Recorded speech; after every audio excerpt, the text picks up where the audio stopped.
glancing at anyone, and not even nodding to Zosimov, who had for some time been making signs to him to let the sick man alone, he went out, lifting his hat to the level of his shoulders to avoid crushing it as he stooped to go out of the door. And even the curve of his spine was expressive of the horrible insult he had received. "How could you? How could you?" Razumikhin said, shaking his head in perplexity. "Let me alone! Let me alone, all of you!" Raskolnikov cried in a frenzy. "Will you ever leave off tormenting me? I am not afraid of you. I am not afraid of anyone now. Get away from me. I want to be alone. Alone! "Come along," said Zosimov, nodding to Razumikhin. "But we can't leave him like this." "Come along," Zosimov repeated insistently, and he went out. Razumikhin thought a minute and ran to overtake him. "It might be worse not to obey him," said Zosimov on the stairs. "He mustn't be irritated." "What's the matter with him?"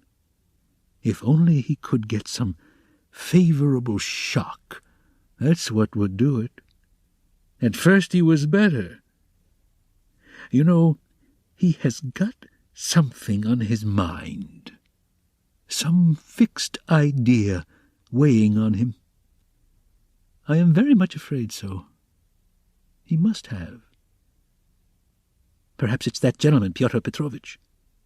From his conversation I gather he's going to marry his sister, and that he had received a letter about it just before his illness. Yes, confound the man. He may have upset the case altogether. But have you noticed? He takes no interest in anything. He doesn't respond to anything, except one point on which he seems excited. That's the murder." Yes, Razumikhin agreed. "I noticed that too. He is interested, frightened. It gave him a shock on the day he was ill in the police office. He fainted." "Tell me more about that this evening, and I'll tell you something afterwards. He interests me very much. In half an hour I'll go and see him again. There'll be no inflammation, though." "Thanks. And I'll wait with Pashenka meantime, and we'll keep watch on him, through Nastasya." Raskolnikov, left alone, looked with impatience and misery at Nastasya, but she still lingered. "Won't you have some tea now?" she asked. "Later. I am sleepy. Leave me." He turned abruptly to the wall. Nastasya went out.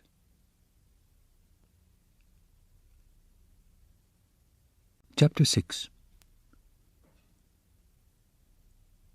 But as soon as she went out, he got up, latched the door, undid the parcel which Razumikhin had brought in that evening and had tied up again, and began dressing. Strange to say, he seemed immediately to have become perfectly calm. Not a trace of his recent delirium, nor of the panic fear that had haunted him of late. It was the first moment of a strange, sudden calm. His movements were precise and definite. A firm purpose was evident in them. Today, he muttered to himself. He understood that he was still weak, but his intense spiritual concentration gave him strength and self-confidence. He hoped, moreover, that he wouldn't fall down in the street. When he had dressed in entirely new clothes, he looked at the money lying on the table, and after a moment's thought, put it in his pocket. It was 25 rubles. He took also all the copper change from the 10 rubles spent by Razumikhin on the clothes. Then he softly unlatched the door, went out, slipped downstairs, and glanced in at the open kitchen door. Nastasya was standing with her back to him, blowing up the landlady's samovar. She heard nothing. Who would have dreamed of his going out, indeed? A minute later, he was in the street. It was nearly 8 o'clock. The sun was setting. It was as stifling as before, but he eagerly drank in the stinking, dusty town air. His head felt rather dizzy. A sort of savage energy gleamed suddenly in his feverish eyes and his wasted, pale and yellow face. He didn't know and didn't think where he was going. He had one thought only, that all this must be ended today, once and for all, immediately. That he would not return home without it, because he would not go on living like that. But how? By what means put an end to it? He had no idea. He didn't even want to think of it. He drove away thought. Thought tortured him. All he knew, all he felt, was that everything must be changed, one way or another, he repeated with desperate and immovable self-confidence and determination. This ends Disc 6. Crime and Punishment, Disc 7. From old habit he took his usual walk in the direction of the Haymarket. A dark-haired young man with a barrel organ was standing in the road in front of a little general shop and was grinding out a very sentimental song. He was accompanying a girl of 15 who stood on the pavement in front of him. She was dressed up in a crinoline, a mantle and a straw hat, with a flame-coloured feather in it, all very old and shabby. In a strong and rather agreeable voice, cracked and coarsened by street singing, she sang in hope of getting a copper from the shop.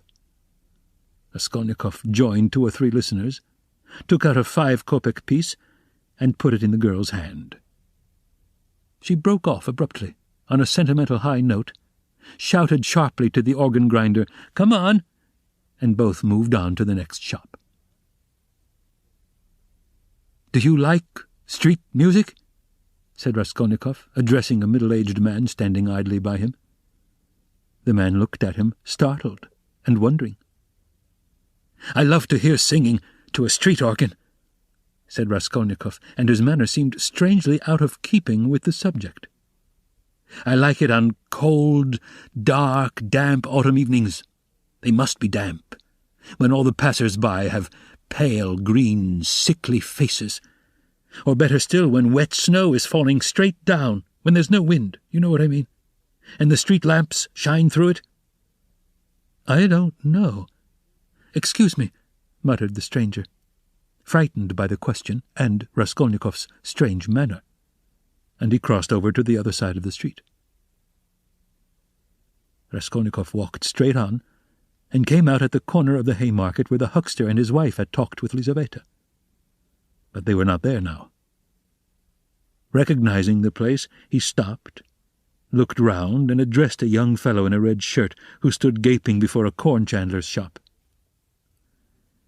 "Isn't there a man who keeps a booth with his wife at this corner?" "All sorts of people keep booths here," answered the young man, glancing superciliously at Raskolnikov. "What's his name?" "What he was christened." "Aren't you a Zaraisky man, too? Which province?" The young man looked at Raskolnikov again. "It's not a province, Your Excellency, but a district. Graciously forgive me, Your Excellency." "Is that a tavern at the top there?" "Yes, it's an eating-house, and there's a billiard-room, and you'll find princesses there, too, la-la." Raskolnikov crossed the square. In that corner there was a dense crowd of peasants. He pushed his way into the thickest part of it, looking at the faces. He felt an unaccountable inclination to enter into conversation with people. But the peasants took no notice of him. They were all shouting in groups together. He stood and thought a little, and took a turn to the right in the direction of V. He had often crossed that little street which turns at an angle leading from the marketplace to Sadovy Street. Of late he had often felt drawn to wander about this district when he felt depressed, that he might feel more so. Now he walked along, thinking of nothing.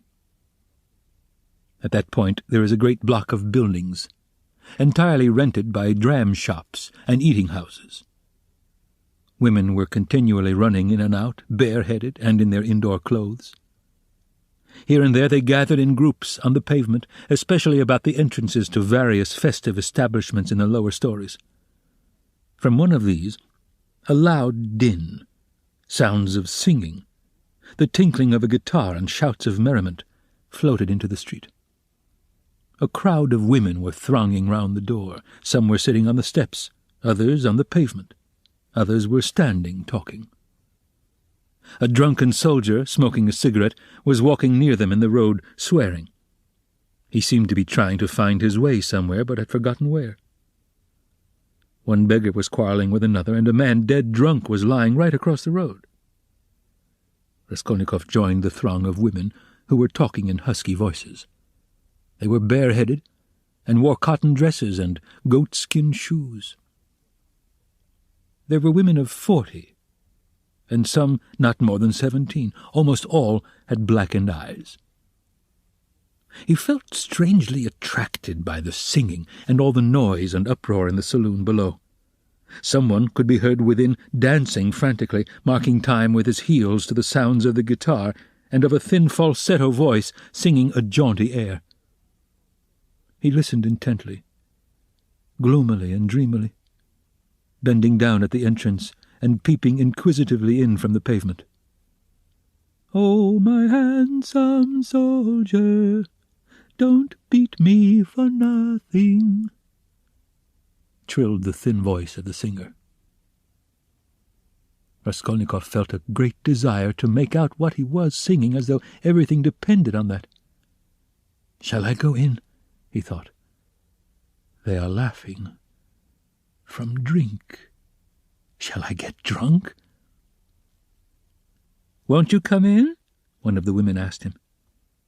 Her voice was still musical and less thick than the others. She was young and not repulsive, the only one of the group.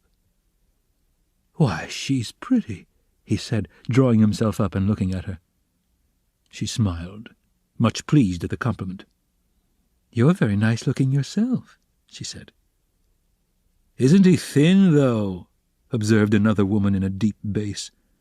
"Have you just come out of a hospital?"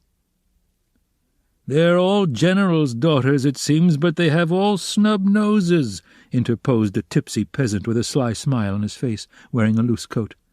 "See how jolly they are." "Go along with you." "I'll go, sweetie." And he darted down into the saloon below. Raskolnikov moved on. "Hey, sir!" the girl shouted after him. "What is it?" She hesitated. "I'll always be pleased to spend an hour with you, kind gentleman. But now I feel shy. Give me 6 kopecks for a drink, there's a nice young man." Raskolnikov gave her what came first, 15 kopecks. "Oh, what a good-natured gentleman." "What's your name?" "Ask for Duklida." "Well, that's too much," one of the women observed, shaking her head at Duklida.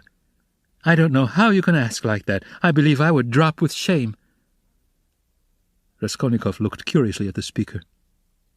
She was a pock-marked wench of 30, covered with bruises, with her upper lip swollen. She made her criticism quietly and earnestly. "Where is it?" thought Raskolnikov. "Where is it I've read that someone condemned to death says or thinks, an hour before his death, that if he had to live on some high rock, on such a narrow ledge that he'd only room to stand, and the ocean, everlasting darkness, everlasting solitude, everlasting tempest around him, if he had to remain standing on a square yard of space all his life, 1,000 years, eternity, it were better to live so than to die at once." only to live. To live and live. Life, whatever it may be. How true it is, good God, how true. Man is a vile creature. And vile is he who calls him vile for that, he added a moment later. He went into another street. Bah, the Palais de Cristal. Razumikhin was just talking of the Palais de Cristal. But what on earth was it I wanted? Yes, the newspapers. Zosimov said he'd read it in the papers. Have you the papers? He asked, going into a very spacious and positively clean restaurant, consisting of several rooms, which were, however, rather empty. 2 or 3 people were drinking tea, and in a room further away were sitting 4 men drinking champagne. Raskolnikov fancied that Zamyatov was one of them, but he couldn't be sure at that distance. What if it is, he thought.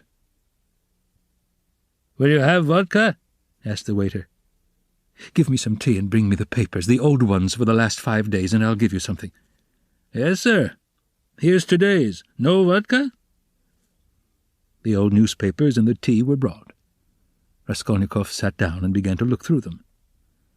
Oh, damn! These are the items of intelligence: an accident on a staircase, spontaneous combustion of a shopkeeper from alcohol, a fire in Pesky, a fire in the Petersburg quarter, another fire in the Petersburg quarter, and another fire in the Petersburg quarter. Ah!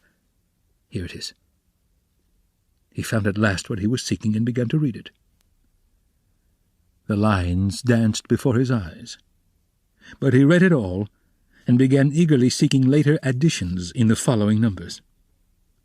His hands shook with nervous impatience as he turned the sheets.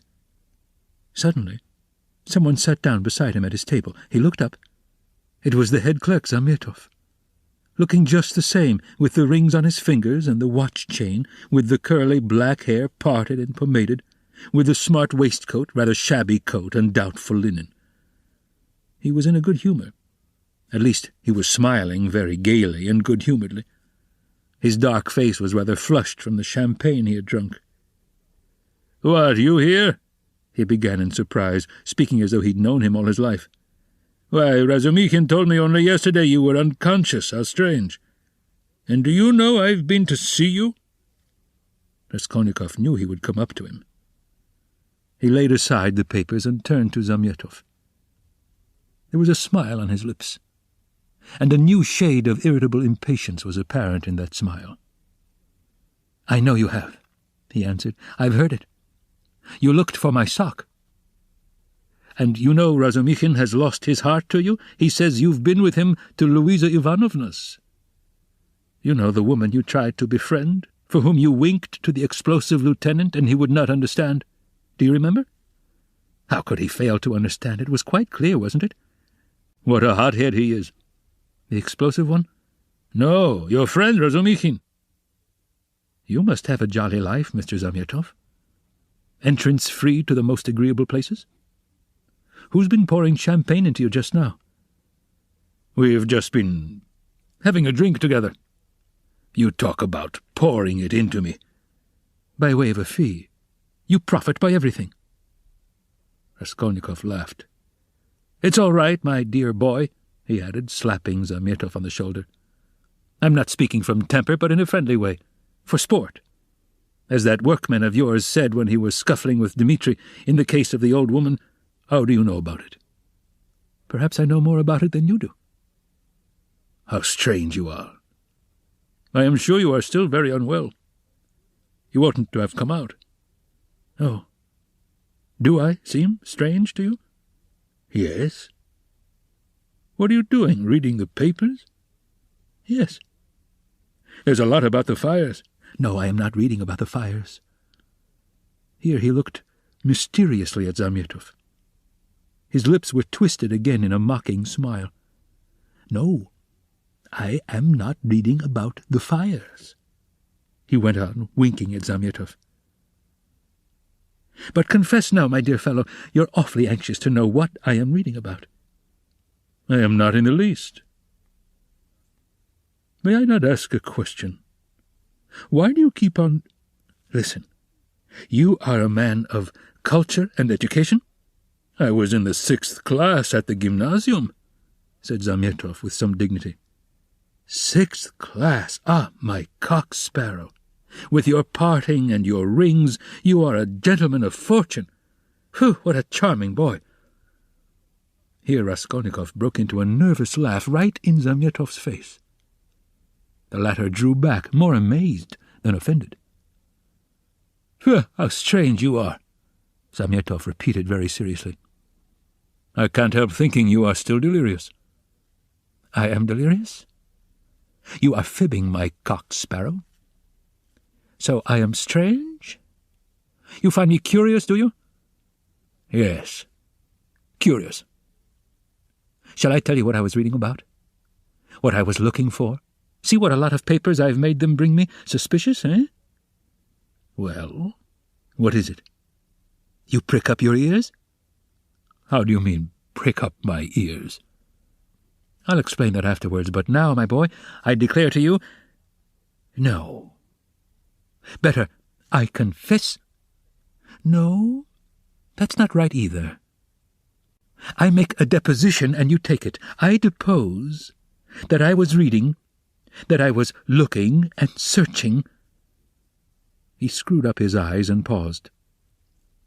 "I was searching, and came here on purpose to do it, for news of the murder of the old pawnbroker woman," he articulated at last, almost in a whisper, bringing his face exceedingly close to the face of Zamyatov. Zamyatov looked at him steadily, without moving or drawing his face away. What struck Zamyatov afterwards as the strangest part of it all was that silence followed for exactly a minute, and that they gazed at one another all the while. "What if you have been reading about it?" he cried at last, perplexed and impatient. "That's no business of mine. What of it?" "The same old woman," Raskolnikov went on in the same whisper, not heeding Zamyatov's explanation, "about whom you were talking in the police office, you remember, when I fainted." "Well, do you understand now?" "What do you mean? Understand what?" Zamyatov brought out, almost alarmed. Raskolnikov's set and earnest face was suddenly transformed, and he suddenly went off into the same nervous laugh as before, as though utterly unable to restrain himself. And in one flash he recalled with extraordinary vividness of sensation a moment in the recent past, that moment when he stood with the axe behind the door, while the latch trembled, and the men outside swore and shook it, and he had a sudden desire to shout at them, to swear at them, to put out his tongue at them, to mock them, to laugh and laugh and laugh. "You are either mad or—" began Zamyatov, and he broke off, as though stunned by the idea that had suddenly flashed into his mind. Or what? What? Come, tell me." "Nothing," said Zamyatov, getting angry. "It's all nonsense." Both were silent. After his sudden fit of laughter, Raskolnikov became suddenly thoughtful and melancholy. He put his elbow on the table and leaned his head on his hand. He seemed to have completely forgotten Zamyatov. The silence lasted for some time. "Why don't you drink your tea? It's getting cold," said Zamyatov. "What? Tea? Oh, yes." Raskolnikov sipped the glass, put a morsel of bread in his mouth, and suddenly, looking at Zamyatov, seemed to remember everything, and pulled himself together. At the same moment his face resumed its original mocking expression. He went on drinking tea. "There have been a great many of these crimes lately," said Zamyatov. "Only the other day I read in the Moscow News that a whole gang of false coiners had been caught in Moscow. It was a regular society. They used to forge tickets." "Oh, but it was a long time ago. I read about it a month ago," Raskolnikov answered calmly. "So, You consider them criminals?" he added, smiling. "Of course they are criminals." They are children, simpletons, not criminals. Why, 100 people meeting for such a purpose? What an idea! 3 would be too many. Unless each could trust the other 2 more than himself. One has only to talk when he's drunk, and it all collapses. Simpletons. They engaged untrustworthy people to change the notes. What a thing to trust to a casual stranger. Well, let us suppose that these simpletons succeed, and each makes $1 million. And what follows for the rest of their lives? Each is dependent on the others for the rest of his life. Better hang oneself at once. And they didn't know how to change the notes either. The man who changed the notes took 5,000 rubles and his hands trembled. He counted the first 4,000, but didn't count the 5,000. He was in such a hurry to get the money into his pocket and run away. Of course he roused suspicion. And the whole thing came to a crash through one fool. Is it possible? That his hands trembled? Observed Zamyatov. Yes, it's quite possible. That I feel quite sure is possible. Sometimes one can't stand things. Can't stand that? Why, could you stand it then? No, I couldn't. For the sake of 100 rubles to face such a terrible experience? To go with false notes into a bank where it's their business to spot that sort of thing? No, I should not have the face to do it. Would you? Raskolnikov had an intense desire again to put his tongue out. Shivers kept running down his spine. I would do it quite differently, Raskolnikov began. This is how I would change the notes. I'd count the first 1,000 3 or 4 times backwards and forwards, look at every note, and then I'd set to the second 1,000. I'd count that halfway through, and then hold some 50-ruble note to the light, then turn it, then hold it to the light again to see whether it was a good one. I am afraid, I would say, a relation of mine lost 25 rubles the other day through a false note. And then I'd tell them the whole story. And after I began counting the third, no, excuse me, I would say, I fancy I made a mistake in the 7th hundred in that second 1,000, I am not sure, and so I would give up the third 1,000 and go back to the second and so on to the end. And when I had finished, I'd pick out one from the 5th and one from the second 1,000, and take them again to the light and ask again, change them, please, and put the clerk into such a stew that he wouldn't know how to get rid of me. When I'd finished and had gone out, I'd come back. No, excuse me, and ask for some explanation. That's how I'd do it. Huh! What terrible things you say, said Zamyatov, laughing. But all that is only talk. I dare say when it came to deeds, you'd make a slip. I believe that even a practised, desperate man cannot always reckon on himself, much less you and I. To take an example near home, that old woman murdered in our district. The murderer seems to have been a desperate fellow. He risked everything in open daylight, was saved by a miracle, but his hands shook too. He didn't succeed in robbing the place. He couldn't stand it. That was clear from the... Raskolnikov seemed offended. Clear? Why don't you catch him, then? He cried, maliciously jibing at Zamyatov. Well, they will catch him. Who, you? Do you suppose you could catch him? You've a tough job. A great point for you is whether a man is spending money or not. If he had no money and suddenly begins spending, he must be the man, so that any child can mislead you. The fact is, they always do that, though, answered Zamyatov. A man will commit a clever murder at the risk of his life, and then at once he goes drinking in a tavern. They are caught spending money. They are not all as cunning as you are. You wouldn't go to a tavern, of course. Raskolnikov frowned and looked steadily at Zamyatov. You seem to enjoy the subject, and would like to know how I would behave in that case, too? He asked with displeasure. I would like to, Zamyatov answered firmly and seriously.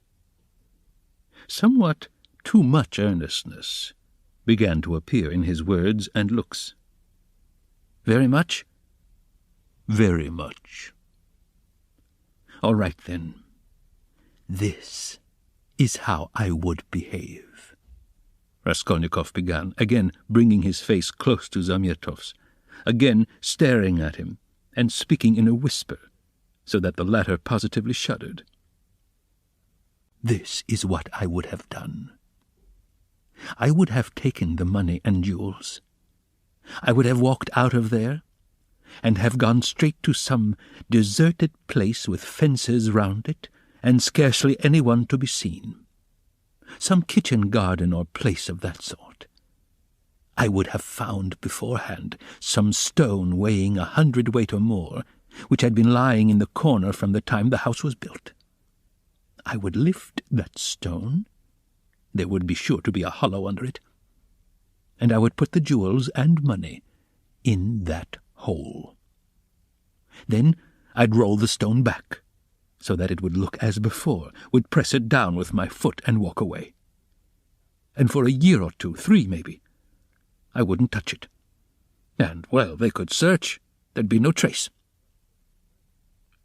You are a madman, said Zamyatov, and for some reason he too spoke in a whisper, and moved away from Raskolnikov, whose eyes were glittering. He had turned fearfully pale, and his upper lip was twitching and quivering. He bent down as close as possible to Zamyatov, and his lips began to move without uttering a word. This lasted for half a minute.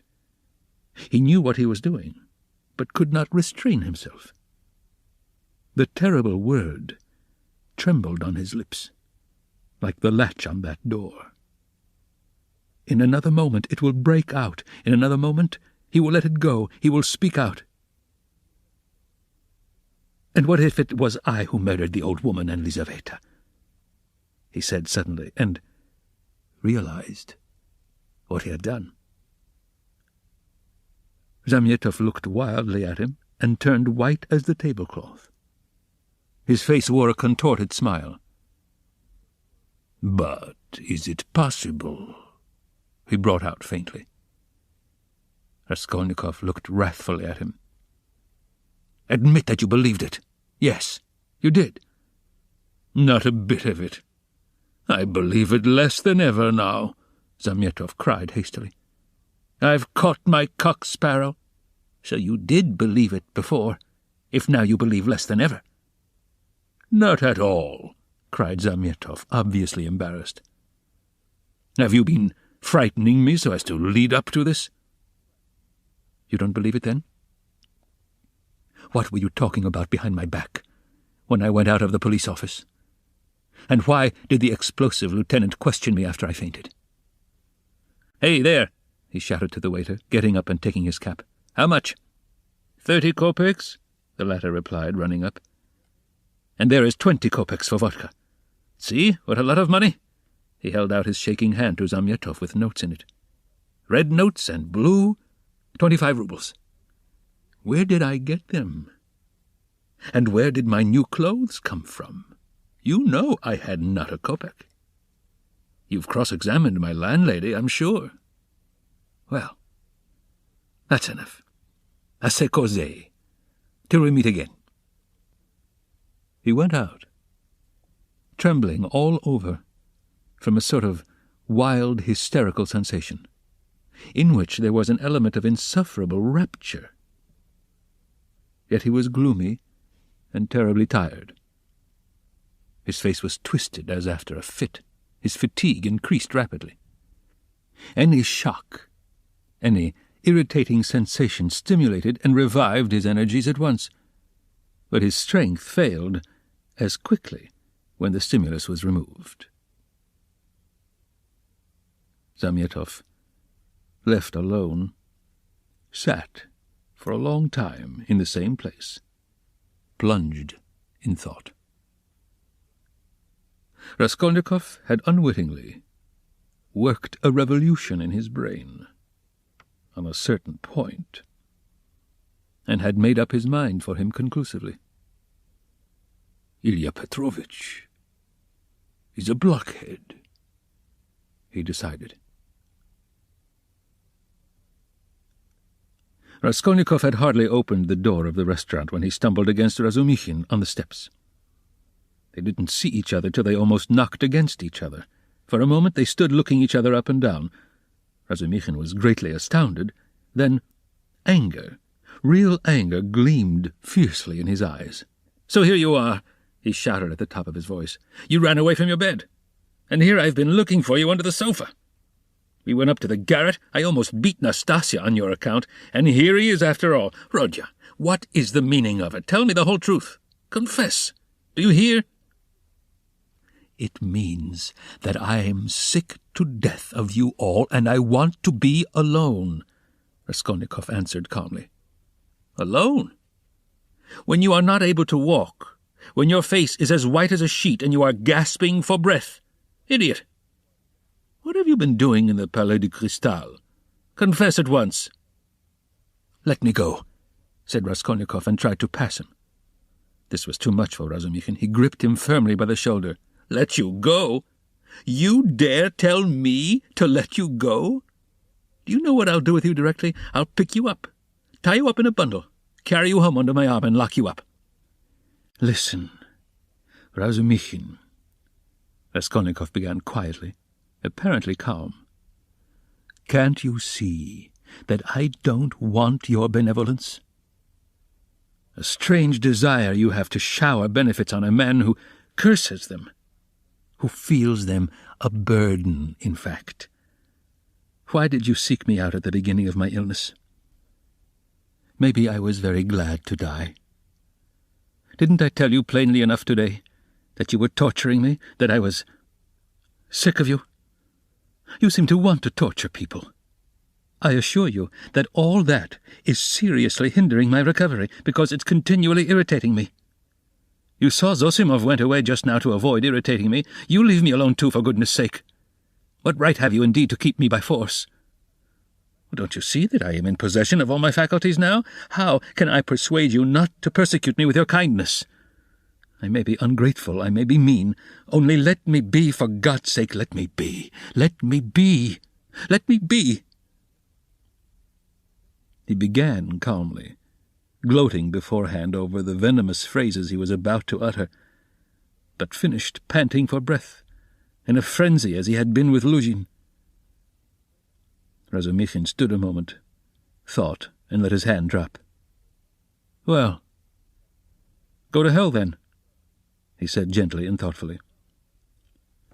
"Stay!" he roared as Raskolnikov was about to move. "Listen to me. Let me tell you that you are all a set of babbling, posing idiots. If you've any little trouble, you brood over it like a hen over an egg. And you're plagiarists even in that. There isn't a sign of independent life in you. You are made of spermaceti ointment, and you've lymph in your veins instead of blood. I don't believe in any one of you.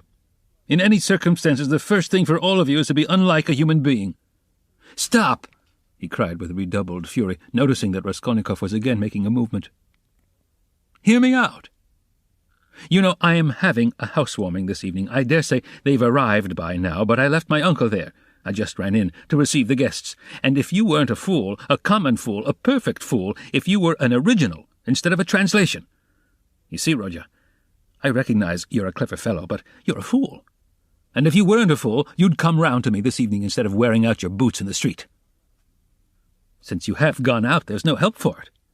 I'd give you a snug, easy chair, my landlady has one, a cup of tea, company, or you could lie on the sofa, any way you would be with us. Zosimov will be there too. Will you come?" "No." "Rubbish!" Razumikhin shouted out of patience. "How do you know? You can't answer for yourself. You don't know anything about it. Thousands of times I've fought tooth and nail with people and run back to them afterwards. One feels ashamed and goes back to a man. So remember, Pochinkov's house on the 3rd story." "Why, Mr. Razumikhin, I think you'd let anybody beat you up from sheer benevolence. Beat? Whom? Me? I'd twist his nose off at the mere idea.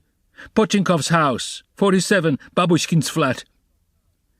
I shall not come, Razumichin.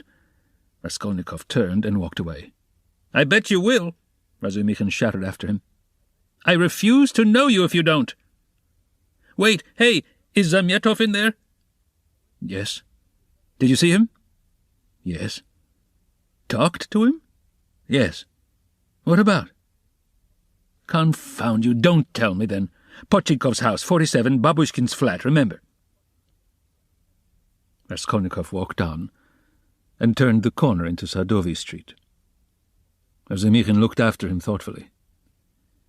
Then, with a wave of his hand, he went into the house, but stopped short of the stairs. Confound it! He went on almost aloud. He talked sensibly, but yet I am a fool. As if madmen didn't talk sensibly. And this was just what Zosimov seemed afraid of. He struck his finger on his forehead. What if... How could I let him go off alone? He may drown himself. Ugh, what a blunder. I can't. And he ran back to overtake Raskolnikov. But there was no trace of him. With a curse, he returned with rapid steps to the Palais du Cristal to question Zamyatov. Raskolnikov walked straight to X Bridge, stood in the middle, and leaning both elbows on the rail, stared into the distance. On parting with Razumichin, he felt so much weaker that he could scarcely reach this place. He longed to sit or lie down somewhere in the street. Bending over the water, he gazed mechanically at the last pink flush of the sunset, at the row of houses growing dark in the gathering twilight, at one distant attic window on the left bank, flashing as though on fire in the last rays of the setting sun, at the darkening water of the canal, and the water seemed to catch his attention. At last, red circles flashed before his eyes. The houses seemed moving. The passers-by, the canal banks, the carriages, all danced before his eyes. Suddenly he started, saved again perhaps from swooning, by an uncanny and hideous sight. He became aware of someone standing on the right side of him. He looked, and saw a tall woman with a kerchief on her head, with a long, yellow, wasted face, and red, sunken eyes. She was looking straight at him, but obviously she saw nothing and recognized no one. Suddenly, she leaned her right hand on the parapet, lifted her right leg over the railing, then her left, and threw herself into the canal. The filthy water parted and swallowed up its victim for a moment. But an instant later the drowning woman floated to the surface, moving slowly with the current, her head and legs in the water, her skirt inflated like a balloon over her back. "A woman drowning! A woman drowning!" shouted dozens of voices. People ran up. Both banks were thronged with spectators. On the bridge people crowded about Raskolnikov, pressing up behind him. "Mercy on it! It's our Afrosinya!" a woman cried tearfully close by. "Mercy!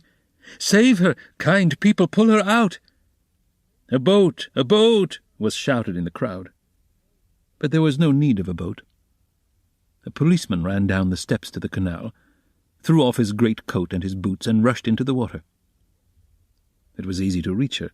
She floated within a couple of yards from the steps. He caught hold of her clothes with his right hand, and with his left seized a pole which a comrade held out to him. The drowning woman was pulled out at once. They laid her on the granite pavement of the embankment. She soon recovered consciousness, raised her head, sat up and began sneezing and coughing, stupidly wiping her wet dress with her hands. She said nothing. "She's drunk herself out of her senses," the same woman's voice wailed at her side. "Out of her senses. The other day she tried to hang herself. We cut her down. I ran out to the shop just now, left my little girl to look after her, and here she's in trouble again.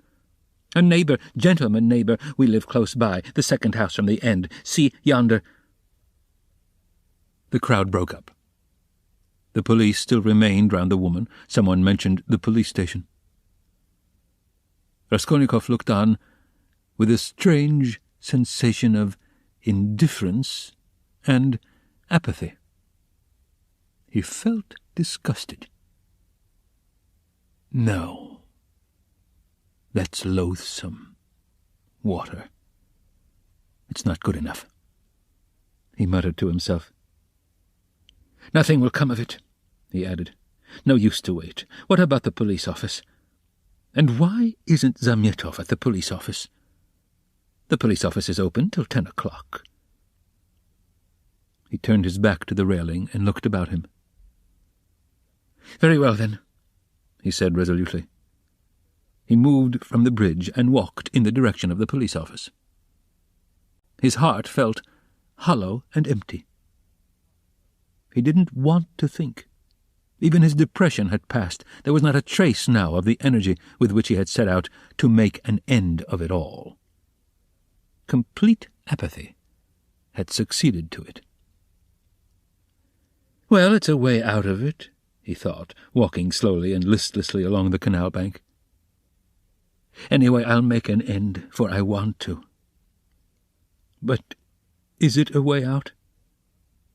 What does it matter? There'll be the square yard of space. Huh! But what an end. Is it really the end? Shall I tell them or not? Oh, damn! How tired I am! If I could find somewhere to sit or lie down soon. What I am most ashamed of is it's being so stupid. But I don't care about that either. What idiotic ideas come into one's head? To reach the police office he had to go straight forward and take the second corner to the left.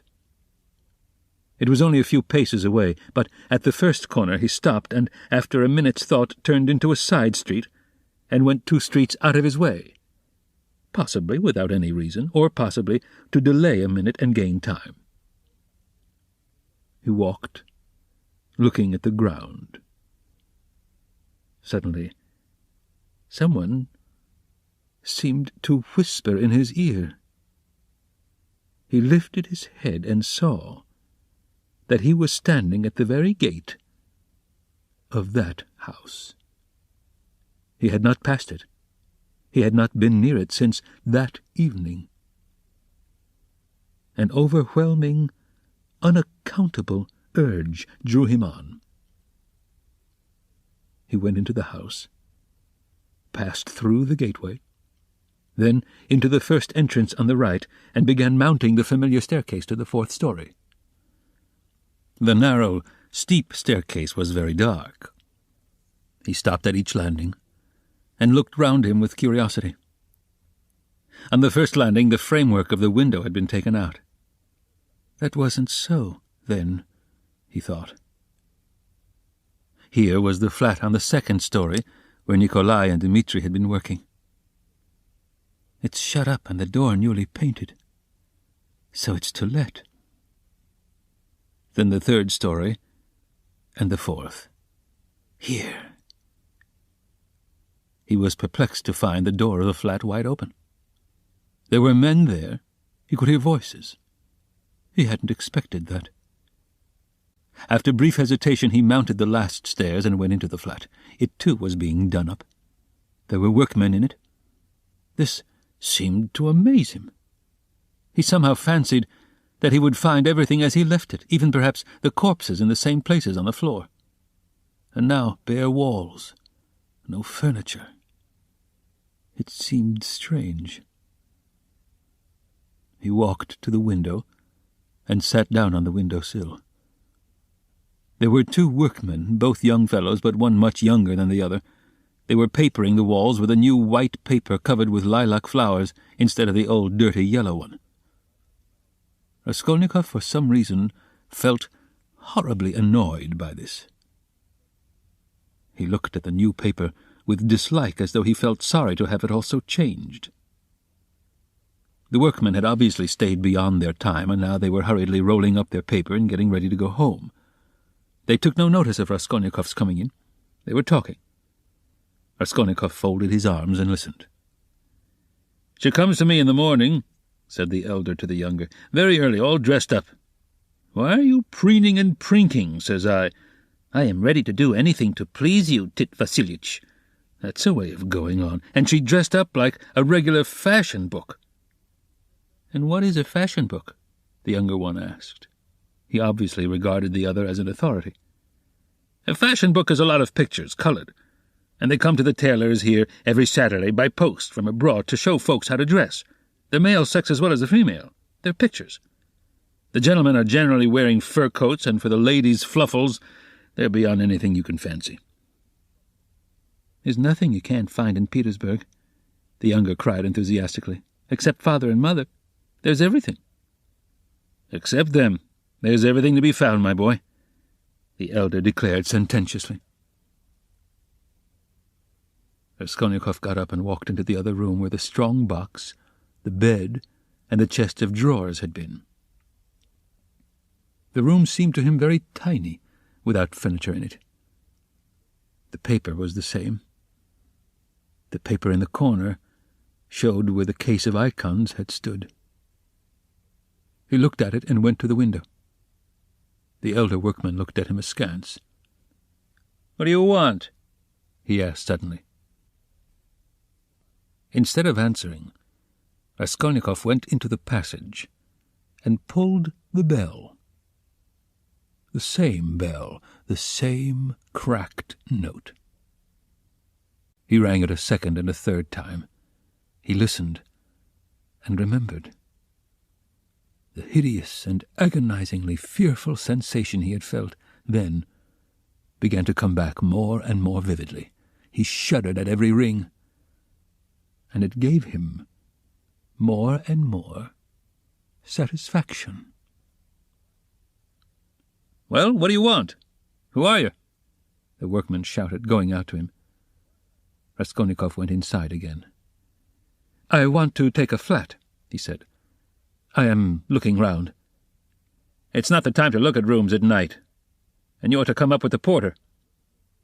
"The floors have been washed. Will they be painted?" Raskolnikov went on.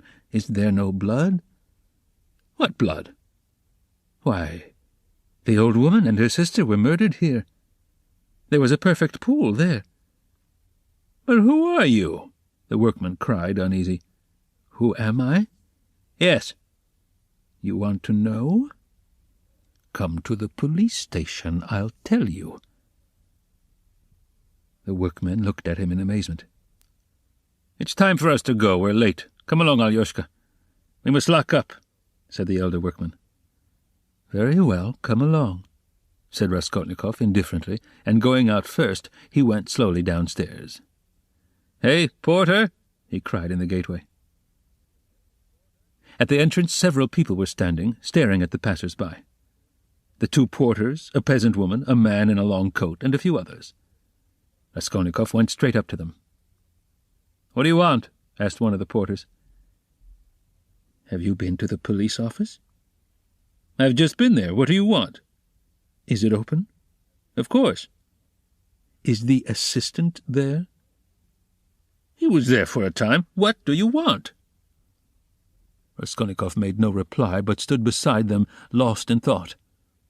"He's been to look at the flat," said the elder workman, coming forward. "Which flat?" "Where we are at work." "Why have you washed away the blood?" says he. "There has been a murder here," says he, "and I've come to take it."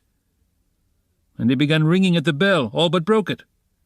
"Come to the police station," says he. "I'll tell you everything there." He wouldn't leave us. The porter looked at Raskolnikov, frowning and perplexed. "Who are you?" he shouted as impressively as he could. "I am Rodion Romanovich Raskolnikov, formerly a student. I live in Gilles's house, not far from here, flat number 14. Ask the porter, he knows me." Raskolnikov said all this in a lazy, dreamy voice, not turning round, but looking intently into the darkening street. Why have you been to the flat?" "To look at it." "What is there to look at?" "Take him straight to the police station," the man in the long coat jerked in abruptly. Raskolnikov looked intently at him over his shoulder and said in the same slow, lazy tone, "Come along." "Yes, take him," the man went on more confidently. "Why was he going into that? What's in his mind, eh?" "He's not drunk, but God knows what's the matter with him," muttered the workman. "But what do you want?" the porter shouted again, beginning to get angry in earnest. "Why are you hanging about?" "You're afraid of the police station, then?" said Raskolnikov, jeeringly. "Afraid of what?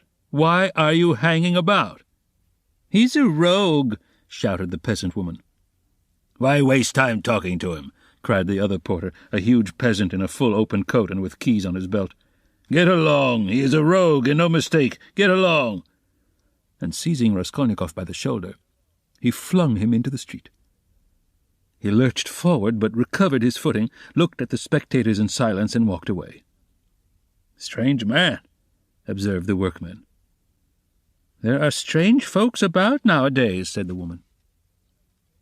"You should have taken him to the police station all the same," said the man in the long coat. "Better have nothing to do with him," decided the big porter. "A regular rogue. Just what he wants, you may be sure, but once take him up, you won't get rid of him. We know the sort." "Shall I go there or not?" thought Raskolnikov, standing in the middle of the thoroughfare at the crossroads. And he looked about him as though expecting from someone a decisive word. But no sound came. All was dead and silent, like the stones on which he walked. Dead to him alone. All at once, at the end of the street, 200 yards away, in the gathering dusk, he saw a crowd and heard talks and shouts. In the middle of the crowd stood a carriage. A light gleamed in the middle of the street. "What is it?" Raskolnikov turned to the right and went up to the crowd. He seemed to clutch at everything, and smiled coldly when he recognized this. For he had fully made up his mind to go to the police station, and knew that it would all soon be over.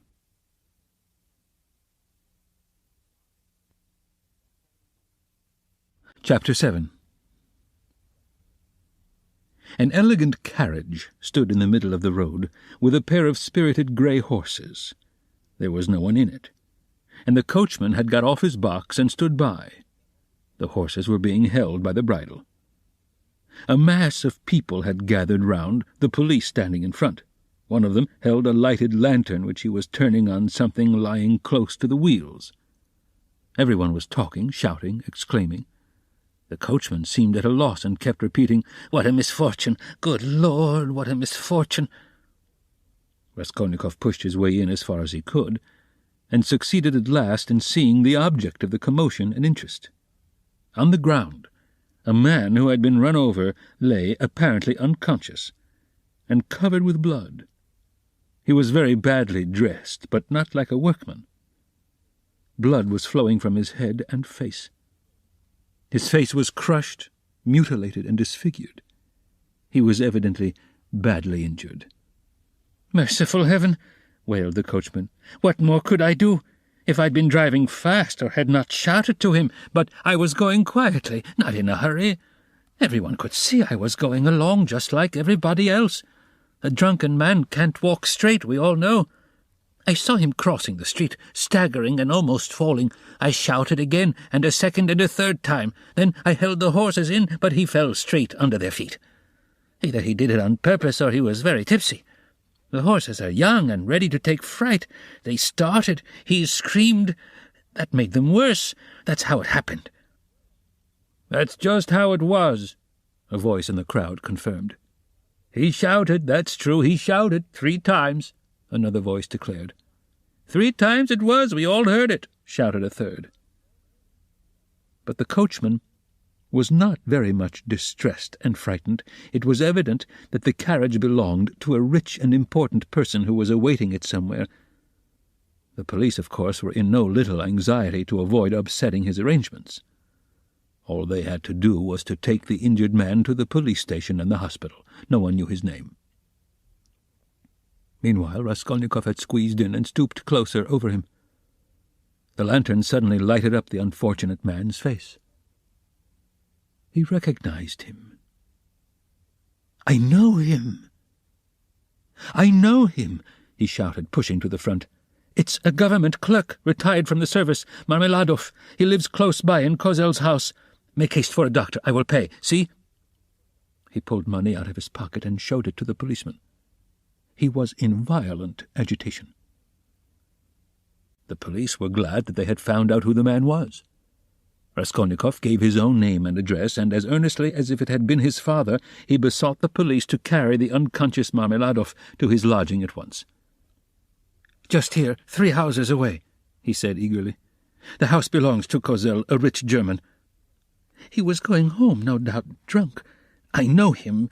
He is a drunkard. He has a family there, a wife, children. He has 1 daughter. It will take time to take him to the hospital, and there is sure to be a doctor in the house. I'll pay. At least he will be looked after at home. They will help him at once. But he'll die before you get him to the hospital." He managed to slip something unseen into the policeman's hand. But the thing was straightforward and legitimate, and in any case help was closer here. They raised the injured man. People volunteered to help. Kozel's house was 30 yards away. Raskolnikov walked behind, carefully holding Marmeladov's head and showing the way. This way.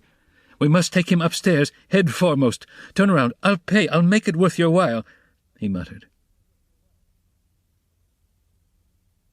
Katerina Ivanovna had just begun, as she always did at every free moment, walking to and fro in her little room from window to stove and back again, with her arms folded across her chest, talking to herself and coughing.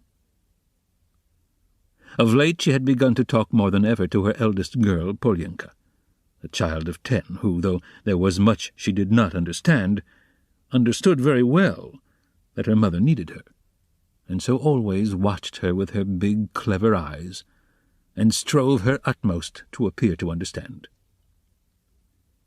This time Polyenka was undressing her little brother, who had been unwell all day and was going to bed. The boy was waiting for her to take off his shirt, which had to be washed at night. He was sitting straight and motionless on a chair, with a silent, serious face, with his legs stretched out straight before him, heels together and toes turned out.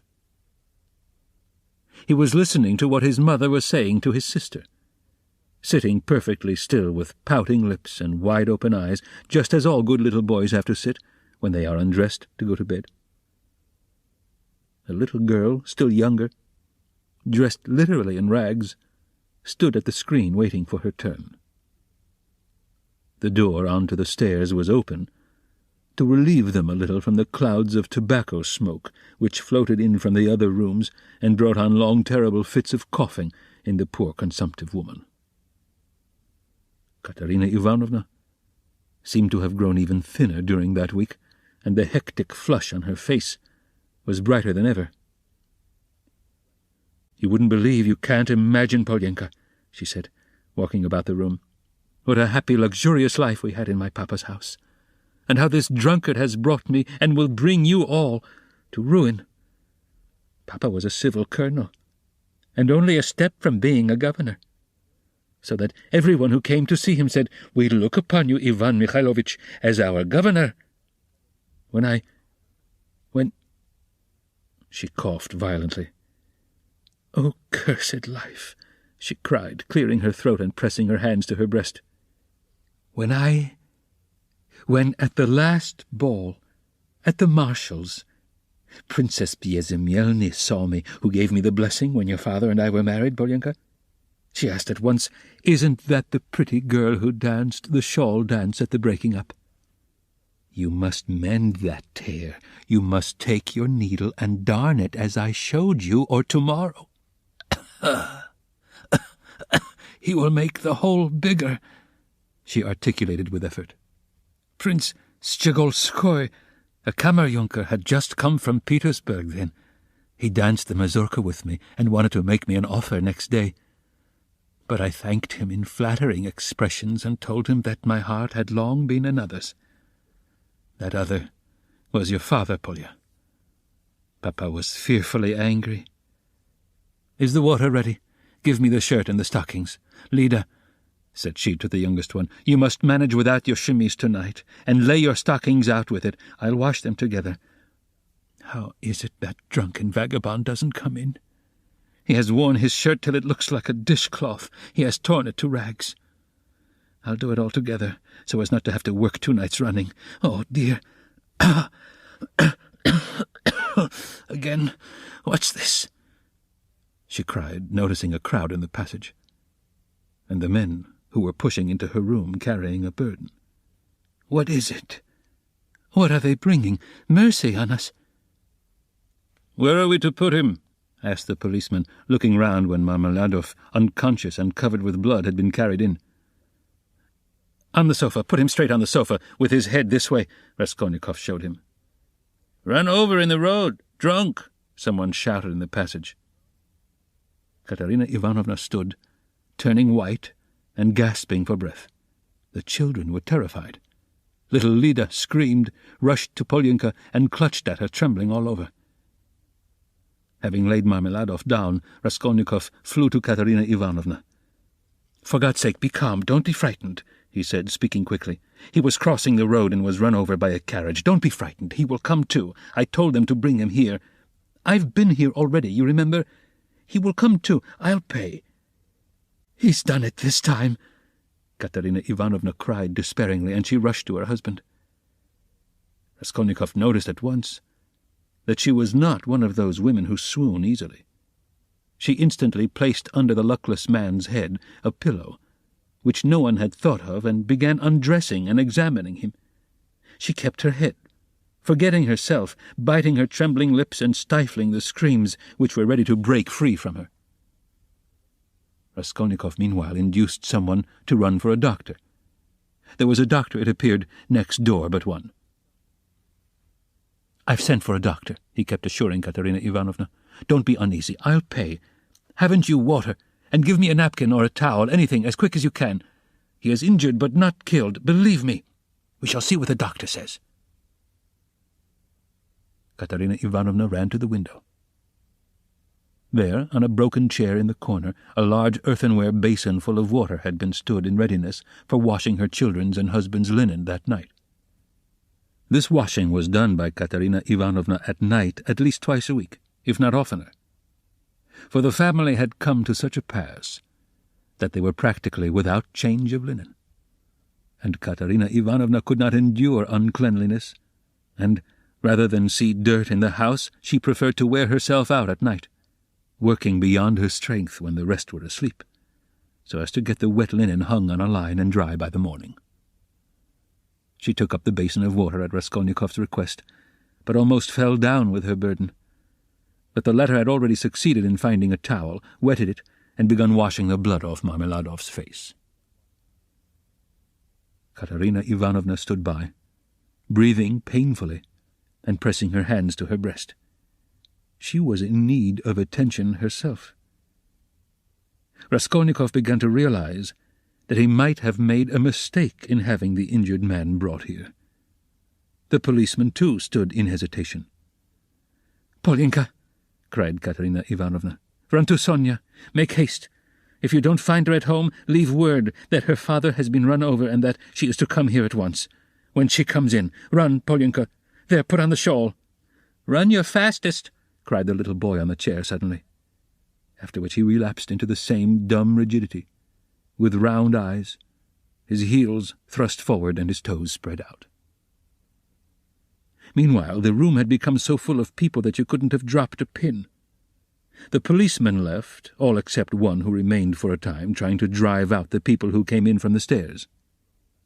Almost all Madame Lippevechsel's lodgers had streamed in from the inner rooms of the flat. At first they were squeezed together in the doorway, but afterwards they overflowed into the room. Katerina Ivanovna flew into a fury. "You might let him die in peace, at least," she shouted at the crowd. "Is it a spectacle for you to gape at? With cigarettes? You might as well keep your hats on. And there is one in his hat. Get away. You should respect the dead, at least." Her cough choked her, but her reproaches were not without result. They evidently stood in some awe of Katerina Ivanovna. The lodgers, one after another, squeezed back into the doorway with that strange inner feeling of satisfaction which may be observed in the presence of a sudden accident, even in those nearest and dearest to the victim, from which no living man is exempt, even in spite of the sincerest sympathy and compassion.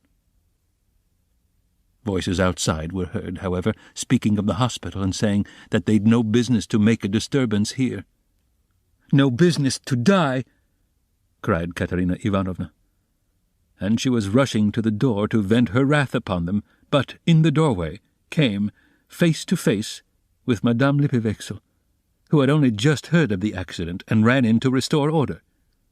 She was a particularly quarrelsome and irresponsible German. "Ah, my God!" she cried, clasping her hands. "Your husband drunken horses have trampled. To the hospital with him. I am the landlady." "Amalia Ludvigovna, I beg you to recollect what you are saying," Katerina Ivanovna began haughtily. She always took a haughty tone with the landlady, that she might remember her place, and even now could not deny herself this satisfaction. "Amalia Ludvigovna, I have you once before told that you to call me Amalia Ludvigovna may not dare. I am Amalia Ivanovna." "You are not Amalia Ivanovna, but Amalia Ludvigovna. And as I am not one of your despicable flatterers like Mr. Lebeziatnikov, who's laughing behind the door at this moment," a laugh and a cry of "they are at it again" was, in fact, audible at the door, "so I shall always call you Amalia Ludvigovna, though I fail to understand why you dislike that name. You can see for yourself what has happened to Semyon Zakharovich. He is dying. I beg you to close that door at once and to admit no one. Let him at least die in peace. Or I warn you, the Governor-General himself shall be informed of your conduct tomorrow. The prince knew me as a girl. He remembers Semyon Zakharovich well and has often been a benefactor to him. Everyone knows that Semyon Zakharovich had many friends and protectors, whom he abandoned himself from an honorable pride, knowing his unhappy weakness. But now," she pointed to Raskolnikov, "a generous young man has come to our assistance, who has wealth and connections, and whom Semyon Zakharovich has known from a child. You may rest assured, Amalia Ludvigovna." All this was uttered with extreme rapidity, getting quicker and quicker, but a cough suddenly cut short Katerina Ivanovna's eloquence.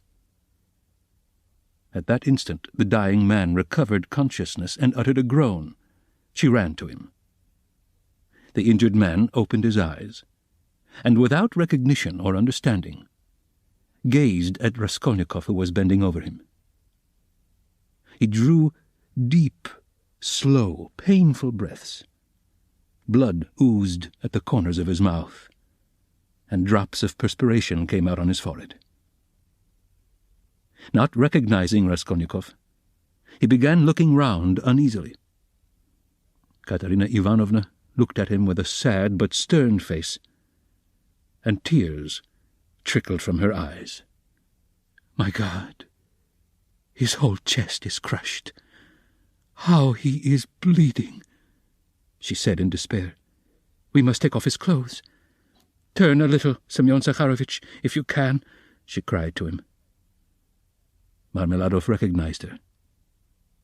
"A priest," he articulated huskily. Katerina Ivanovna walked to the window, laid her head against the window frame, and exclaimed in despair, "Oh, cursed life!" priest," the dying man said again after a moment's silence. "They've gone for him," Katerina Ivanovna shouted to him. He obeyed her shout and was silent. With sad and timid eyes he looked for her. She returned and stood by his pillow. He seemed a little easier, but not for long. Soon his eyes rested on little Lida, his favourite, who was shaking in the corner as though she were in a fit, and staring at him with her wondering, childish eyes. He signed towards her uneasily. He wanted to say something. "What now?" cried Katerina Ivanovna. "Barefoot, barefoot," he muttered, indicating with frenzied eyes the child's bare feet. "Be silent," Katerina Ivanovna cried irritably. "You know why she is barefooted." "Thank God, the doctor!" exclaimed Raskolnikov, relieved. The doctor came in, a precise little old man, a German, looking about him mistrustfully. He went up to the sick man, took his pulse, carefully felt his head, and with the help of Katerina Ivanovna he unbuttoned the blood-stained shirt and bared the injured man's chest. It was gashed, crushed and fractured. Several ribs on the right side were broken. On the left side, just over the heart, was a large, sinister-looking, yellowish-black bruise, a cruel kick from the horse's hoof. The doctor frowned. The policeman told him that he was caught in the wheel and turned round with it for 30 yards on the road. "It's a miracle that he has recovered consciousness," the doctor whispered softly to Raskolnikov. "What do you think of him?" he asked. "He will die, immediately." "Is there really no hope?" "Not the faintest. He is at the last gasp. His head is badly injured, too. I could bleed him if you like, but it would be useless.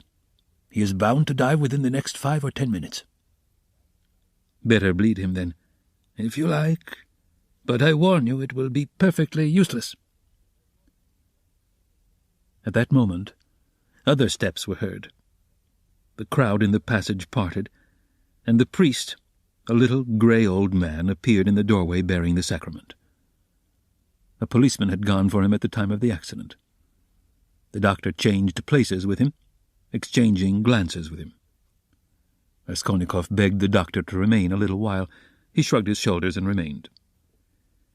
All stepped back. The confession was soon over. The dying man probably understood little.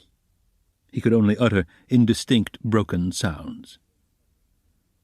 Katerina Ivanovna took little Lida, lifted the boy from the chair, knelt down in the corner by the stove and made the children kneel in front of her.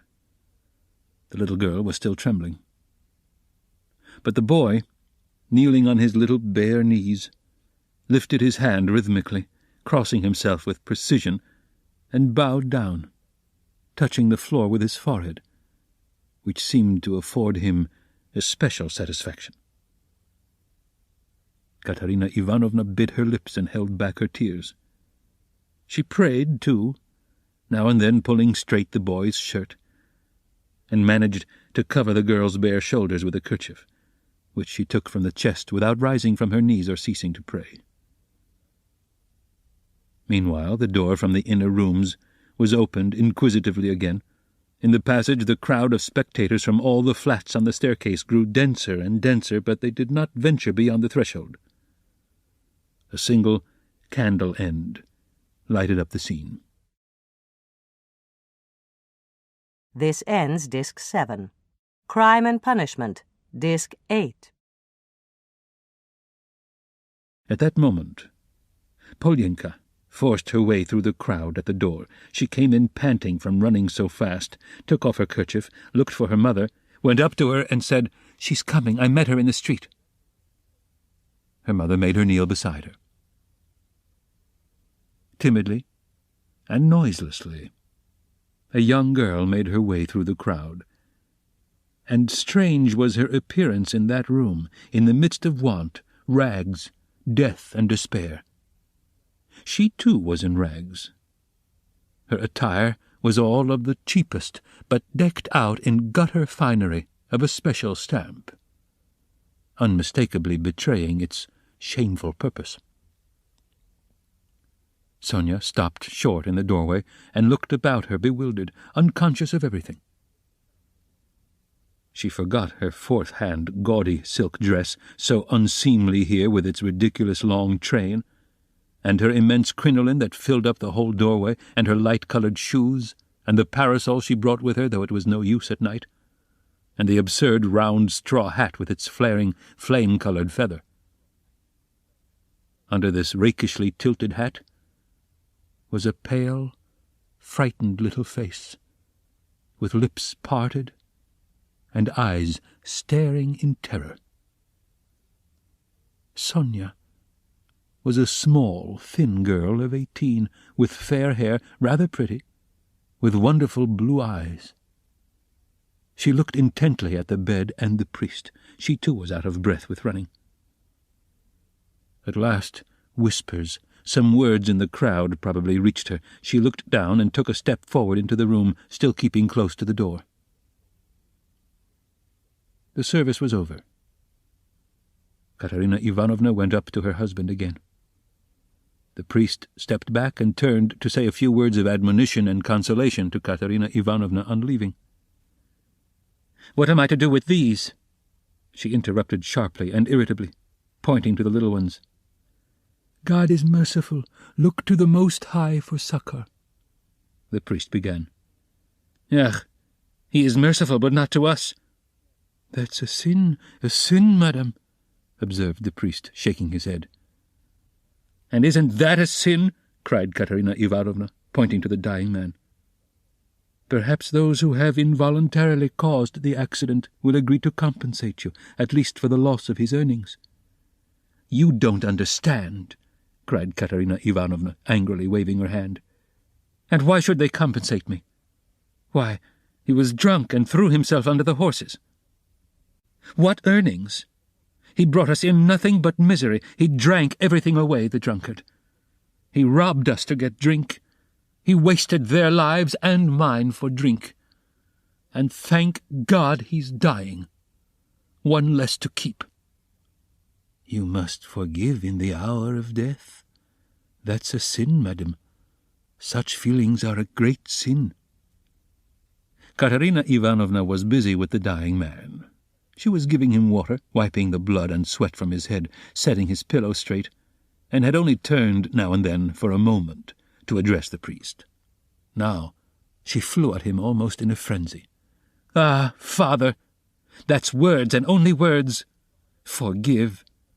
If he'd not been run over, he'd have come home today drunk, and his only shirt dirty and in rags, and he'd have fallen asleep like a log, and I would have been sousing and rinsing till daybreak, washing his rags and the children's, and then drying them by the window, and as soon as it was daylight I would have been darning them. That's how I spend my nights. What's the use of talking of forgiveness? I have forgiven as it is." A terrible, hollow cough interrupted her words. She put her handkerchief to her lips and showed it to the priest, pressing her other hand to her aching chest. The handkerchief was covered with blood. The priest bowed his head and said nothing.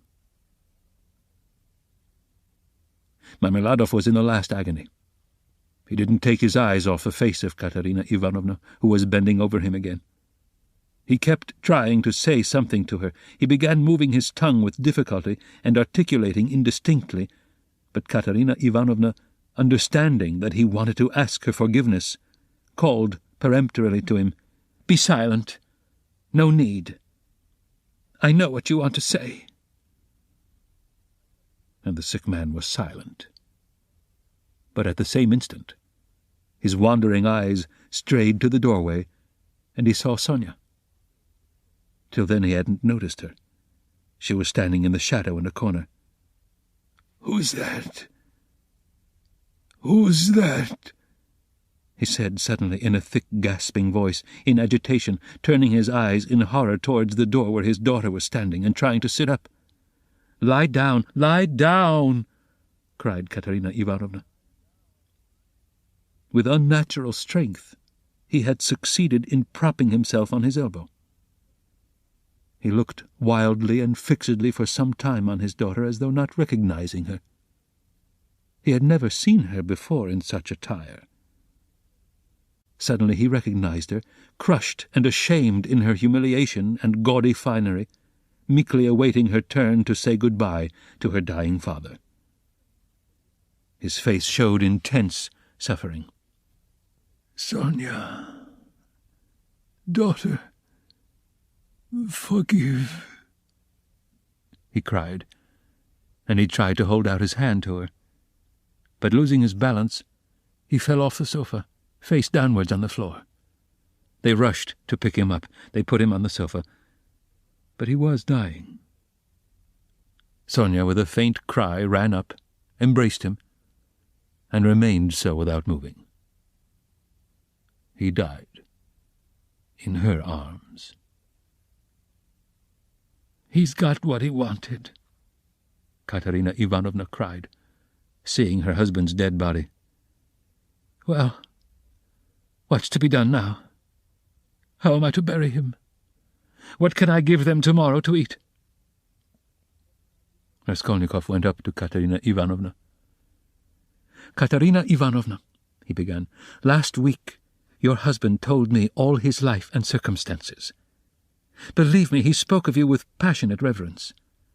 From that evening when I learnt how devoted he was to you all, and how he loved and respected you especially, Katerina Ivanovna, in spite of his unfortunate weakness, from that evening we became friends. Allow me now to do something, to repay my debt to my dead friend. Here are 20 roubles, I think, and if that can be of any assistance to you, then in short, I will come again. I will be sure to come again. I shall perhaps come again tomorrow. Goodbye." And he went quickly out of the room, squeezing his way through the crowd to the stairs. But in the crowd he suddenly jostled against Nicodim Fomitch, who had heard of the accident and had come to give instructions in person.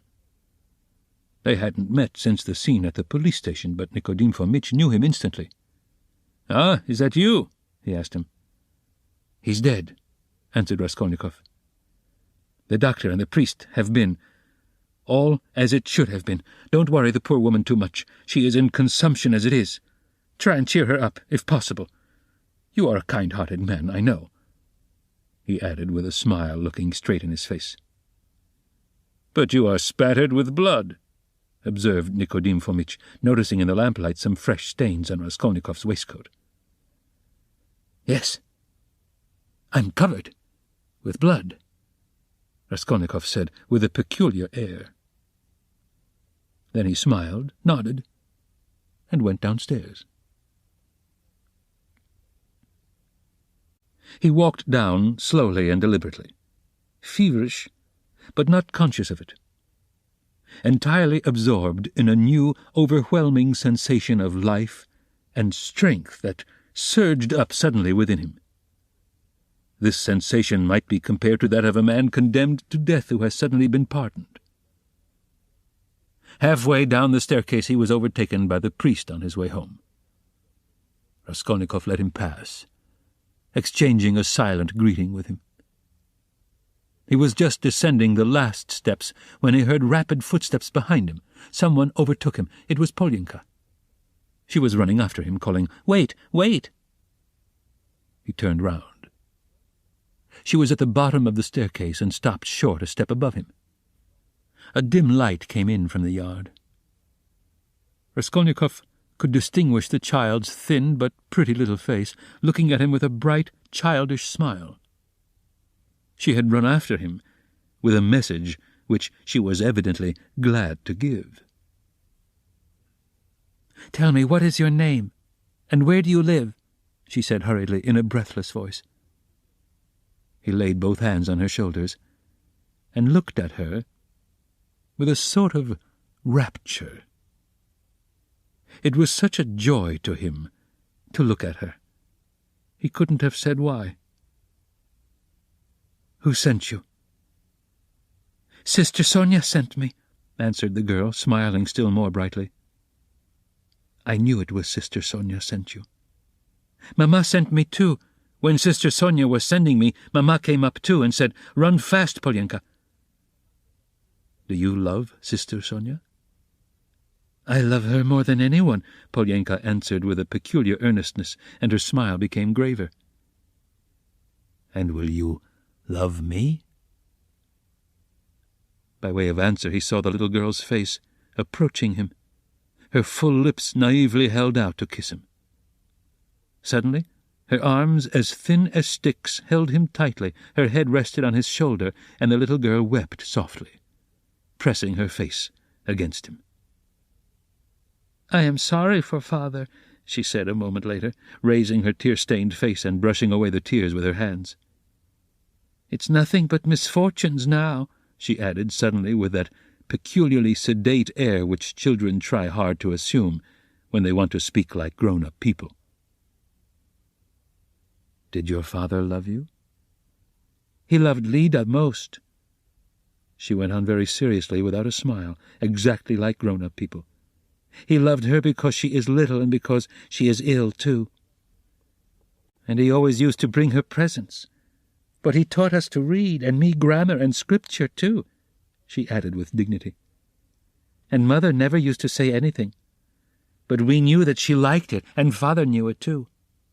And Mother wants to teach me French, for it's time my education began."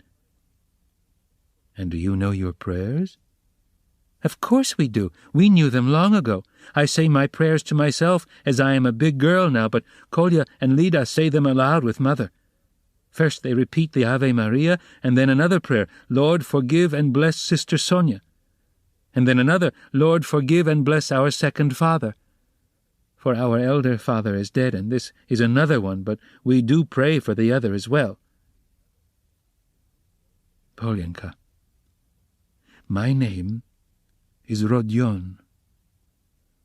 Pray sometimes for me too. And thy servant Rodion, nothing more." "I'll pray for you all the rest of my life," the little girl declared hotly. And suddenly, smiling again, she rushed at him and hugged him warmly once more. Raskolnikov told her his name and address, and promised to be sure to come next day. The child went away quite enchanted with him. It was past 10 when he came out into the street. In 5 minutes he was standing on the bridge, at the spot where the woman had jumped in. "Enough," he pronounced resolutely and triumphantly. "I've done with fancies, imaginary terrors and phantoms. Life is real. Haven't I lived just now? My life has not yet died with that old woman. The kingdom of heaven to her. And now, enough, madam, leave me in peace. Now for the reign of reason and light, and of will, and of strength. And now we will see, we will try our strength," he added defiantly, as though challenging some power of darkness. "And I was ready to consent to live in a square of space. I am very weak at this moment, but I believe my illness is all over. I knew it would be over when I went out. By the way, Potchinkov's house is only a few steps away. I certainly must go to Razumikhin, even if it were not close by. Let him win his bet. Let us give him some satisfaction, too. No matter. Strength. Strength is what one wants. You can get nothing without it. And strength must be won by strength. That's what they don't know," he added proudly and self-confidently. And he walked with flagging footsteps from the bridge. Pride and self-confidence grew continually stronger in him. He was becoming a different man every moment. What was it had happened to work this revolution in him? He didn't know himself. Like a man catching at a straw, he suddenly felt that he too could live, that there was still life for him, that his life had not died with the old woman. Perhaps he was in too great a hurry with his conclusion, but he didn't think of that. But I did ask her to remember thy servant Rodion in her prayers, the idea struck him. Well, that was in case of emergency, he added, and laughed himself at his boyish sally. He was in the best of spirits. He easily found Razumichin. The new lodger was already known at Pochinkov's, and the porter at once showed him the way. Halfway upstairs he could hear the noise and animated conversation of a big gathering of people. The door was wide open on the stairs. He could hear exclamations and discussion. Razumichin's room was fairly large. The company consisted of 15 people. Raskolnikov stopped in the entry, where 2 of the landlady's servants were busy behind a screen with 2 samovars, bottles, plates, and dishes of pie and savouries brought up from the landlady's kitchen. Raskolnikov sent in for Razumichin. He ran out delighted. At the first glance it was apparent that he had had a great deal to drink, and, though no amount of liquor made Razumichin quite drunk, this time he was perceptibly affected by it. "Listen," Raskolnikov hastened to say, "I've only just come to tell you you've won your bet, and that no one really knows what may not happen to him. I can't come in. I am so weak that I shall fall down directly. And so, good evening and goodbye. Come and see me tomorrow. Do you know what? I'll see you home. If you say you're weak yourself, you must— And your visitors? Who is the curly-headed one, who has just peeped out?" "He? Goodness only knows. Some friend of Uncle's, I expect. Or perhaps he has come without being invited. I'll leave Uncle with them. He is an invaluable person. Pity I can't introduce you to him now. But confound them all now. They won't notice me. And I need a little fresh air, for you've come just in the nick of time. Another 2 minutes, and I should have come to blows. They're talking such a lot of wild stuff. You simply can't imagine what men will say. Though why shouldn't you imagine? Don't we talk nonsense ourselves? And let them. That's the way to learn not to. Wait a minute, I'll fetch Zosimov." Zosimov pounced upon Raskolnikov almost greedily. He showed a special interest in him. Soon his face brightened. "You must go to bed at once," he pronounced, examining the patient as far as he could. "And take something for the night. Will you take it? I got it ready some time ago. A powder." "2, if you like," answered Raskolnikov. The powder was taken at once. "It's a good thing you are taking him home," observed Zosimov to Razumichin. "We shall see how he is tomorrow. Today he's not at all amiss. A considerable change since the afternoon. Live and learn." "Do you know what Zosimov whispered to me when we were coming out?" Razumichin blurted out as soon as they were in the street. "I won't tell you everything, brother, because they're such fools. Zosimov told me to talk freely to you on the way and get you to talk freely to me. And afterwards I am to tell him about it, for he's got a notion in his head that you are mad, or close on it. Only think, in the first place, you've 3 times the brains he has. In the second, if you are not mad, you needn't care a hang that he's got such a wild idea, and thirdly, that piece of beef whose specialty is surgery has gone mad on mental diseases. And what's brought him to this conclusion about you was your conversation today with Zamyetov." "Zamyetov told you all about it?" "Yes, and he did well. Now I understand what it all means, and so does Zamyetov. Well, the fact is, Rodya, the point is— I am a little drunk now, but that's no matter. The point is that this idea, you understand, was just being hatched in their brains. You understand? That is, no one ventured to say it aloud because the idea is too absurd, and especially since the arrest of that painter, that bubble's burst and gone forever. But why are they such fools? I gave Zamyetov a bit of a thrashing at the time. That's between ourselves, brother. Please don't let out a hint that you know of it. I've noticed he is a ticklish subject. It was at Louisa Ivanovna's, but today it's all cleared up. That Ilya Petrovitch is at the bottom of it. He took advantage of your fainting at the police station, but he's ashamed of it himself now. I know that—" Raskolnikov listened greedily. Razumikhin was drunk enough to talk too freely. "I fainted then because it was so close, and the smell of paint," said Raskolnikov. "No need to explain that. And it wasn't the point, only. The fever had been coming on for a month. Zosimov testifies to that. But how crushed that boy is now you wouldn't believe. I am not worth his little finger, he says. Yours, he means. He has good feelings at times, brother. But the lesson you gave him today, in the Palais de Cristal, that was too good for anything. You frightened him at first, you know. He nearly went into convulsions. You almost convinced him again of the truth of all that hideous nonsense, and then you suddenly put out your tongue at him. There now, what do you make of it? It was perfect. He is crushed, annihilated now. It was masterly, by God. It's what they deserve. Ah, that I wasn't there. He was hoping to see you awfully. Porfiry, too, wants to make your acquaintance. Ah, he too. But why did they put me down as mad? Oh, not mad. I must have said too much, brother. What struck him, you see, was that only that subject seemed to interest you. Now it's clear why it did interest you, knowing all the circumstances, and how that irritated you and worked in with your illness. I'm a little drunk, brother, only, confound him, he has some idea of his own. I tell you, he's mad on mental diseases, but don't you mind him." For half a minute both were silent. "Listen, Razumikhin," began Raskolnikov. "I want to tell you plainly. I've just been at a deathbed, a clerk who died. I gave them all my money. And besides, I've just been kissed by someone who, if I killed anyone, would just the same. In fact, I saw someone else there with a flame-colored feather.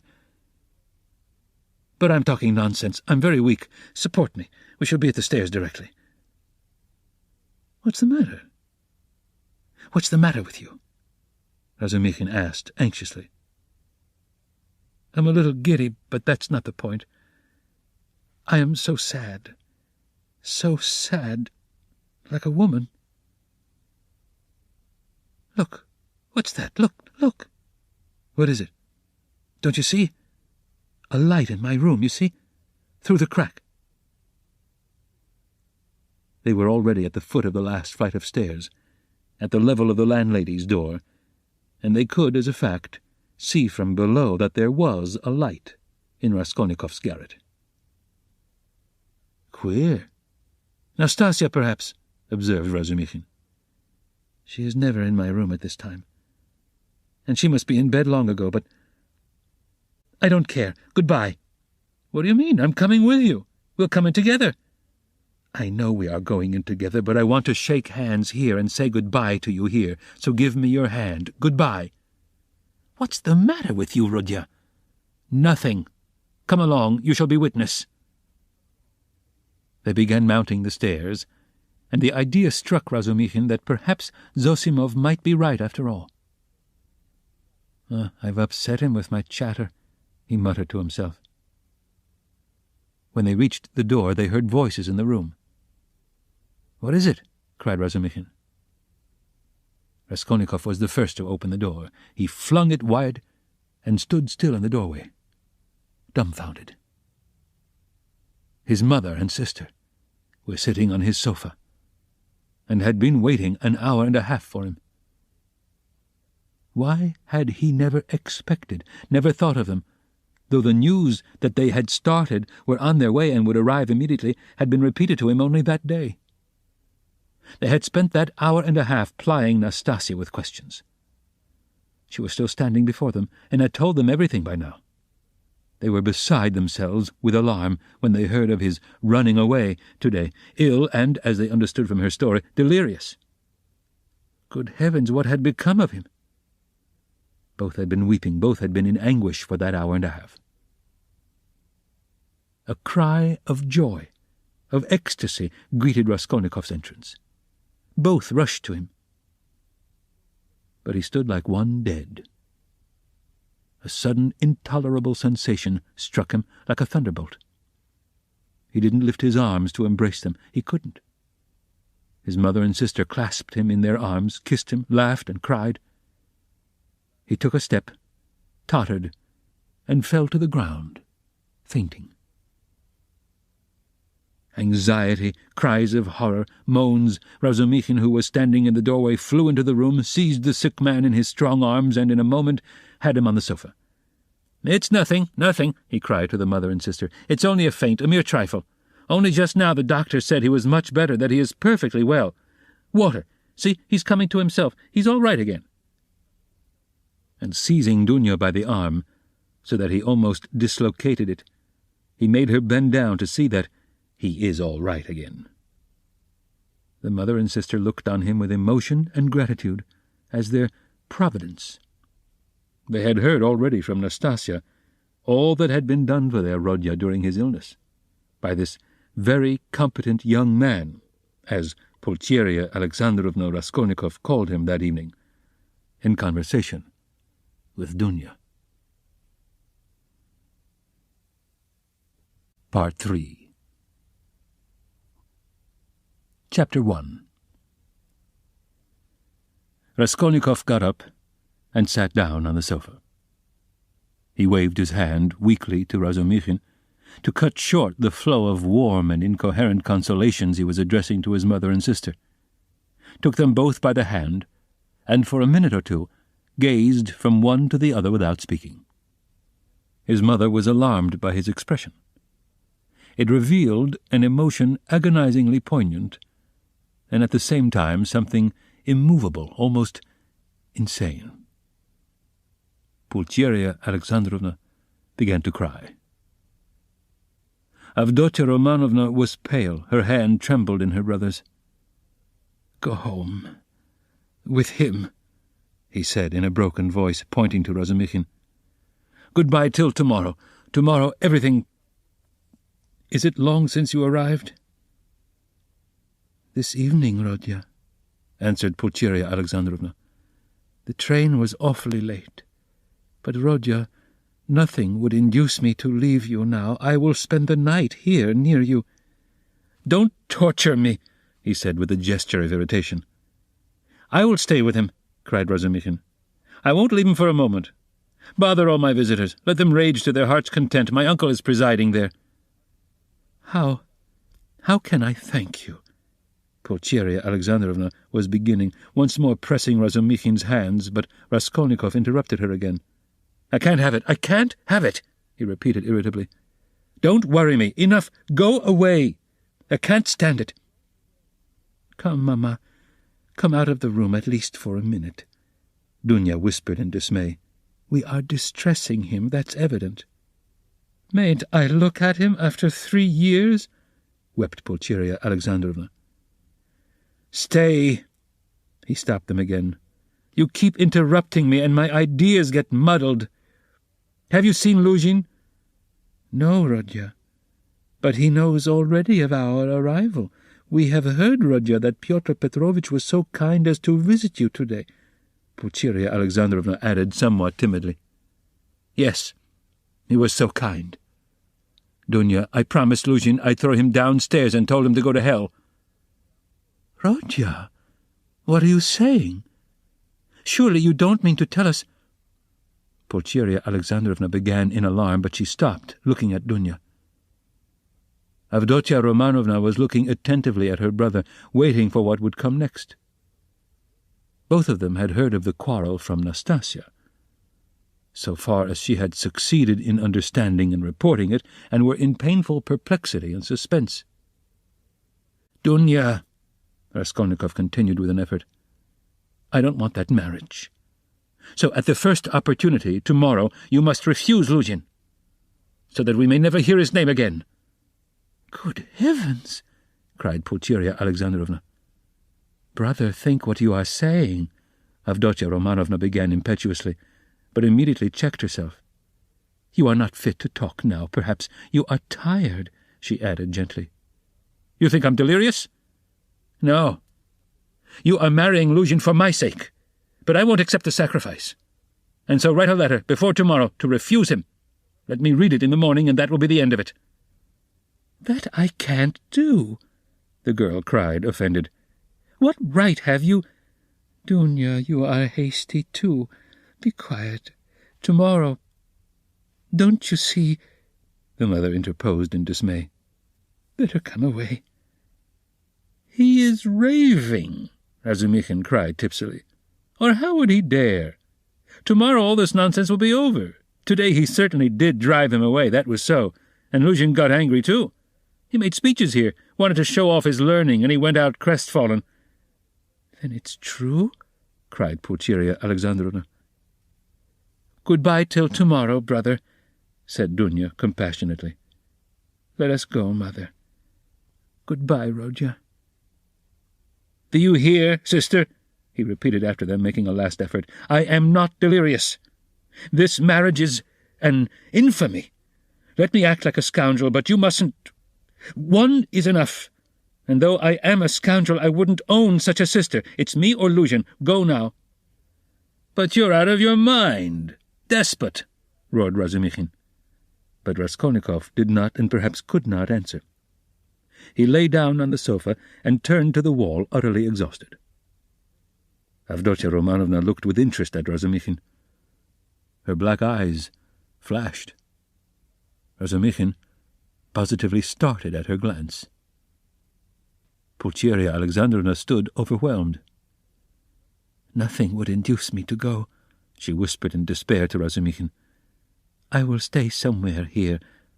Escort Dunya home." "You'll spoil everything," Razumikhin answered in the same whisper, losing patience. "Come out onto the stairs, anyway. Nastasya, show a light. I assure you," he went on in a half-whisper on the stairs, "that he was almost beating the doctor and me this afternoon. Do you understand? The doctor himself. Even he gave way and left him so as not to irritate him. I remained downstairs on guard, but he dressed at once and slipped off. And he will slip off again if you irritate him at this time of night, and will do himself some mischief." "What are you saying?" "And Avdotya Romanovna can't possibly be left in those lodgings without you. Just think where you're staying. That blackguard Pyotr Petrovitch couldn't find you better lodgings. But you know, I've had a little to drink, and that's what makes me swear. Don't mind it."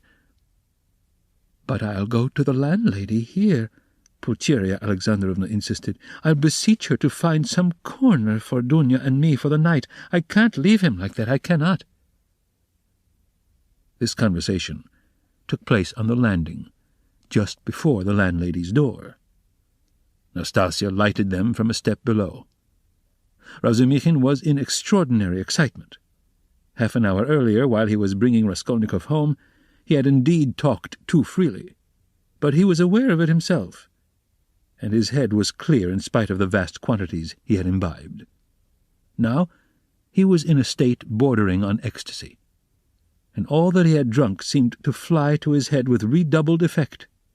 He stood with the two ladies, seizing both by their hands, persuading them and giving them reasons with astonishing plainness of speech, and at almost every word he uttered, probably to emphasize his arguments, he squeezed their hands painfully as in a vice. He stared at Avdotya Romanovna without the least regard for good manners. They sometimes pulled their hands out of his huge bony paws, but far from noticing what was the matter, he drew them all the closer to him. If they told him to jump head foremost from the staircase, he would have done it, without thought or hesitation, in their service. Though Pulcheria Alexandrovna felt that the young man was really too eccentric, and pinched her hand too much in her anxiety over her Rodya, she looked on his presence as providential, and was unwilling to notice all his peculiarities. But, though Avdotya Romanovna shared her anxiety, and was not of timorous disposition, she couldn't see the glowing light in his eyes without wonder, and almost alarm. It was only the unbounded confidence inspired by Nastasya's account of her brother's queer friend which prevented her from trying to run away from him, and to persuade her mother to do the same. She realized, too, that even running away was perhaps impossible now, 10 minutes later, however, she was considerably reassured. It was characteristic of Razumichin that he showed his true nature at once, whatever mood he might be in, so that people quickly saw the sort of man they had to deal with. "You can't go to the landlady, that's perfect nonsense," he cried. "If you stay, though you are his mother, you'll drive him to a frenzy, and then goodness knows what'll happen. Listen, I'll tell you what I'll do. Nastasia will stay with him now, and I'll conduct you both home. You can't be in the streets alone. Petersburg is an awful place in that way. But no matter. Then I'll run straight back here, and a quarter of an hour later, on my word of honor, I'll bring you news how he is, whether he is asleep and all that. Then listen. Then I'll run home in a twinkling. I've a lot of friends there, all drunk. I'll fetch Zosimov, that's the doctor who was looking after him. He is there too, but he is not drunk. He is not drunk. He is never drunk. I'll drag him to Rodya, and then to you, so that you'll get 2 reports in the hour, from the doctor, you understand, from the doctor himself. That's a very different thing from my account of him. If there's anything wrong, I swear I'll bring you here myself, but if it's all right, you go to bed. And I'll spend the night here in the passage. He won't hear me. And I'll tell Zosimov to sleep at the landlady's, to be at hand. Which is better for him, you or the doctor? So come home, then. But the landlady is out of the question. It's all right for me, but it's out of the question for you. She wouldn't take you, for she's a fool. She'd be jealous on my account of Avdotya Romanovna, and of you too, if you want to know. Of Avdotya Romanovna, certainly. She is an absolutely unaccountable character, but I am a fool too. No matter, come along. Do you trust me? Come. Do you trust me or not? Let us go, Mother, said Avdotya Romanovna. He will certainly do what he has promised. He has saved Rodya already, and if the doctor really will consent to spend the night here, what could be better? You see, you understand me because you are an angel, Razumichin cried in ecstasy. Let us go. Nastasia, fly upstairs and sit with him with a light. I'll come in a quarter of an hour. Though Pulcheria Alexandrovna was not perfectly convinced, she made no further resistance. Razumichin gave an arm to each and drew them down the stairs. He still made her uneasy. As though he was competent and good-natured, was he capable of carrying out his promise? He seemed in such a condition. "Ah, I see you think I'm in such a condition," Razumichin broke in upon her thoughts, guessing them as he strolled along the pavement with huge steps, so that the 2 ladies could hardly keep up with him. A fact he didn't observe, however. "Nonsense, that is, I am drunk like a fool, but that's not it. I'm not drunk from wine. It's seeing you has turned my head. But don't mind me. Don't take any notice. I'm talking nonsense. I'm not worthy of you. I'm utterly unworthy of you. The minute I've taken you home, I'll pour a couple of pailfuls of water over my head in the gutter here, and then I shall be all right. If only you knew how I love you both. Don't laugh, and don't be angry. You may be angry with anyone, but not with me. I am his friend, and therefore I am your friend too. I want to be. I had a presentiment. Last year there was a moment, though it wasn't a presentiment really, for you seem to have fallen from heaven, and I expect I shan't sleep all night. Zosimov was afraid a little time ago that he would go mad. That's why he mustn't be irritated." "What do you say?" cried the mother. "Did the doctor really say that?" asked Avdotya Romanovna, alarmed. "Yes, but it's not so. Not a bit of it. He gave him some medicine, a powder, I saw it. And then you're coming here. It would have been better if you'd come tomorrow. It's a good thing we went away, and in an hour Zosimov himself will report to you about everything. He is not drunk, and I shan't be drunk. And what made me get so tight? Because they got me into an argument, damn them. I've sworn never to argue. They talk such trash. I almost came to blows. I've left my uncle to preside. Would you believe they insist on complete absence of individualism, and that's just what they relish. Not to be themselves. To be as unlike themselves as they can. That's what they regard as the highest point of progress. If only their nonsense were their own, but as it is— "Listen," Pulcheria Alexandrovna interrupted timidly. But it only added fuel to the flames. "What do you think?" shouted Razumikhin louder than ever. "You think I am attacking them for talking nonsense? Not a bit. I like them to talk nonsense. That's man's one privilege over all creation. Through error you come to the truth. I am a man because I err. You never reach any truth without making 14 mistakes, and very likely 114. And a fine thing, too, in its way, but we can't even make mistakes on our own account. Talk nonsense, but talk your own nonsense, and I'll kiss you for it. To go wrong in one's own way is better than to go right in someone else's. In the first case you are a man, in the second you're no better than a bird. Truth won't escape you, but life can be cramped. There have been examples. And what are we doing now? In science, development, thought, invention, ideals, aims, liberalism, judgment, experience, and everything, we are still in the preparatory class at school. We prefer to live on other people's ideas. It's what we are used to. Am I right? Am I right?"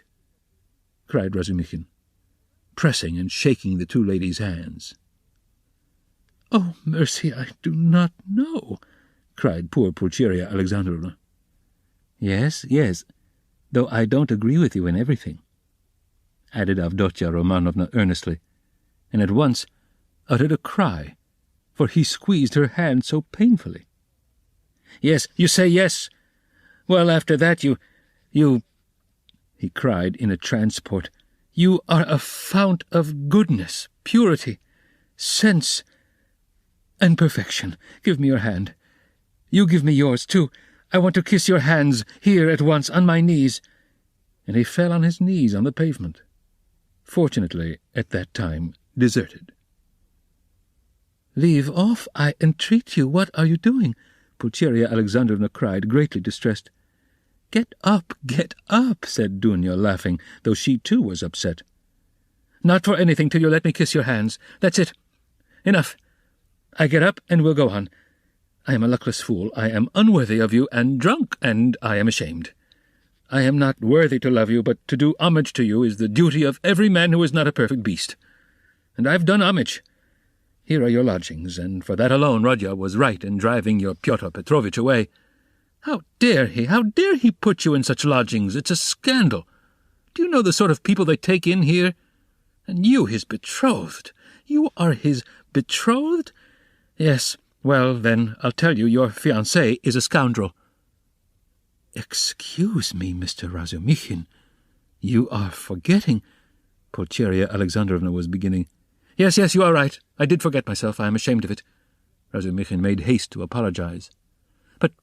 But you can't be angry with me for speaking so, for I speak sincerely, and not because— that would be disgraceful. In fact, not because I'm in— well, anyway, I won't say why. I daren't. But we all saw today when he came in that man is not of our sort. Not because he had his hair curled at the barber's, not because he was in such a hurry to show his wit, but because he is a spy, a speculator. Because he's a skinflint and a buffoon, that's evident. Do you think him clever?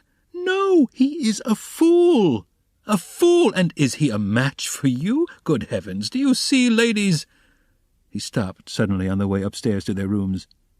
"Though all my friends there are drunk, yet they are all honest, and though we do talk a lot of trash, and I do too, yet we shall talk our way to the truth at last, for we are on the right path, while Pyotr Petrovitch is not on the right path. Though I've been calling them all sorts of names just now, I do respect them all, though I don't respect Zamyetov. I like him, for he is a puppy, and that bullock Zosimov, because he is an honest man and knows his work. But enough. It's all said and forgiven. Is it forgiven? Well, then, let's go on. I know this corridor. I've been here. There was a scandal here at number 3. Where are you here? Which number? 8? Well, lock yourselves in for the night, then. Don't let anybody in. In a quarter of an hour I'll come back with news, and half an hour later I'll bring Zosimov. You'll see. Goodbye. I'll run." "Good heavens, Dunya, what is going to happen?" said Pulcheria Alexandrovna, addressing her daughter with anxiety and dismay. "Don't worry yourself, mother," said Dunya, taking off her hat and cape. "God has sent this gentleman to our aid. Though he has come from a drinking party, we can depend on him, I assure you. And all that he has done for Rodya. Ah, Dunya, goodness knows whether he will come. How could I bring myself to leave Rodya? And how different I had fancied our meeting. How sullen he was, as though not pleased to see us." Tears came into her eyes. "No, it's not that, Mother. You didn't see. You were crying all the time. He is quite unhinged by serious illness. That's the reason." "Ah, that illness. What will happen? What will happen? And how he talked to you, Dunya," said the mother, looking timidly at her daughter, trying to read her thoughts, and already half consoled by Dunya's standing up for her brother, which meant that she had already forgiven him. "I am sure he will think better of it tomorrow," she added, probing her further. "And I am sure that he will say the same tomorrow about that," Avdotya Romanovna said finally. And of course there was no going beyond that, for this was a point which Pulcheria Alexandrovna was afraid to discuss. Dunya went up and kissed her mother. The latter warmly embraced her without speaking. Then she sat down to wait anxiously for Razumikhin's return, timidly watching her daughter, who walked up and down the room with her arms folded, lost in thought. This walking up and down when she was thinking was a habit of Avdotya Romanovna, and the mother was always afraid to break in on her daughter's mood at such moments. Razumikhin, of course, was ridiculous in his sudden, drunken infatuation for Avdotya Romanovna. Yet apart from his eccentric condition, many people would have thought it justified if they had seen Avdotya Romanovna, especially at that moment when she was walking to and fro with folded arms, pensive and melancholy. Avdotya Romanovna was remarkably good-looking. She was tall, strikingly well-proportioned, strong and self-reliant. The latter quality was apparent in every gesture, though it didn't in the least detract from the grace and softness of her movements.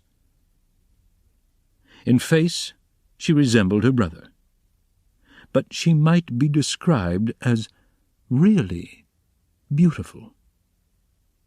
Her hair was dark brown, a little lighter than her brother's. There was a proud light in her almost black eyes, and yet, at times, a look of extraordinary kindness. She was pale, but it was a healthy pallor. Her face was radiant with freshness and vigor. Her mouth was rather small. The full red lower lip projected a little, as did her chin. It was the only irregularity in her beautiful face, but it gave it a peculiarly individual and almost haughty expression. Her face was always more serious and thoughtful than gay. But how well smiles, how well youthful, light-hearted, irresponsible laughter suited her face. It was natural enough that a warm, open, simple-hearted, honest giant like Razumikhin, who had never seen anyone like her and was not quite sober at the time, should lose his head immediately. Besides, as chance would have it, he saw Dunya for the first time transfigured by her love for her brother and her joy at meeting him. Afterwards he saw her lower lip quiver with indignation at her brother's insolent, cruel, and ungrateful words. And his fate was sealed. He had spoken the truth, moreover, when he blurted out in his drunken talk on the stairs that Praskovya Pavlovna, Raskolnikov's eccentric landlady, would be jealous of Pulcheria Alexandrovna as well as of Avdotya Romanovna on his account.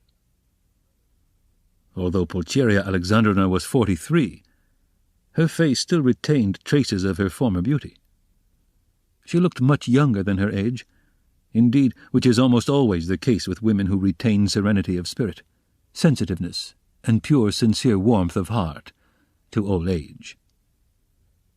We may add in parenthesis that to preserve all this is the only means of retaining beauty to old age.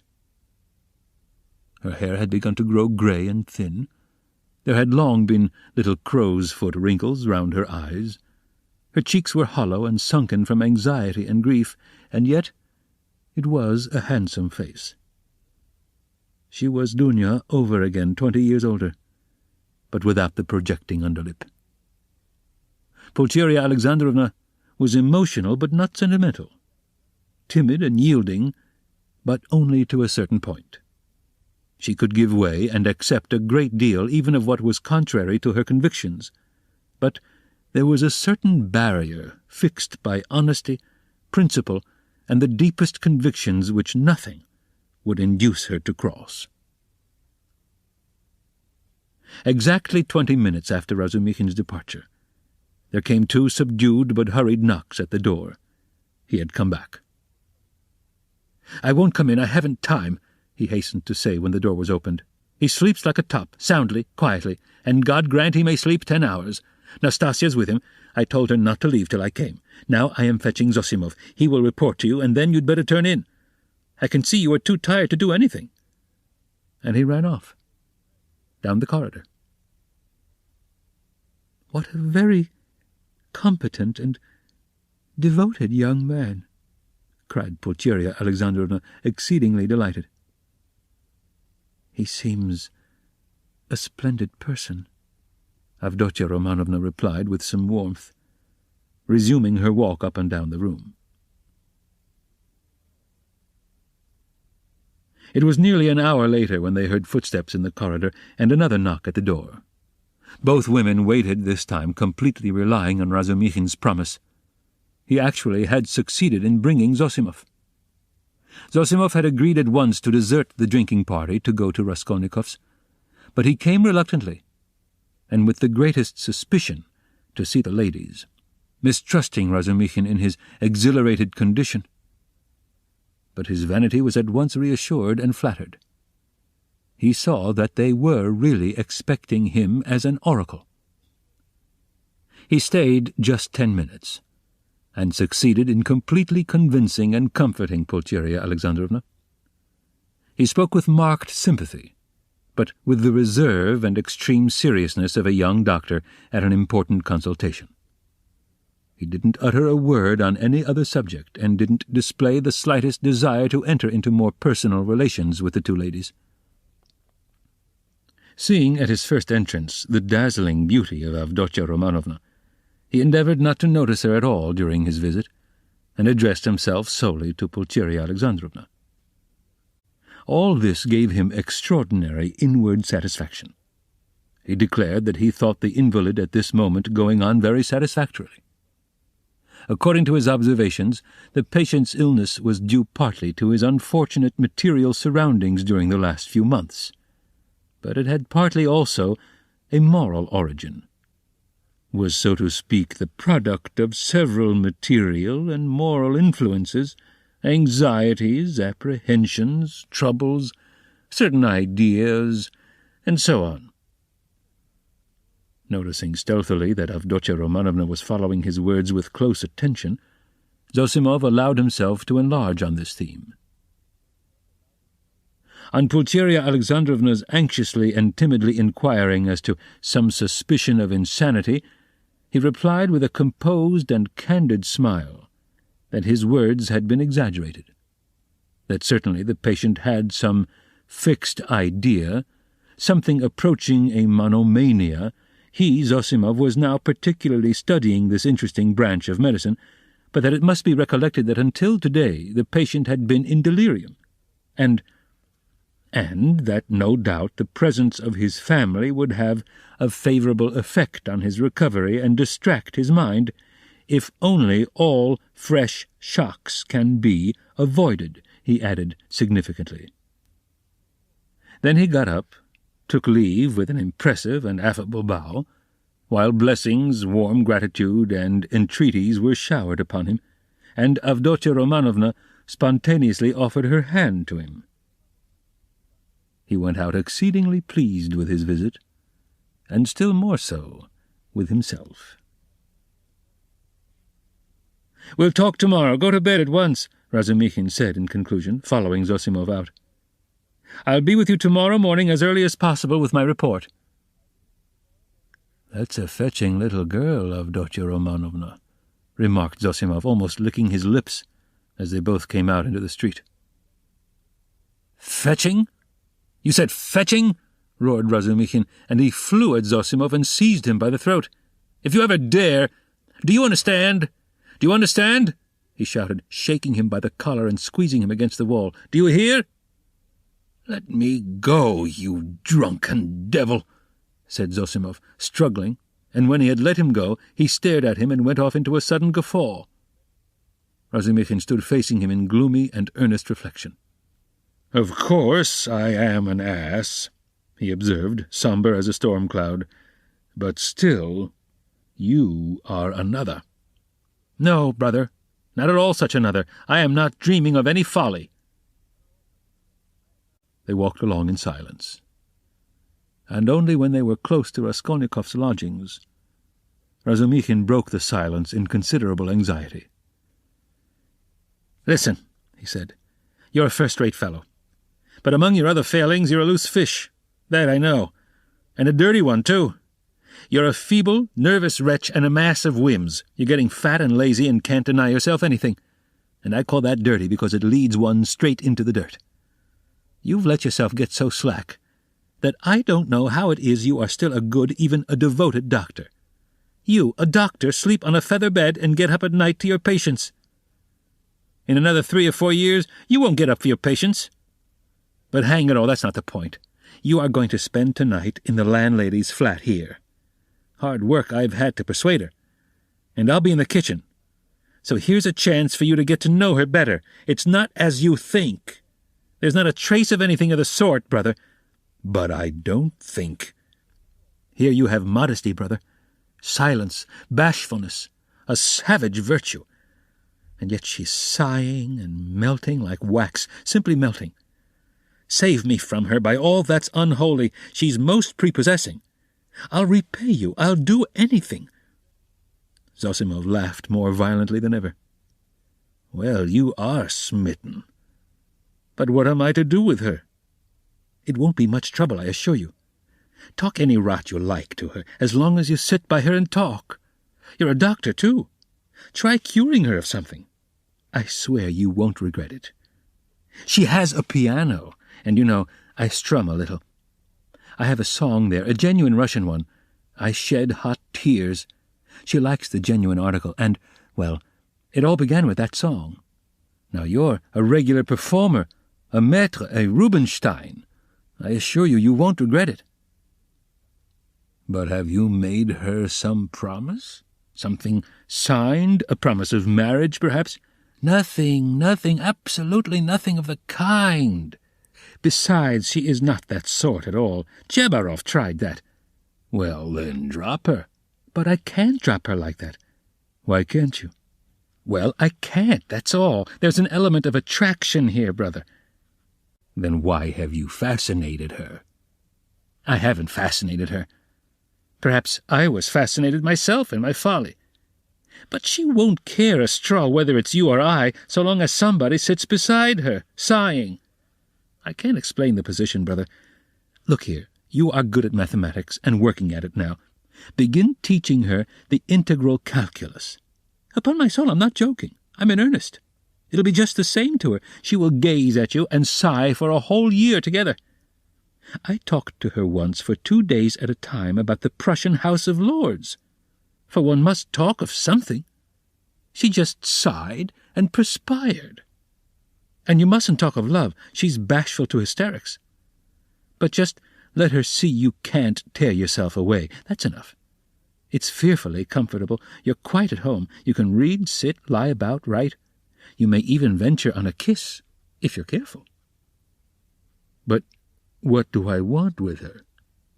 Ugh, I can't make you understand. You see, you are made for each other. I have often been reminded of you. You'll come to it in the end. So does it matter whether it's sooner or later? There's the feather-bed element here, brother. And not only that, there's an attraction here. Here you have the end of the world, an anchorage, a quiet haven, the navel of the earth, the three fishes that are the foundation of the world, the essence of pancakes, of savory fish pies, of the evening samovar, of soft sighs and warm shawls and hot stoves to sleep on, as snug as though you were dead, and yet you're alive. The advantages of both at once. Oh, hang it, brother, what stuff I'm talking. It's bedtime. Listen, I sometimes wake up at night, so I'll go in and look at him. But there's no need, it's all right. Don't you worry yourself, yet if you like, you might just look in once too. But if you notice anything, delirium or fever, wake me at once.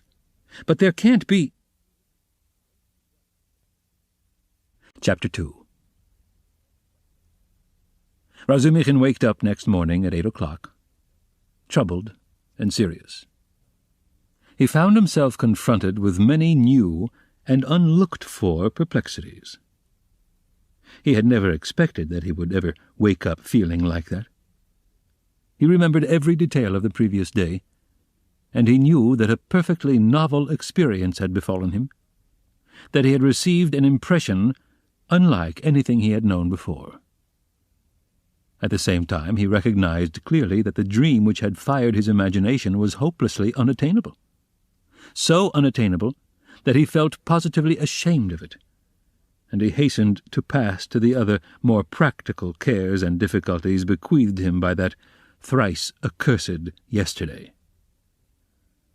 The most awful recollection of the previous day was the way he had shown himself, base and mean, not only because he had been drunk, but because he had taken advantage of the young girl's position to abuse her fiancé in his stupid jealousy, knowing nothing of their mutual relations and obligations, and next to nothing of the man himself. And what right had he to criticize him in that hasty and unguarded manner? Who had asked for his opinion?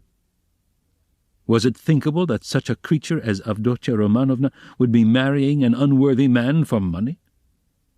So there must be something in him. The lodgings? But after all, how could he know the character of the lodgings? He was furnishing a flat.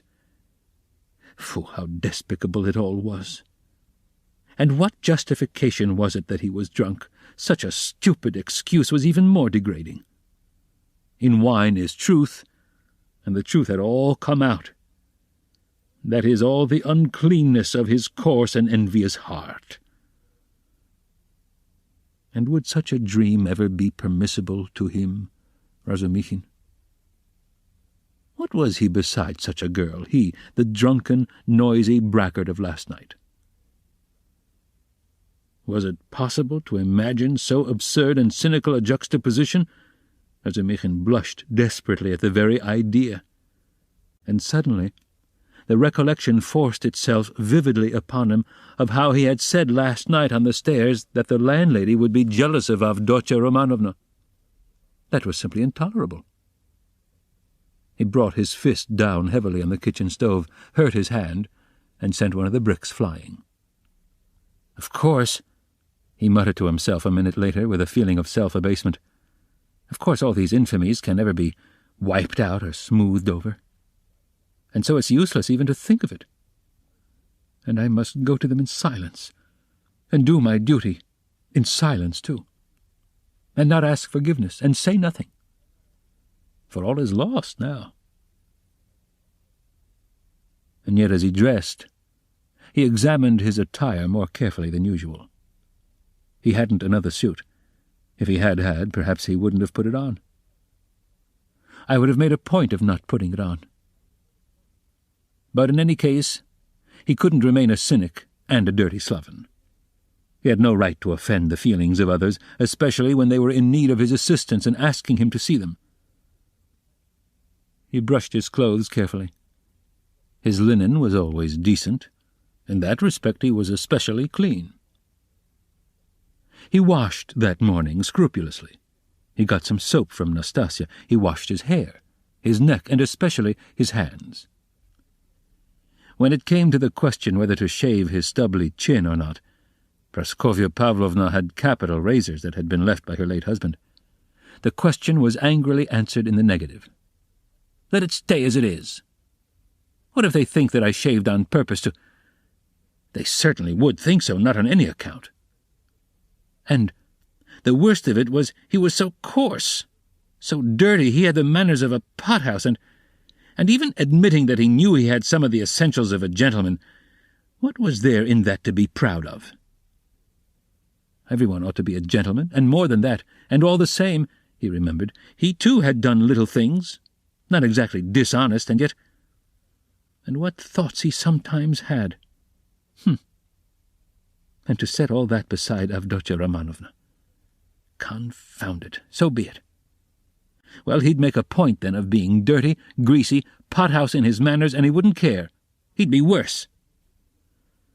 He was engaged in such monologues when Zosimov, who had spent the night in Praskovya Pavlovna's parlour, came in. He was going home and was in a hurry to look at the invalid first. Razumikhin informed him that Raskolnikov was sleeping like a dormouse. Zosimov gave orders that they shouldn't wake him, and promised to see him again about 11. "If he is still at home," he added. "Damn it all! If one can't control one's patients, how is one to cure them? Do you know whether he will go to them or whether they are coming here?" "They are coming, I think," said Razumikhin, understanding the object of the question. "And they will discuss their family affairs, no doubt. I'll be off. You, as the doctor, have more right to be here than I." "But I am not a father-confessor. I shall come and go away. I've plenty to do besides looking after them." "One thing worries me," interposed Razumikhin, frowning. "On the way home, I talked a lot of drunken nonsense to him, all sorts of things, and amongst them that you were afraid that he might become insane." "You told the ladies so, too." "I know it was stupid. You may beat me if you like. Did you think so seriously?" "That's nonsense, I tell you. How could I think it seriously? You yourself described him as a monomaniac when you fetched me to him. And we added fuel to the fire yesterday. You did, that is, with your story about the painter. It was a nice conversation when he was perhaps mad on that very point. If only I'd known what happened then at the police station, and that some wretch had insulted him with this suspicion. I would not have allowed that conversation yesterday. These monomaniacs will make a mountain out of a molehill, and see their fancies as solid realities. As far as I remember, it was Zamyetov's story that cleared up half the mystery to my mind. Why, I know one case in which a hypochondriac, a man of 40, cut the throat of a little boy of 8 because he couldn't endure the jokes he made every day at table.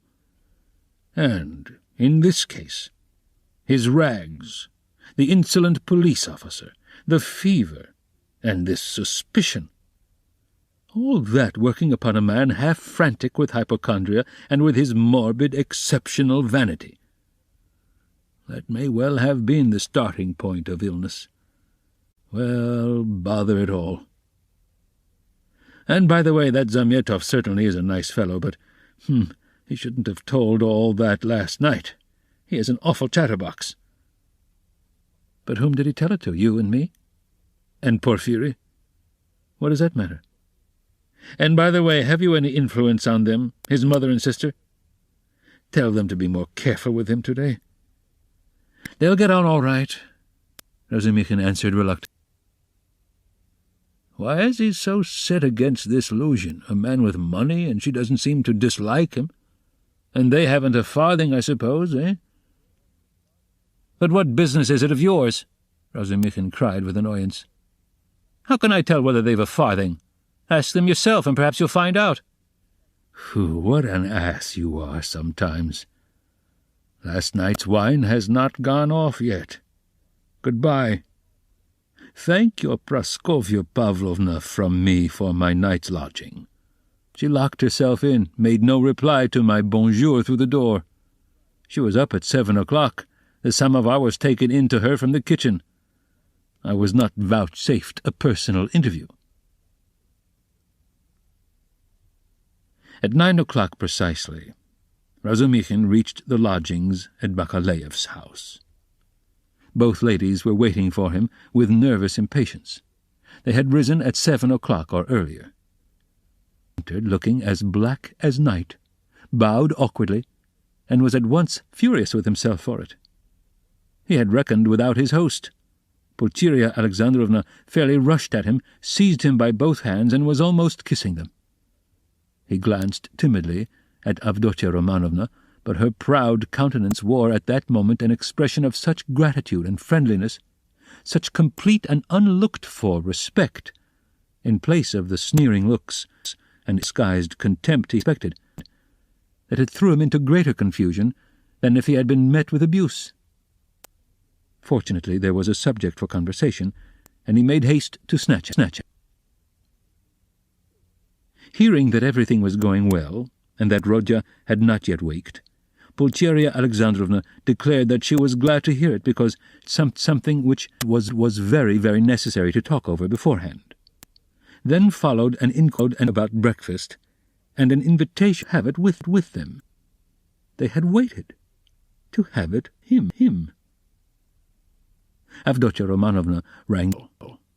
It was answered by a ragged, dirty waiter. They asked him to bring tea, which was served at last, but in such a disorderly that the ladies were ashamed. Razumikhin vigorously attacked the lock. Remembering Luzhin, stopped in embarrassment and was greatly relieved by Pulcheria Alexandrovna's questions, which showered in a continual stream upon him. This ends Disc 8. Crime and Punishment, Disc 9. He talked for 3/4 of an hour, being constantly interrupted by their questions, and succeeded in describing to them all the most important facts he knew of the last year of Raskolnikov's life, concluding with a circumstantial account of his illness. He omitted, however, many things which were better omitted, including the scene at the police station with all its consequences. They listened eagerly to his story, and when he thought he had finished and satisfied his listeners, he found that they considered he had hardly begun. Tell me, what do you think— Excuse me, I still don't know your name," Pulcheria Alexandrovna put in hastily. "Dmitri Prokofyevitch."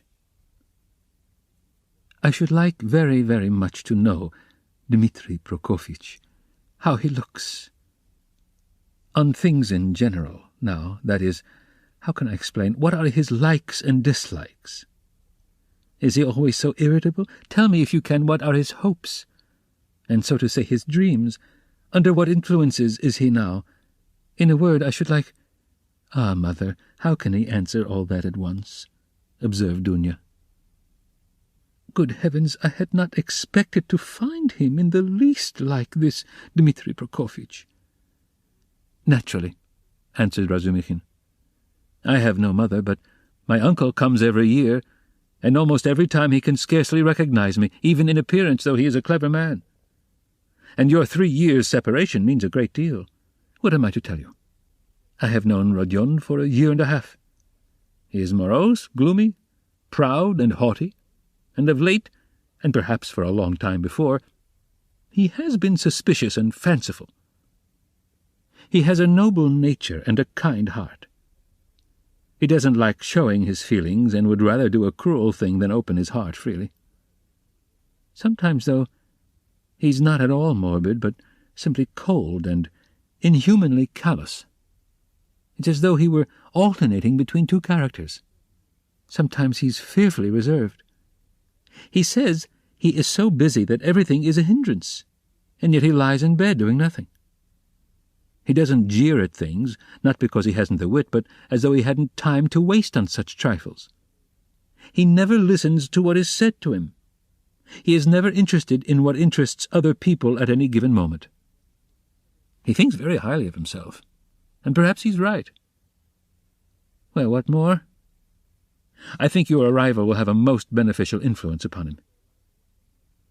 "God grant it may," cried Pulcheria Alexandrovna, distressed by Razumikhin's account of her Rodya.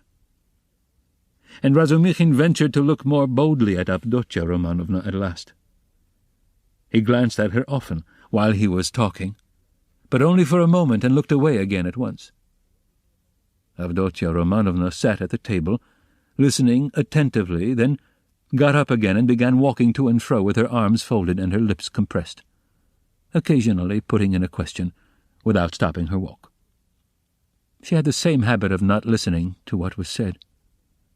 She was wearing a dress of thin, dark stuff, and she had a white, transparent scarf round her neck. Razumikhin soon detected signs of extreme poverty in their belongings. Had Avdotya Romanovna been dressed like a queen, he felt that he would not be afraid of her.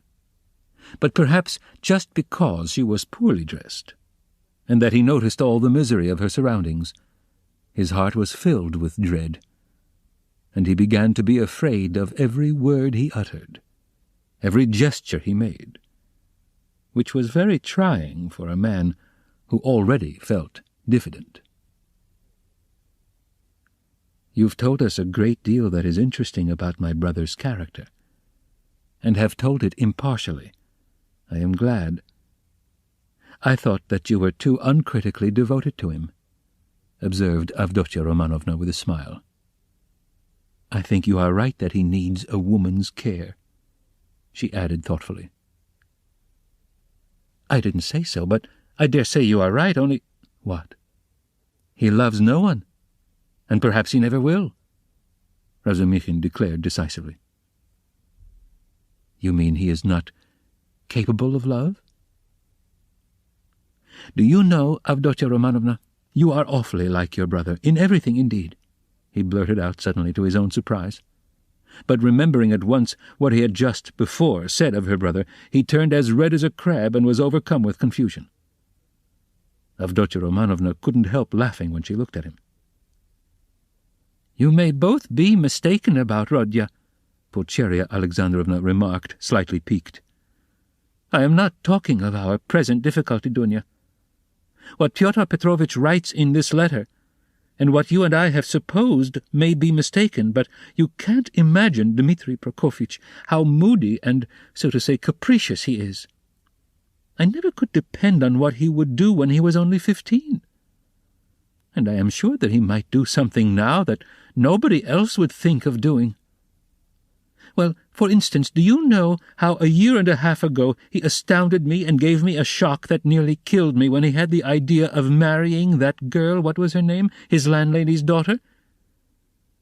"Did you hear about that affair?" asked Avdotya Romanovna. "Do you suppose," Pulcheria Alexandrovna continued warmly, "do you suppose that my tears, my entreaties, my illness, my possible death from grief, our poverty, would have made him pause? No, he would calmly have disregarded all obstacles. And yet it isn't that he doesn't love us." "He has never spoken a word of that affair to me," Razumikhin answered cautiously. "But I did hear something from Praskovya Pavlovna herself, though she is by no means a gossip. And what I heard certainly was rather strange." "And what did you hear?" both the ladies asked at once. "Well, nothing very special. I only learned that the marriage, which only failed to take place through the girl's death, was not at all to Praskovya Pavlovna's liking. They say, too, the girl was not at all pretty. In fact, I am told, positively ugly. And such an invalid, and queer. But she seems to have had some good qualities. She must have had some good qualities, or it's quite inexplicable. She had no money either, and he wouldn't have considered her money. But it's always difficult to judge in such matters." "I'm sure she was a good girl," Avdotya Romanovna observed briefly. "God forgive me, I simply rejoiced at her death. Though I don't know which of them would have caused most misery to the other, he to her or she to him," Pulcheria Alexandrovna concluded. Then she began tentatively, questioning him about the scene on the previous day with Luzhin, hesitating and continually glancing at Dunya, obviously to the latter's annoyance. This incident, more than all the rest, evidently caused her uneasiness, even consternation. Razumikhin described it in detail again, but this time he added his own conclusions. He openly blamed Raskolnikov for intentionally insulting Pyotr Petrovitch, not seeking to excuse him on the score of his illness.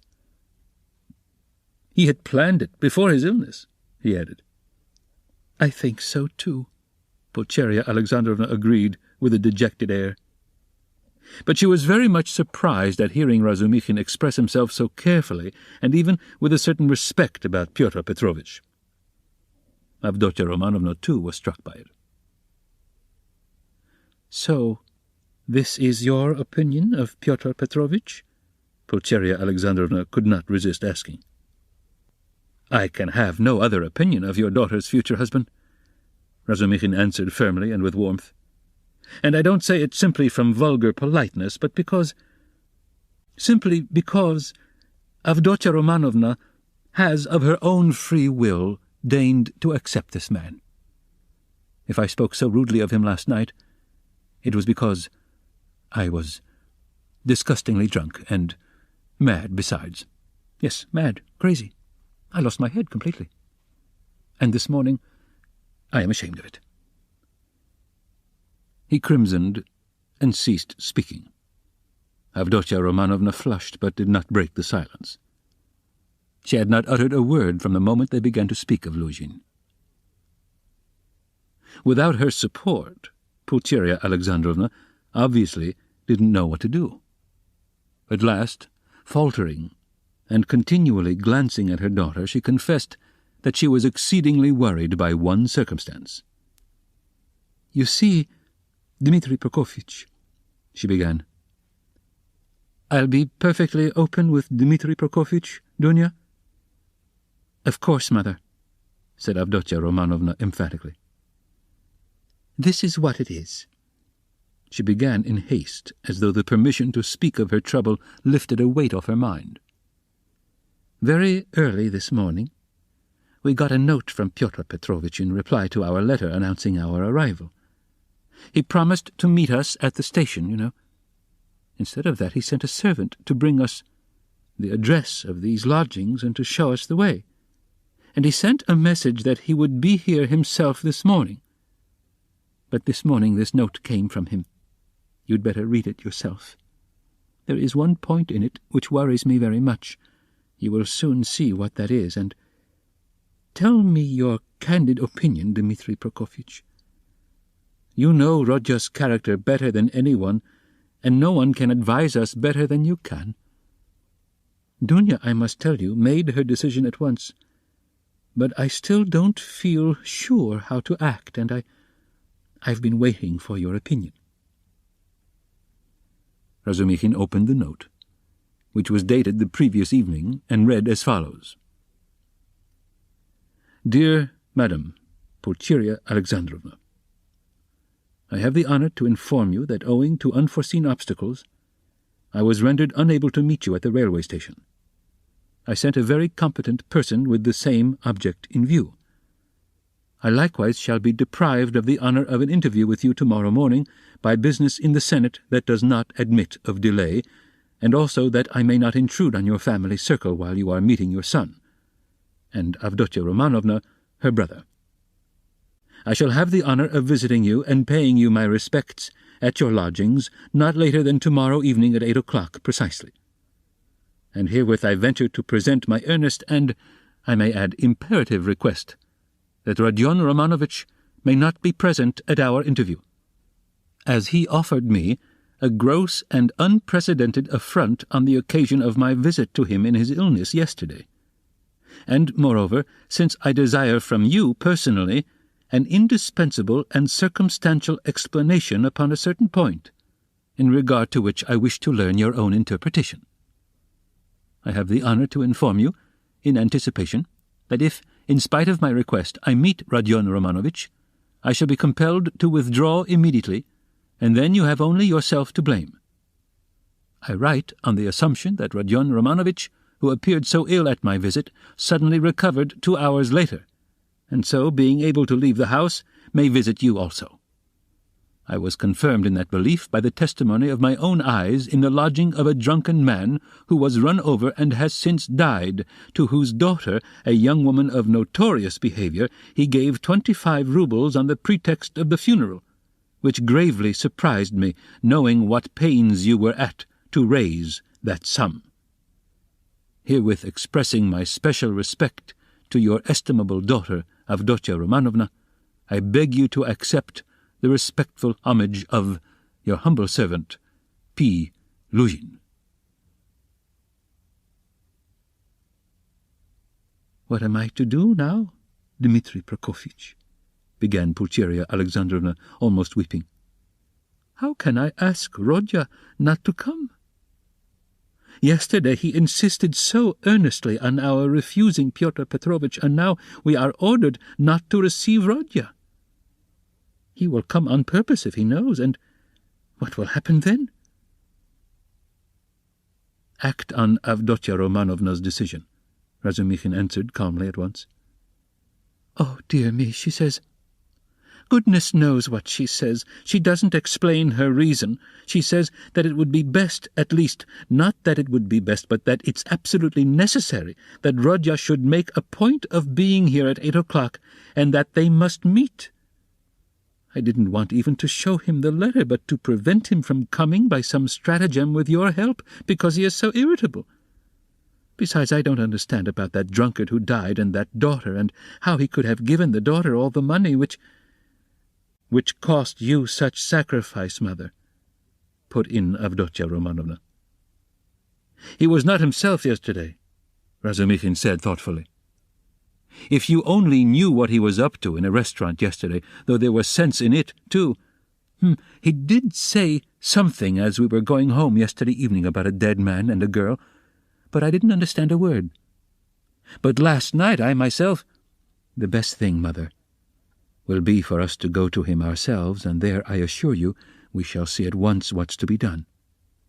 Besides, it's getting late. Good heavens, it's past 10, she cried, looking at a splendid gold-enamelled watch which hung round her neck on a thin Venetian chain, and looked entirely out of keeping with the rest of her dress. A present from her fiancé, thought Razumikhin. "We must start, Dunya, we must start," her mother cried in a flutter. "He will be thinking we are still angry after yesterday, from our coming so late. Merciful heavens!" While she said this, she was hurriedly putting on her hat and mantle. Dunya, too, put on her things. Her gloves, as Razumikhin noticed, were not merely shabby, but had holes in them.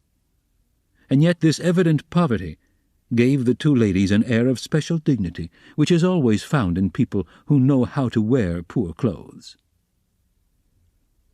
Razumikhin looked reverently at Dunya and felt proud of escorting her. The queen, who mended her stockings in prison, he thought, must have looked then every inch a queen, and even more a queen than at sumptuous banquets and levées. "My God!" exclaimed Pulcheria Alexandrovna, "little did I think that I should ever fear seeing my son, my darling, darling Rodya. I am afraid, Dmitri Prokofyevich," she added, glancing at him timidly. "Don't be afraid, mother," said Dunya, kissing her. "Better have faith in him." "Oh, dear, I have faith in him, but I haven't slept all night," exclaimed the poor woman. They came out into the street. "Do you know, Dunya, when I dozed a little this morning, I dreamed of Marfa Petrovna. She was all in white. She came up to me, took my hand, and shook her head at me, but so sternly as though she were blaming me. Is that a good omen? Oh, dear me, you don't know, Dmitri Prokofyevich, that Marfa Petrovna's dead." "No, I didn't know. Who is Marfa Petrovna?" "She died suddenly, and only fancy—" "Afterwards, Mamma," put in Dunya. "He doesn't know who Marfa Petrovna is." "Ah, you don't know? And I was thinking that you knew all about us. Forgive me, Dmitri Prokofyevich. I don't know what I am thinking about these last few days. I look upon you really as a providence for us, and so I took it for granted that you knew all about us. I look on you as a relation. Don't be angry with me for saying so. Dear me, what's the matter with your right hand? Have you knocked it?" "Yes, I bruised it," muttered Razumikhin, overjoyed. "I sometimes speak too much from the heart, so that Dunya finds fault with me, but, dear me, what a cupboard he lives in. I wonder whether he is awake. Does this woman, his landlady, consider it a room? Listen, you say he doesn't like to show his feelings, so perhaps I shall annoy him with my weaknesses. Do advise me, Dmitri Prokofitch. How am I to treat him? I feel quite distracted, you know." "Don't question him too much about anything if you see him frown. Don't ask him too much about his health. He doesn't like that." "Ah, Dmitri Prokofitch, how hard it is to be a mother. But here are the stairs. What an awful staircase. Mother, you are quite pale. Don't distress yourself, darling," said Dunya, caressing her. Then, with flashing eyes, she added, "He ought to be happy at seeing you, and you are tormenting yourself so." "Wait, I'll peep in and see whether he is waked up." The ladies slowly followed Razumikhin, who went on before, and when they reached the landlady's door on the 4th story, they noticed that her door was a tiny crack open, and that 2 keen black eyes were watching them from the darkness within. When their eyes met, the door was suddenly shut, with such a slam that Pulcheria Alexandrovna almost cried out. Chapter 3. "He is well, quite well," Zosimov cried cheerfully as they entered. He had come in 10 minutes earlier, and was sitting in the same place as before on the sofa. Raskolnikov was sitting in the opposite corner, fully dressed, and carefully washed and combed, as he had not been for some time past. The room was immediately crowded, yet Nastasya managed to follow the visitors in and stayed to listen. Raskolnikov really was almost well, as compared with his condition the day before, but he was still pale, listless, and sombre. He looked like a wounded man, or one who has undergone some terrible physical suffering. His brows were knitted, his lips compressed, his eyes feverish. He spoke little and reluctantly, as though performing a duty, and there was a restlessness in his movements. All he lacked was a sling on his arm, or a bandage on his finger to complete the impression of a man with a painful abscess, or a broken arm. The pale, sombre face lighted up for a moment when his mother and sister entered, but this only gave it a look of more intense suffering in place of its listless dejection.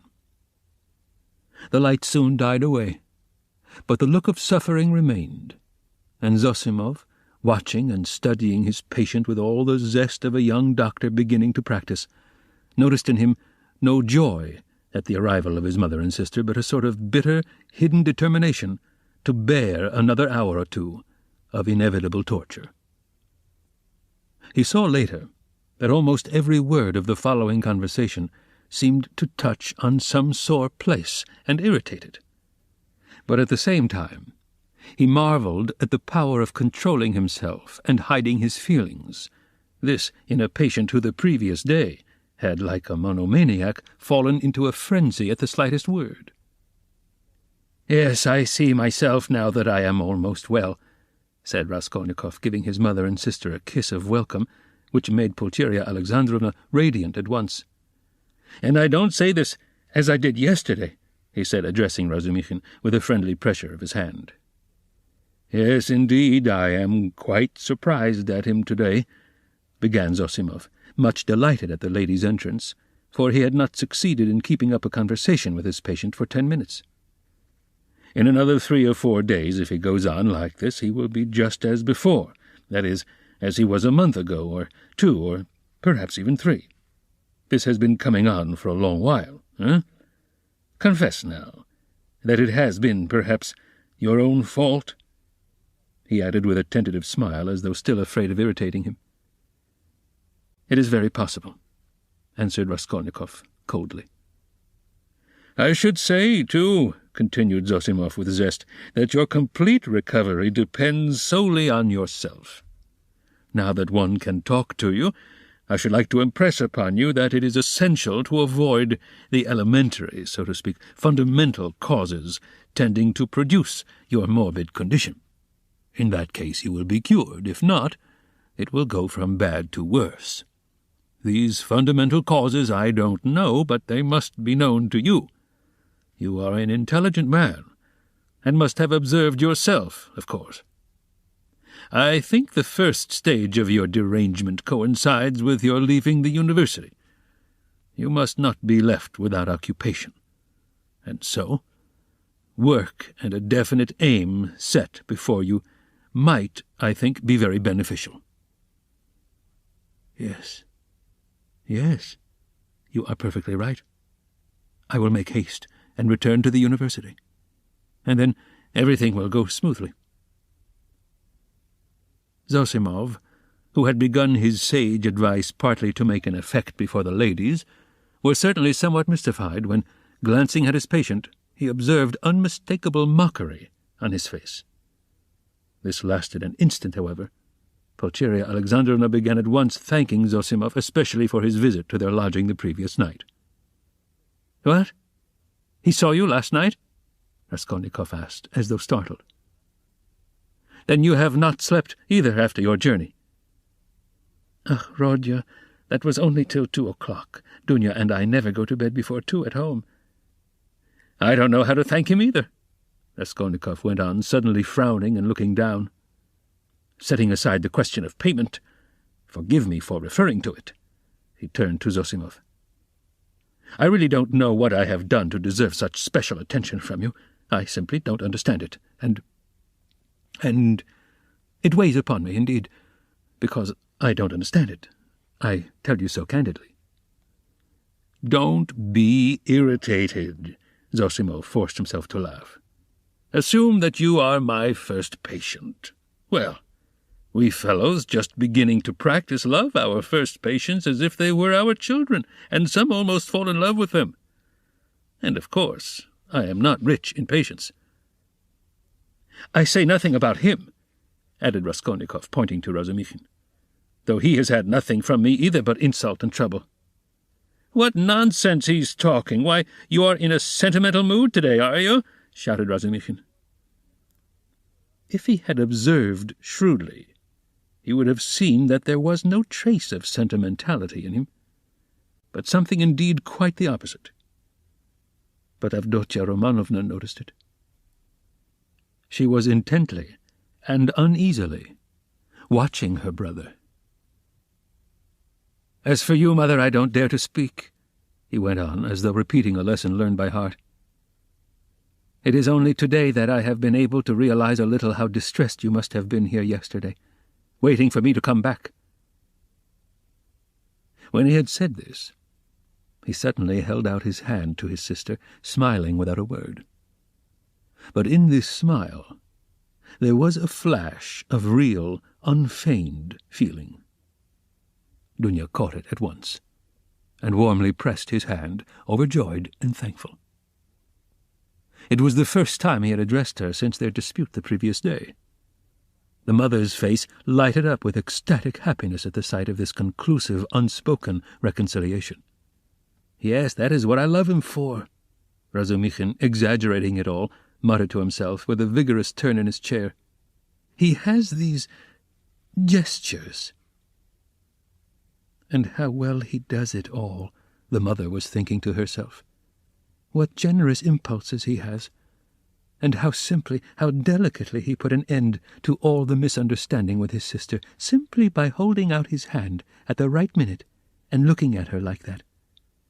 And what fine eyes he has, and how fine his whole face is. He's even better looking than Dunya.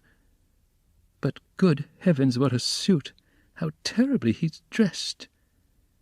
Vasya, the messenger boy in Afanasy Ivanitch's shop, is better dressed. I could rush at him and hug him, weep over him, but I am afraid.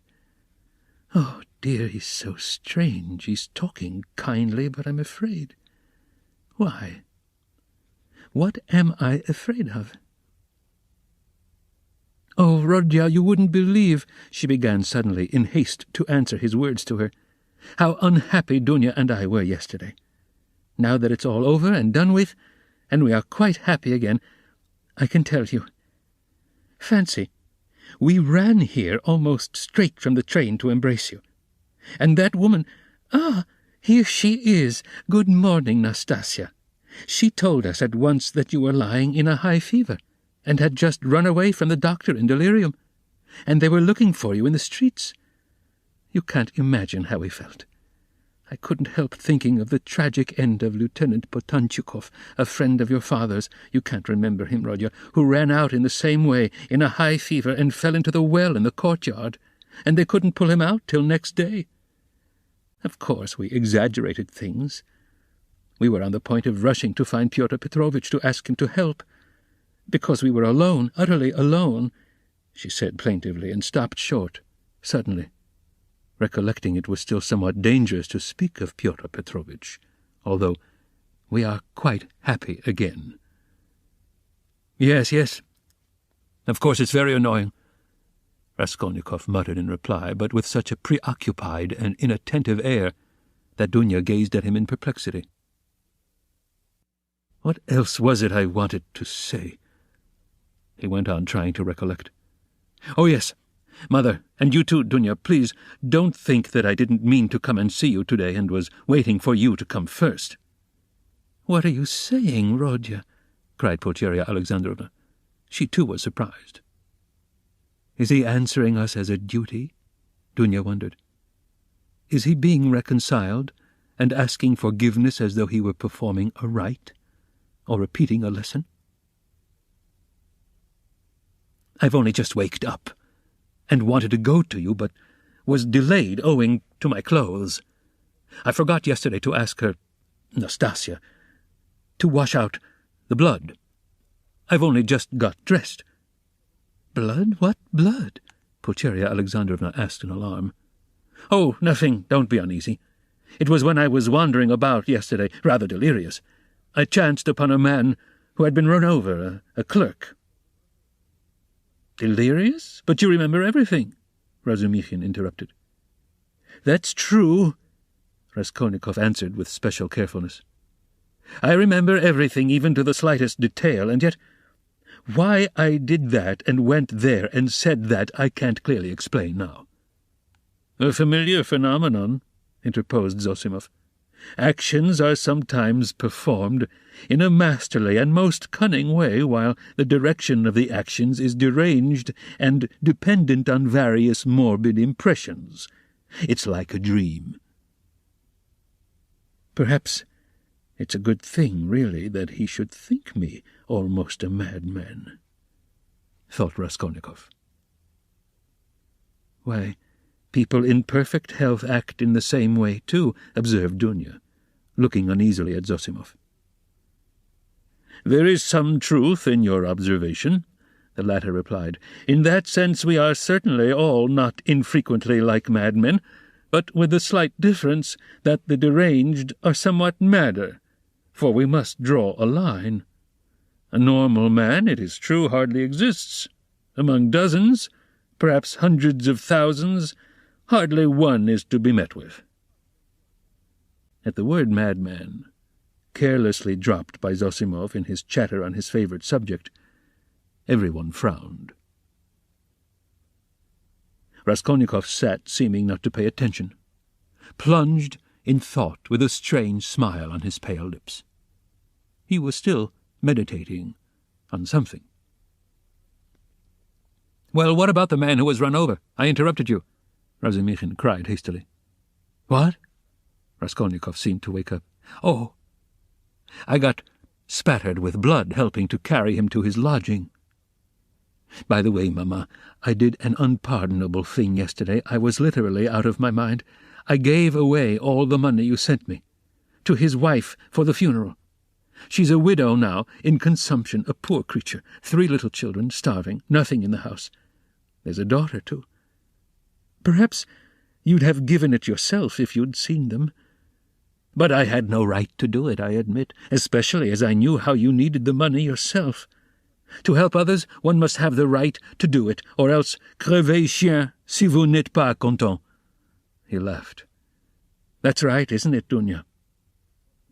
No, it's not, answered Dunya firmly. Bah, you too have ideals, he muttered, looking at her almost with hatred and smiling sarcastically. I ought to have considered that. Well, that's praiseworthy, and it's better for you. And if you reach a line you won't overstep, you will be unhappy. And if you overstep it, maybe you will be still unhappier. But all that's nonsense, he added irritably, vexed at being carried away. I only meant to say that I beg your forgiveness, Mother, he concluded, shortly and abruptly. That's enough, Rodya. I am sure that everything you do is very good, said his mother, delighted. Don't be too sure, he answered, twisting his mouth into a smile. A silence followed. There was a certain constraint in all this conversation, and in the silence, and in the reconciliation, and in the forgiveness. And all were feeling it.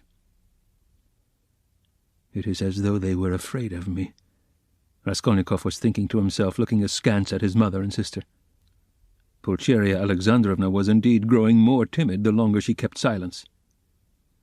Yet in their absence, I seemed to love them so much, flashed through his mind. Do you know, Rodya, Marfa Petrovna is dead? Pulcheria Alexandrovna suddenly blurted out. What Marfa Petrovna? Oh, Mercianus, Marfa Petrovna Svidrigailov. I wrote you so much about her. Ah, yes, I remember. So, she's dead. Oh, really? He roused himself suddenly, as if waking up. What did she die of? Only imagine, quite suddenly, Pulcheria Alexandrovna answered hurriedly, encouraged by his curiosity. On the very day I was sending you that letter, would you believe it? That awful man seems to have been the cause of her death. They say he beat her, dreadfully. Why? Were they on such bad terms? He asked, addressing his sister. Not at all. Quite the contrary, indeed. With her he was always very patient. Considerate, even. In fact, all those 7 years of their married life he gave way to her. Too much so, indeed, in many cases. All of a sudden he seems to have lost patience. Then he couldn't have been so awful if he controlled himself for 7 years. You seem to be defending him, Dunya. No, he's an awful man. I can imagine nothing more awful, Dunya answered, almost with a shudder, knitting her brows and sinking into thought.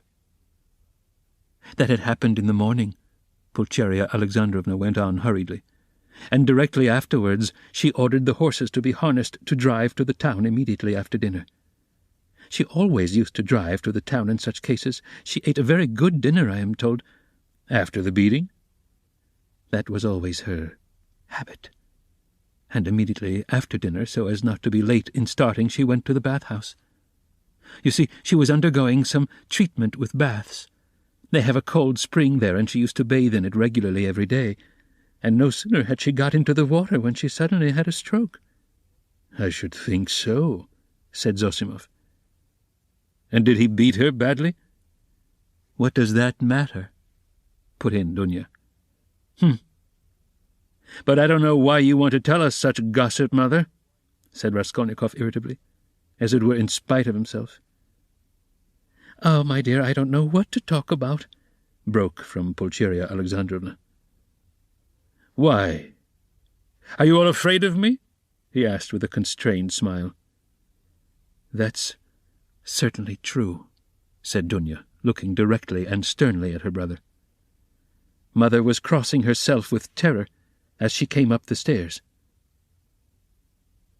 His face worked, as though in convulsion. Ach, what are you saying, Dunya? Don't be angry, please, Rodya. Why did you say that, Dunya? Pulcheria Alexandrovna began, overwhelmed. You see, coming here, I was dreaming all the way, in the train, how we should meet, how we should talk over everything together. And I was so happy I didn't notice the journey. But what am I saying? I am happy now. You should not, Dunya. I am happy now, simply in seeing you, Rodya." "Hush, mother," he muttered in confusion, not looking at her, but pressing her hand. "We shall have time to speak freely of everything." As he said this, he was suddenly overwhelmed with confusion and turned pale. Again that awful sensation he had known of late passed with deadly chill over his soul. Again it became suddenly plain and perceptible to him that he had just told a fearful lie, that he would never now be able to speak freely of everything, that he would never again be able to speak of anything to anyone. The anguish of this thought was such that for a moment he almost forgot himself. He got up from his seat, and not looking at anyone, walked towards the door. "What are you doing?" cried Razumikhin, clutching him by the arm. He sat down again and began looking about him in silence. They were all looking at him in perplexity. "But what are you all so dull for?" he shouted suddenly and quite unexpectedly. "Do say something. What's the use of sitting like this? Come, do speak. Let us talk. We meet together and sit in silence. Come, anything." "Thank God. I was afraid the same thing as yesterday was beginning again," said Pulcheria Alexandrovna, crossing herself. "What is the matter, Rodya?" asked Avdotya Romanovna distrustfully. "Oh, nothing. I remembered something," he answered, and suddenly laughed. "Well, if you remembered something, that's all right. I was beginning to think," muttered Zosimov, getting up from the sofa. "It's time for me to be off. I will look in again, perhaps, if I can." He made his bows and went out. "What an excellent man," observed Pulcheria Alexandrovna. "Yes, excellent, splendid, well-educated, intelligent." Raskolnikov began suddenly speaking with surprising rapidity, and a liveliness he had not shown till then. "I can't remember where I met him before my illness. I believe I have met him somewhere. And this is a good man, too." He nodded at Razumikhin. "Do you like him, Dunya?" he asked her, and suddenly, for some unknown reason, laughed. "Very much," answered Dunya. "Phew, what a pig you are!" Razumikhin protested, blushing in terrible confusion, and he got up from his chair. Pulcheria Alexandrovna smiled faintly, but Raskolnikov laughed aloud. "Where are you off to?" "I must go." "You need not at all. Stay. Zosimov is gone, so you must. Don't go." "What's the time? Is it 12 o'clock? "What a pretty watch you have got, Dunya." "But why are you all silent again? I do all the talking." "It was a present from Marfa Petrovna," answered Dunya. "And a very expensive one," added Pulcheria Alexandrovna. "Aha! What a big one! Hardly like a lady's." "I like that sort," said Dunya. So it is not a present from her fiancé, thought Razumikhin, and was unreasonably delighted. "I thought it was Luzhin's present," observed Raskolnikov. "No, he has not made Dunya any presents yet." "Ah! And do you remember, Mother? I was in love and wanted to get married," he said, suddenly looking at his mother, who was disconcerted by the sudden change of subject in the way he spoke of it. "Oh, yes, my dear." Pulcheria Alexandrovna exchanged glances with Dunya and Razumikhin. Yes. What shall I tell you? I don't remember much indeed. She was such a sickly girl," he went on, growing dreamy and looking down again. "Quite an invalid. She was fond of giving alms to the poor, and was always dreaming of a nunnery. And once she burst into tears when she began talking to me about it. Yes, I remember. I remember very well. She was an ugly little thing. I really don't know what drew me to her then. I think it was because she was always ill. If she had been lame or hunchback, I believe I should have liked her better still." He smiled dreamily. "Yes, It was a sort of spring delirium. No, it was not only spring delirium, said Dunya with warm feeling. He fixed a strained, intent look on his sister, but didn't hear or didn't understand her words. Then, completely lost in thought, he got up, went up to his mother, kissed her, went back to his place and sat down. "You love her even now?" said Pulcheria Alexandrovna, touched. "Her now? Oh, yes. You ask about her? No, that's all now, as it were, in another world, and so long ago. And indeed, everything happening here seems somehow far away." He looked attentively at them. "You now. I seem to be looking at you from 1,000 miles away. But goodness knows why we're talking of that. And what's the use of asking about it?" he added with annoyance and biting his nails. He fell into dreamy silence again. "What a wretched lodging you have, Rodya. It's like a tomb," said Pulcheria Alexandrovna, suddenly breaking the oppressive silence. "I am sure it's quite half through your lodging you have become so melancholy." "My lodging," he answered listlessly. "Yes, the lodging had a great deal to do with it. I thought that too. If only you knew, though, what a strange thing you said just now, Mother," he said, laughing strangely.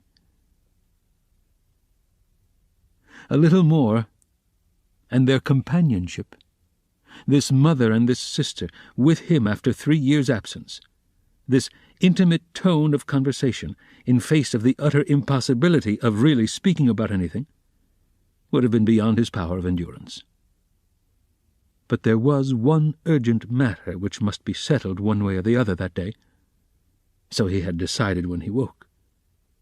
Now, he was glad to remember it as a means of escape. "Listen, Dunya," he began gravely and dryly. "Of course I beg your pardon for yesterday. But I consider it my duty to tell you again that I do not withdraw from my chief point. It is me or Luzhin. If I am a scoundrel, you must not be. One is enough. If you marry Luzhin, I cease at once to look on you as a sister." "Rodya, Rodya, it is the same as yesterday again," Pulcheria Alexandrovna cried mournfully. "And why do you call yourself a scoundrel? I can't bear it. You said the same yesterday." "Brother," Dunya answered firmly and with the same dryness, "in all this there is a mistake on your part. I thought it over at night, and found out the mistake. It is all because you seem to think I am sacrificing myself to someone and for someone. That isn't the case at all. I am simply marrying for my own sake, because things are hard for me. Though of course I shall be glad if I succeed in being useful to my family. But that is not the chief motive for my decision." "She's lying," he thought to himself, biting his nails vindictively. "Proud creature. She won't admit she wants to do it out of charity. Too haughty. Oh, base characters. They even love as though they hate. Oh, how I hate them all. In fact," continued Dunya, "I am marrying Pyotr Petrovitch. Because of 2 evils, I choose the less. I intend to do honestly all he expects of me, so I am not deceiving him. Why did you smile just now?" She too flushed, and there was a gleam of anger in her eyes. "All?" he asked with a malignant grin. "Within certain limits. Both the manner and form of Pyotr Petrovitch's courtship showed me at once what he wanted. He may of course think too well of himself, but I hope he esteems me too. Why are you laughing again? And why are you blushing again? You're lying, sister. You are intentionally lying, simply from feminine obstinacy, simply to hold your own against me. You cannot respect Luzhin. I have seen him and talked with him. So you are selling yourself for money, and so in any case you are acting basely, and I am glad at least that you can blush for it." "It is not true. I am not lying," cried Dunya, losing her composure. "I would not marry him if I were not convinced that he esteems me and thinks highly of me. I wouldn't marry him if I were not firmly convinced that I can respect him. Fortunately, I can have convincing proof of it this very day. And such a marriage is not a vileness, as you say, and even if you were right, if I really had determined on a vile action, is it not merciless on your part to speak to me like that? Why do you demand of me a heroism that perhaps you have not either? It is despotism, it is tyranny. If I ruin anyone, it is only myself. I am not committing a murder." "Why do you look at me like that? Why are you so pale? Rodya, darling, what's the matter?" "Good heavens, you have made him faint," cried Pulcheria Alexandrovna. "No, nonsense. It's nothing. A little giddiness, not fainting. You have fainting on the brain. Yes, what was I saying? Oh, yes. In what way will you get convincing proof today that you can respect him, and that he esteems you, as you said? I think you said today?" "Mother, show Rodya Pyotr Petrovitch's letter," said Dunya.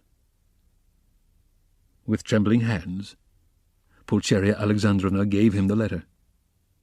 He took it with great interest, but before opening it, he suddenly looked with a sort of wonder at Dunya.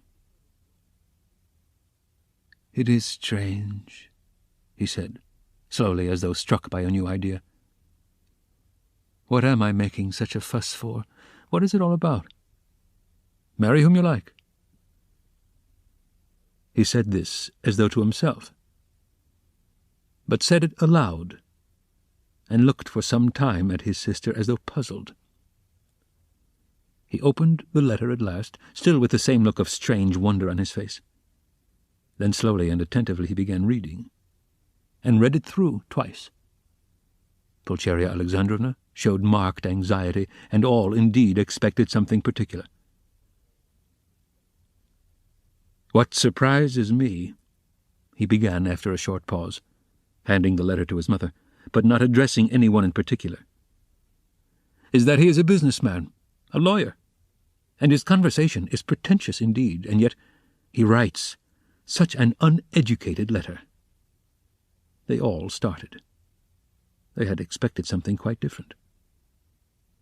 "But they all write like that, you know," Razumikhin observed abruptly.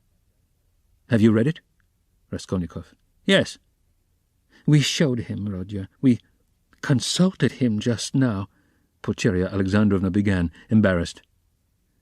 "That's just the jargon of the courts," Razumikhin put in. "Legal documents are written like that to this day." "Legal. Yes. It's just legal business language. Not so very uneducated, and not quite educated business language." Pyotr Petrovitch makes no secret of the fact that he had a cheap education. He is proud indeed of having made his own way, Avdotya Romanovna observed, somewhat offended by her brother's tone. "Well, if he's proud of it, he has reason. I don't deny it. You seem to be offended, sister, at my making only such a frivolous criticism on the letter, and to think that I speak of such trifling matters on purpose to annoy you. It's quite the contrary. An observation apropos of the style occurred to me that is by no means irrelevant as things stand. There is one expression, 'blame yourselves,' put in very significantly and plainly. And there is besides a threat that he will go away at once if I am present. That threat to go away is equivalent to a threat to abandon you both if you are disobedient, and to abandon you now after summoning you to Petersburg. Well, what do you think? Can one resent such an expression from Luzhin, as we should if he pointed to Razumikhin, had written it, or Zosimov, or one of us?" No, answered Dunya with more animation. "I saw clearly that it was too naively expressed, and that perhaps he simply has no skill in writing. That is a true criticism, brother. I did not expect, indeed. It is expressed in legal style, and sounds coarser than perhaps he intended. But I must disillusion you a little. There is one expression in the letter, one slander about me, and rather a contemptible one. I gave the money last night to the widow, a woman in consumption, crushed with trouble, and not on the pretext of the funeral, but simply to pay for the funeral, and not to the daughter, a young woman, as he writes, of notorious behavior, whom I saw last night for the first time in my life, but to the widow. In all this I see a too hasty desire to slander me, and to raise dissension between us. It's expressed again in legal jargon, that is to say, with a too obvious display of the aim, and with a very naive eagerness. He is a man of intelligence, but to act sensibly, intelligence is not enough. It all shows the man, and I don't think he has a great esteem for you. I tell you this simply to warn you, because I sincerely wish for your good." Dunya did not reply.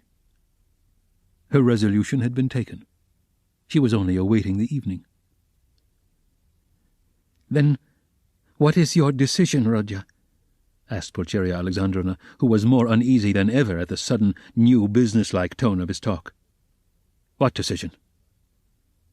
"You see, Pyotr Petrovitch writes that you are not to be with us this evening, and that he will go away if you come, so will you come?" "That, of course, is not for me to decide, but for you first, if you are not offended by such a request. And secondly, by Dunya, if she too is not offended. I will do what you think best," he added dryly.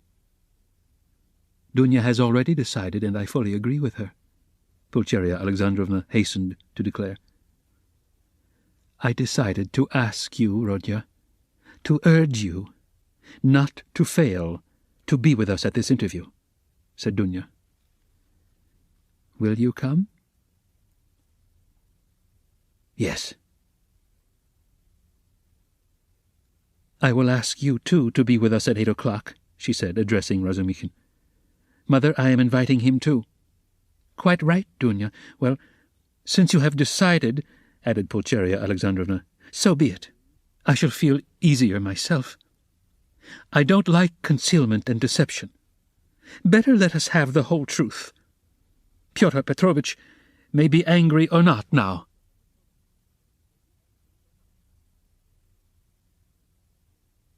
Chapter 4. At that moment, the door was softly opened, and a young girl walked into the room looking timidly about her. Everyone turned towards her with surprise and curiosity. At first sight, Raskolnikov did not recognize her. It was Sofya Semyonovna Marmeladov. He had seen her yesterday for the first time, but at such a moment, in such surroundings and in such a dress, that his memory retained a very different image of her. Now, she was a modestly and poorly dressed young girl, very young indeed, almost like a child, with a modest and refined manner, with a candid but somewhat frightened-looking face. She was wearing a very plain indoor dress, and had on a shabby old-fashioned hat, but she still carried a parasol. Unexpectedly finding the room full of people, she was not so much embarrassed as completely overwhelmed with shyness, like a little child. She was even about to retreat. "Oh, it's you," said Raskolnikov, extremely astonished, and he too was confused. He at once recollected that his mother and sister knew through Luzhin's letter of some young woman of notorious behavior. He had only just been protesting against Luzhin's calumny and declaring that he had seen the girl last night for the first time, and suddenly she had walked in. He remembered, too, that he had not protested against the expression of notorious behavior. All this passed vaguely and fleetingly through his brain, but looking at her more intently, he saw that the humiliated creature was so humiliated that he felt suddenly sorry for her. When she made a movement to retreat in terror, it sent a pang to his heart. "I didn't expect you," he said hurriedly, with a look that made her stop. "Please sit down. You come, no doubt, from Katerina Ivanovna. Allow me, not there. Sit here." At Sonia's entrance, Razumikhin, who had been sitting on one of Raskolnikov's 3 chairs close to the door, got up to allow her to enter. Raskolnikov had at first shown her the place on the sofa where Zosimov had been sitting, but feeling that the sofa which served him as a bed was too familiar a place, he hurriedly motioned her to Razumikhin's chair. "You sit here," he said to Razumikhin, putting him on the sofa. Sonia sat down, almost shaking with terror, and looked timidly at the 2 ladies. It was evidently almost inconceivable to herself that she could sit down beside them. At the thought of it, she was so frightened that she hurriedly got up again and in utter confusion addressed Raskolnikov. I have come for 1 minute. Forgive me for disturbing you, she began falteringly. I come from Katerina Ivanovna, and she had no one to send. Katerina Ivanovna told me to beg you to be at the service in the morning at the Mitrofanievsky, and then to her, to do her the honor. She told me to beg you. Sonia stammered and ceased speaking. I will try, certainly, most certainly, answered Raskolnikov. He too stood up, and he too faltered, and could not finish his sentence. Please, sit down, he said suddenly. I want to talk to you. You are perhaps in a hurry, but please, be so kind. Spare me 2 minutes. And he drew up a chair for her. Sonia sat down again, and again timidly she took a hurried, frightened look at the two ladies and dropped her eyes. Raskolnikov's pale face flushed. A shudder passed over him. His eyes glowed. Mother, he said firmly and insistently, this is Sofya Semyonovna Marmeladov, the daughter of that unfortunate Mr. Marmeladov who was run over yesterday before my eyes, and of whom I was just telling you. Pulcheria Alexandrovna glanced at Sonia, and slightly screwed up her eyes. In spite of her embarrassment before Rodya's urgent and challenging look, she couldn't deny herself that satisfaction. Dunya gazed gravely and intently into the poor girl's face, and scrutinized her with perplexity. Sonia, hearing herself introduced, tried to raise her eyes again, but was more embarrassed than ever. I wanted to ask you, said Raskolnikov hastily, how things were arranged yesterday. You were not worried by the police, for instance? No, that was all right. It was too evident, the cause of death. They didn't worry us. Only the lodgers are angry. Why? At the body's remaining so long. You see, it is hot now, so that today they will carry it to the cemetery, into the chapel, until tomorrow. At first Katerina Ivanovna was unwilling, but now she sees herself that it's necessary. Today, then? She begs you to do us the honor to be in the church tomorrow for the service, and then to be present at the funeral lunch. She is giving a funeral lunch? Yes, just a little. She told me to thank you very much for helping us yesterday. But for you, we should have had nothing for the funeral. All at once her lips and chin began trembling, but with an effort she controlled herself, looking down again. During the conversation, Raskolnikov watched her carefully. She had a thin, very thin, pale little face, rather irregular and angular, with a sharp little nose and chin.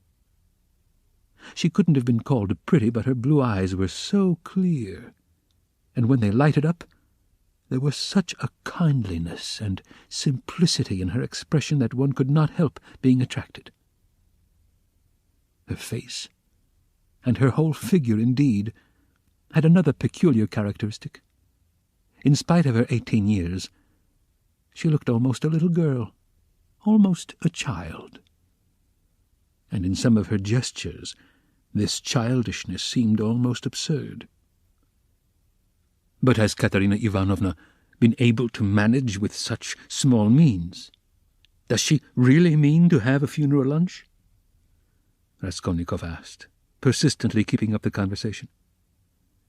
The coffin will be plain, of course, and everything will be plain, so it won't cost much. Katerina Ivanovna and I have reckoned it all out so that there will be enough left, and Katerina Ivanovna was very anxious it should be so. You know, one can't... It's a comfort to her. She is like that, you know. I understand, of course. Why do you look at my room like that? My mother has just said it's like a tomb." "You gave us everything yesterday," Sonia said suddenly in reply, in a loud, rapid whisper. And again she looked down in confusion. Her lips and chin were trembling once more. She had been struck at once by Raskolnikov's poor surroundings, and now these words broke out spontaneously. A silence followed. There was a light in Dunya's eyes, and even Pulcheria Alexandrovna looked kindly at Sonia. "Rodya," she said, getting up, "we shall have dinner together, of course. Come, Dunya. And you, Rodya, had better go for a little walk and then rest and lie down before you come to see us. I am afraid we have exhausted you." Yes, I'll come," he answered, getting up fussily. "But I have something to see to." "But surely you will have dinner together?" cried Razumikhin, looking in surprise at Raskolnikov. "What do you mean?" Yes, I am coming, of course. And you stay a minute. You don't want him just now, do you, Mother? Or perhaps I'm taking him from you?" "Oh, no. And will you, Dmitri Prokofitch, do us the favour of dining with us?" "Please do," added Dunya. Razumikhin bowed, positively radiant. For one moment they were all strangely embarrassed. "Goodbye, Rodya. That is, till we meet." "I don't like saying goodbye. Goodbye, Nastasia. I've said goodbye again." Pulcheria Alexandrovna meant to greet Sonia too, but it somehow failed to come off, and she went in a flutter out of the room. But Avdotya Romanovna seemed to await her turn, and following her mother out, gave Sonia an attentive, courteous bow. Sonia, in confusion, gave a hurried, frightened curtsy. There was a look of poignant discomfort in her face, as though Avdotya Romanovna's courtesy and attention were oppressive and painful to her. "Dunya, goodbye," called Raskolnikov in the passage. "Give me your hand." "Why, I did give it to you, have you forgotten?" said Dunya, turning warmly and awkwardly to him. "Never mind. Give it to me again." And he squeezed her fingers warmly. Dunya smiled, flushed, pulled her hand away, and went off quite happy. "Come, that's capital," he said to Sonia, going back and looking brightly at her. "God give peace to the dead. The living have still to live. That's right, isn't it?" Sonia looked surprised at the sudden brightness of his face. He looked at her for some moments in silence. The whole history of the dead father floated before his memory in those moments. "Heavens, Dunya," Pulcheria Alexandrovna began as soon as they were in the street, "I really feel relieved myself at coming away, more at ease. How little did I think yesterday in the train that I could ever be glad of that. I tell you again, Mother, he is still very ill, don't you see it? Perhaps worrying about us upset him. We must be patient, and much can be forgiven." "Well, you were not very patient," Pulcheria Alexandrovna caught her up hotly and jealously. "Do you know, Dunya, I was looking at you two. You are the very portrait of him, and not so much in face as in soul. You are both melancholy, both morose and hot-tempered, both haughty and both generous. Surely he can't be an egoist, Dunya, huh? When I think of what is in store for us this evening, my heart sinks." "Don't be uneasy, Mother. What must be will be. Dunya, only think what a position we are in. What if Pyotr Petrovitch breaks it off?" Poor Pulcheria Alexandrovna blurted out incautiously. "He won't be worth much if he does," answered Dunya sharply and contemptuously. "We did well to come away," Pulcheria Alexandrovna hurriedly broke in. "He was in a hurry about some business or other. If he gets out and has a breath of air, it is fearfully close in his room. But where is one to get a breath of air here?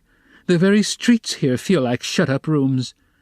Good heavens, what a town! Stay, this side. They will crush you carrying something. Why, it's a piano they've got, I declare. How they push! I'm very much afraid of that young woman, too." "What young woman, Mother?" "Why, that Sofya Semyonovna, who was there just now." "Why, I have a presentiment, Dunya. Well, you may believe it or not, but as soon as she came in that very minute, I felt that she was the chief cause of the trouble." "Nothing of the sort," cried Dunya in vexation. "What nonsense, with your presentiments, mother! He only made her acquaintance the evening before, and he didn't know her when she came in." "Well, you will see. She worries me. But you'll see. You will see." I was so frightened. She was gazing at me with those eyes. I could scarcely sit still in my chair when he began introducing her. Do you remember? It seems so strange, but Pyotr Petrovitch writes like that about her, and he introduces her to us, to you. So he must think a great deal of her. People will write anything. We were talked about and written about, too, have you forgotten? I am sure that she is a good girl, and that it is all nonsense. God grant it may be. And Pyotr Petrovitch is a contemptible slanderer," Dunya snapped out suddenly. Pulcheria Alexandrovna was crushed. The conversation was not resumed. "I will tell you what I want with you," said Raskolnikov, drawing Razumikhin to the window. "Then I will tell Katerina Ivanovna that you are coming," Sonia said hurriedly, preparing to depart. "1 minute, Sofya Semyonovna. We have no secrets. You are not in our way. I want to have another word or two with you. Listen." He turned suddenly to Razumikhin again. "You know that, what's his name, Porfiry Petrovitch?" "I should think so. He's a relation. Why?" added the latter with interest. "Is not he managing that case? You know, about that murder. You were speaking about it yesterday." "Yes." "Well?" Razumikhin's eyes opened wide. "He was inquiring for people who had pawned things. And I have some pledges there, too. Trifles, a ring my sister gave me as a keepsake when I left home, and my father's silver watch. They're only worth 5 or 6 rubles altogether, but I value them, so what am I to do now? I don't want to lose the things, especially the watch. I was quaking just now for fear Mother would ask to look at it when we spoke of Dunya's watch. It's the only thing her father's left us. She would be ill if it were lost. You know what women are. So tell me what to do. I know I ought to have given notice at the police station, but would it not be better to go straight to Porfiry, eh? What do you think? The matter might be settled more quickly. You see, Mother may ask for it before dinner." "Certainly not to the police station. Certainly to Porfiry," Razumikhin shouted in extraordinary excitement. "Well, how glad I am. Let us go at once. It's a couple of steps. We shall be sure to find him." "Very well, let us go. And he will be very, very glad to make your acquaintance. I've often talked to him of you at different times. I was speaking of you yesterday. Let's go. So you knew the old woman. So that's it. It is all turning out splendidly. Oh, yes, Sofya Ivanovna." "Sofya Semyonovna," corrected Raskolnikov.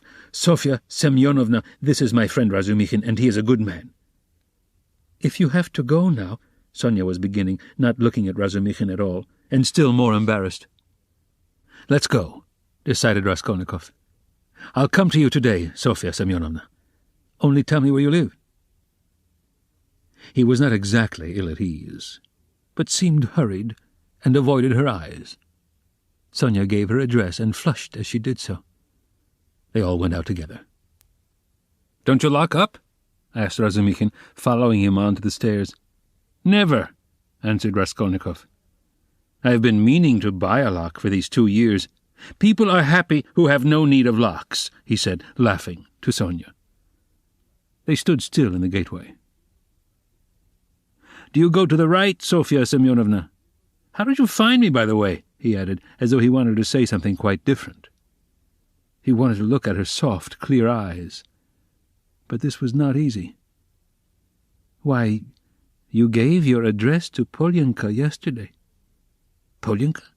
Oh, yes, Polyenka. That's the little girl. She's your sister." "Did I give her the address?" "Why, had you forgotten?" "No, I remember. I had heard my father speak of you. Only I didn't know your name, and he didn't know it. And now I came, And as I had learnt your name, I asked today, where does Mr. Raskolnikov live? I didn't know you had only a room, too. Goodbye. I'll tell Katerina Ivanovna. This ends Disc 9. Crime and Punishment, Disc 10. She was extremely glad to escape at last. She went away, looking down, hurrying to get out of sight as soon as possible, to walk the 20 steps to the corner on the right, and to be at last alone, and then moving rapidly along, looking at no one, noticing nothing, to think, to remember, to meditate on every word, every detail. Never, never had she felt anything like this. Dimly and unconsciously, a whole new world was opening before her. She remembered suddenly that Raskolnikov meant to come to her that day, perhaps that morning, perhaps at once. "Only not today, please. Not today," she kept muttering with a sinking heart, as though entreating someone like a frightened child. "Mercy. To me, to that room. He will see. Oh, dear." She wasn't capable at that instant of noticing an unknown gentleman who was watching her and following at her heels. He had accompanied her from the gateway. At the moment when Razumikhin, Raskolnikov, and she stood still at parting on the pavement, this gentleman, who was just passing, started on hearing Sonia's words, "And I asked where Mr. Raskolnikov lived." He turned a rapid but attentive look upon all three, especially upon Raskolnikov, to whom Sonia was speaking, then looked back and noted the house. All this was done in an instant as he passed, and, trying not to betray his interest, he walked on more slowly as though waiting for something. He was waiting for Sonia. He saw that they were parting and that Sonia was going home. Home? Where? I've seen that face somewhere, he thought. I must find out. At the corner he crossed over, looked round, and saw Sonia coming the same way, noticing nothing. She turned the corner. He followed her on the other side. After about 50 paces he crossed over again, overtook her, and kept 2 or 3 yards behind her. He was a man about 50, rather tall and thickly set, with broad, high shoulders which made him look as though he stooped a little. He wore good and fashionable clothes, and looked like a gentleman of position. He carried a handsome cane, which he tapped on the pavement at each step. His gloves were spotless. He had a broad, rather pleasant face with high cheekbones and a fresh colour not often seen in Petersburg. His flaxen hair was still abundant, and only touched here and there with grey, and his thick, square beard was even lighter than his hair. His eyes were blue, and had a cold and thoughtful look. His lips were crimson. He was a remarkably well-preserved man, and looked much younger than his years. When Sonia came out on the canal bank, they were the only 2 persons on the pavement. He observed her dreaminess and preoccupation. On reaching the house where she lodged, Sonia turned in at the gate. He followed her, seeming rather surprised. In the courtyard she turned to the right corner. "Bah!" muttered the unknown gentleman, and mounted the stairs behind her. Only then Sonia noticed him. She reached the 3rd story, turned down the passage, and rang at number 9. On the door was inscribed in chalk, "Kapernaumov, tailor." "Bah!" the stranger repeated again, wondering at the strange coincidence, and he rang next door at number 8. The doors were 2 or 3 yards apart. "You lodge at Kapernaumov's," he said, looking at Sonia and laughing. "He altered a waistcoat for me yesterday. I am staying close here at Madame Reslich's. How odd!" Sonia looked at him attentively. "We are neighbours," he went on gaily. "I only came to town the day before yesterday. Goodbye for the present." Sonia made no reply. The door opened and she slipped in. She felt, for some reason, ashamed and uneasy. On the way to Porfiry's, Razumikhin was obviously excited. "That's capital, brother," he repeated several times, "and I'm glad." "What are you glad about?" Raskolnikov thought to himself.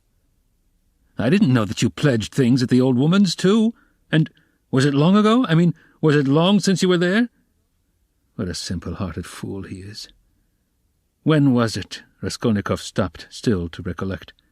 2 or 3 days before her death it must have been.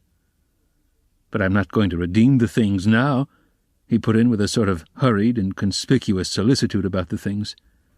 "I've not more than a silver rouble left, after last night's accursed delirium."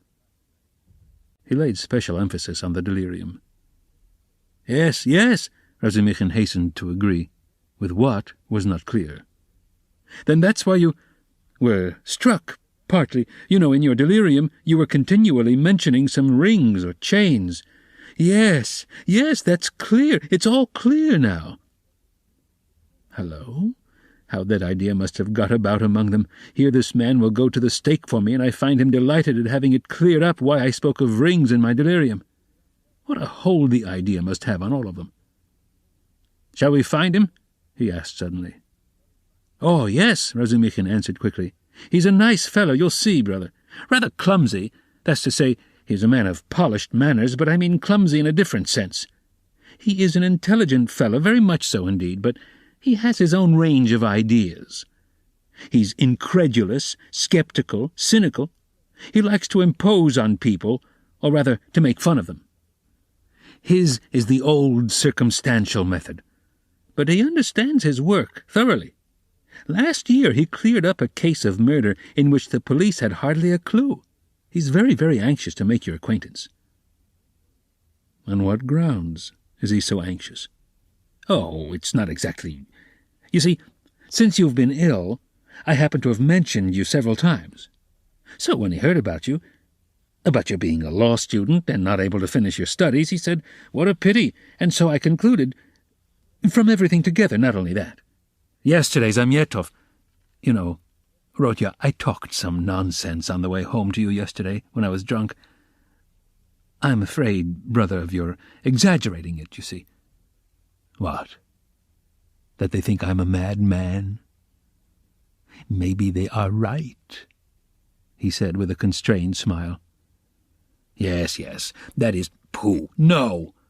But all that I said, and there was something else too, it was all nonsense, drunken nonsense." "But why are you so apologizing?"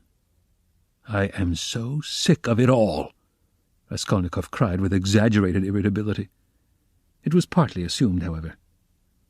I know, I understand. Believe me, I understand. One's ashamed to speak of it." "If you are ashamed, then don't speak of it."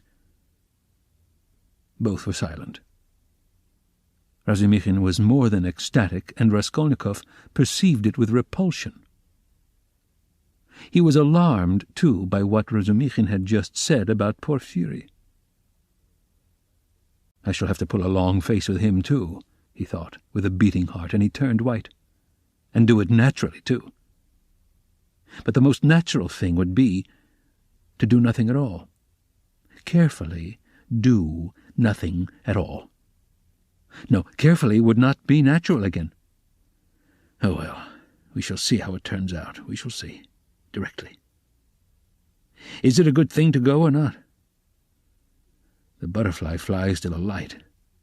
My heart is beating. That's what's bad." "In this grey house," said Razumikhin. "The most important thing, does Porfiry know that I was at the old hag's flat yesterday, and asked about the blood? I must find that out instantly, as soon as I go in, find out from his face. Otherwise, I'll find out if it's my ruin.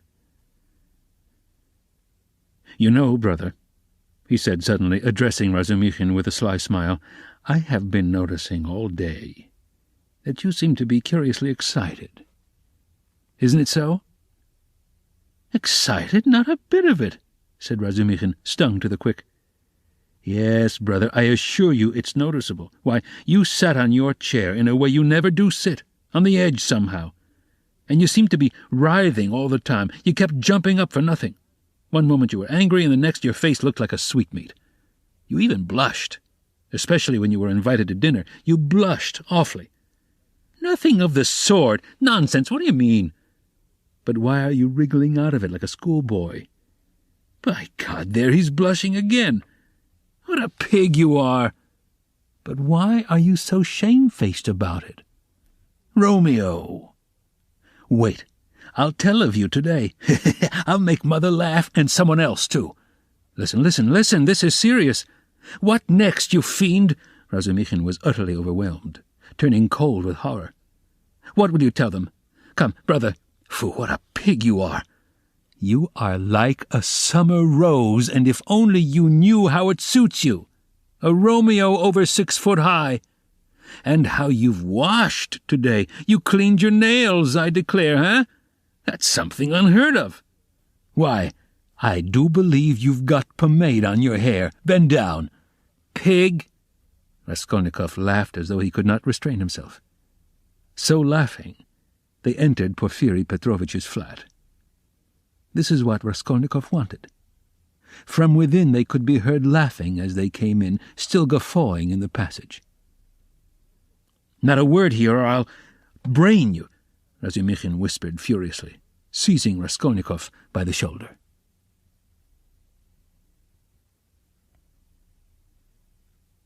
Chapter 5. Raskolnikov was already entering the room. He came in looking as though he had the utmost difficulty not to burst out laughing again. Behind him Razumikhin strode in gawky and awkward, shamefaced and red as a peony, with an utterly crestfallen and ferocious expression. His face and whole figure really were ridiculous at that moment, and amply justified Raskolnikov's laughter. Raskolnikov, not waiting for an introduction, bowed to Porfiri Petrovitch, who stood in the middle of the room looking inquiringly at them. He held out his hand and shook hands, still apparently making desperate efforts to subdue his mirth and utter a few words to introduce himself. But he had no sooner succeeded in assuming a serious air and muttering something when he suddenly glanced again as though accidentally at Razumikhin and could no longer control himself. His stifled laughter broke out the more irresistibly the more he tried to restrain it.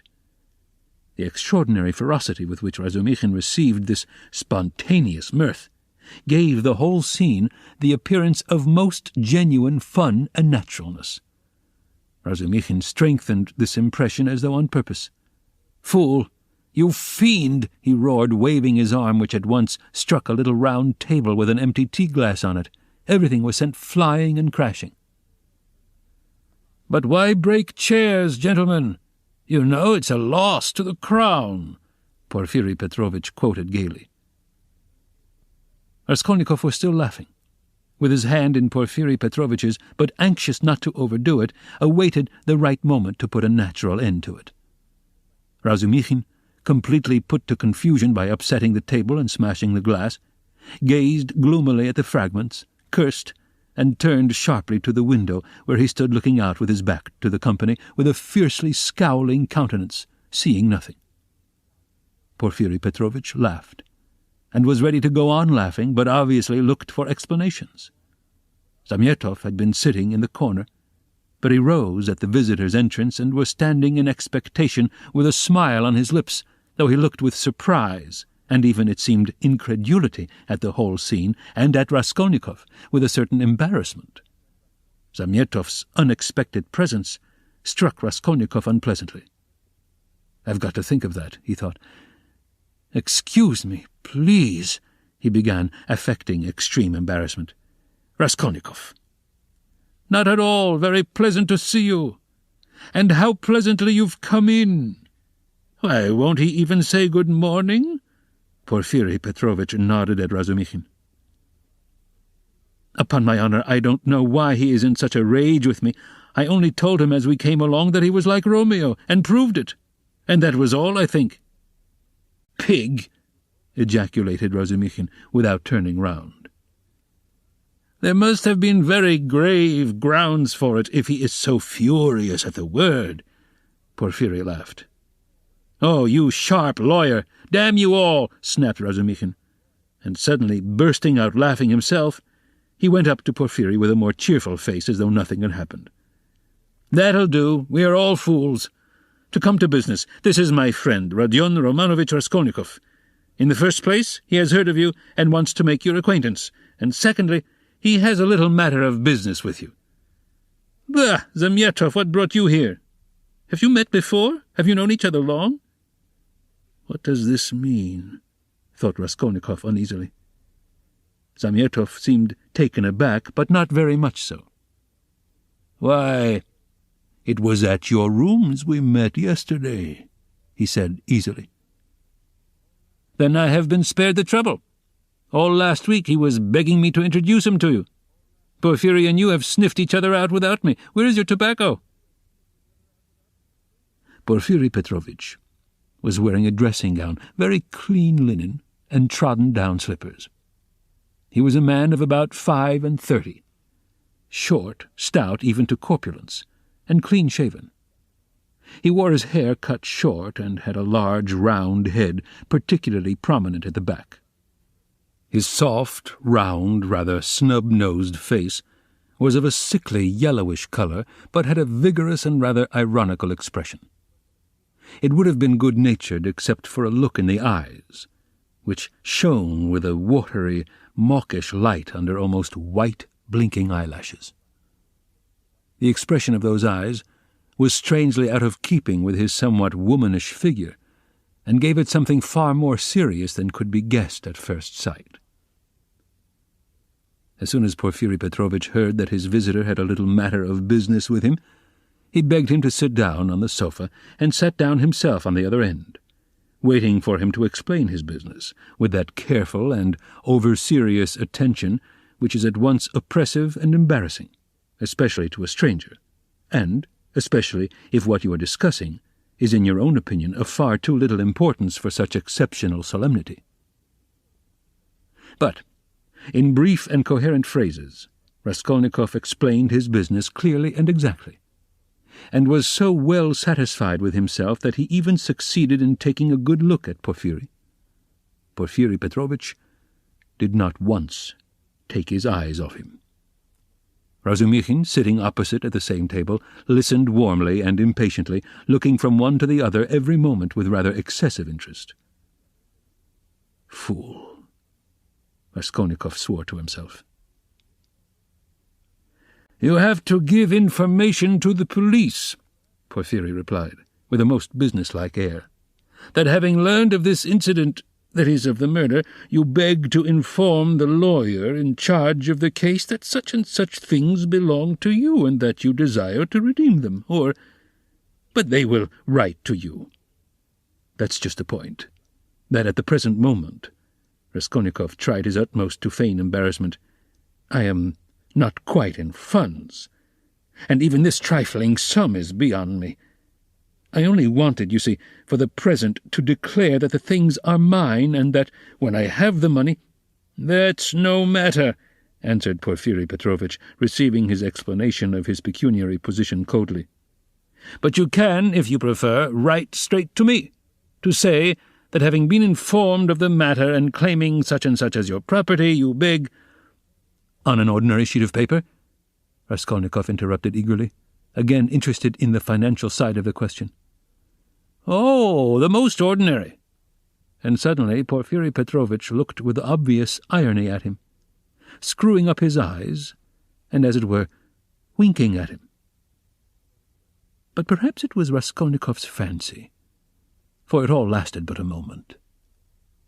There was certainly something of the sort. Raskolnikov could have sworn he winked at him. Goodness knows why. "He knows," flashed through his mind like lightning.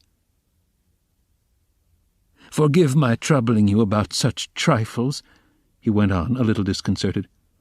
The things are only worth 5 roubles, but I prize them particularly for the sake of those from whom they came to me, and I must confess that I was alarmed when I heard—" "That's why you were so much struck when I mentioned to Zosimov that Porfiry was inquiring for every one who had pledges," Razumikhin put in with obvious intention.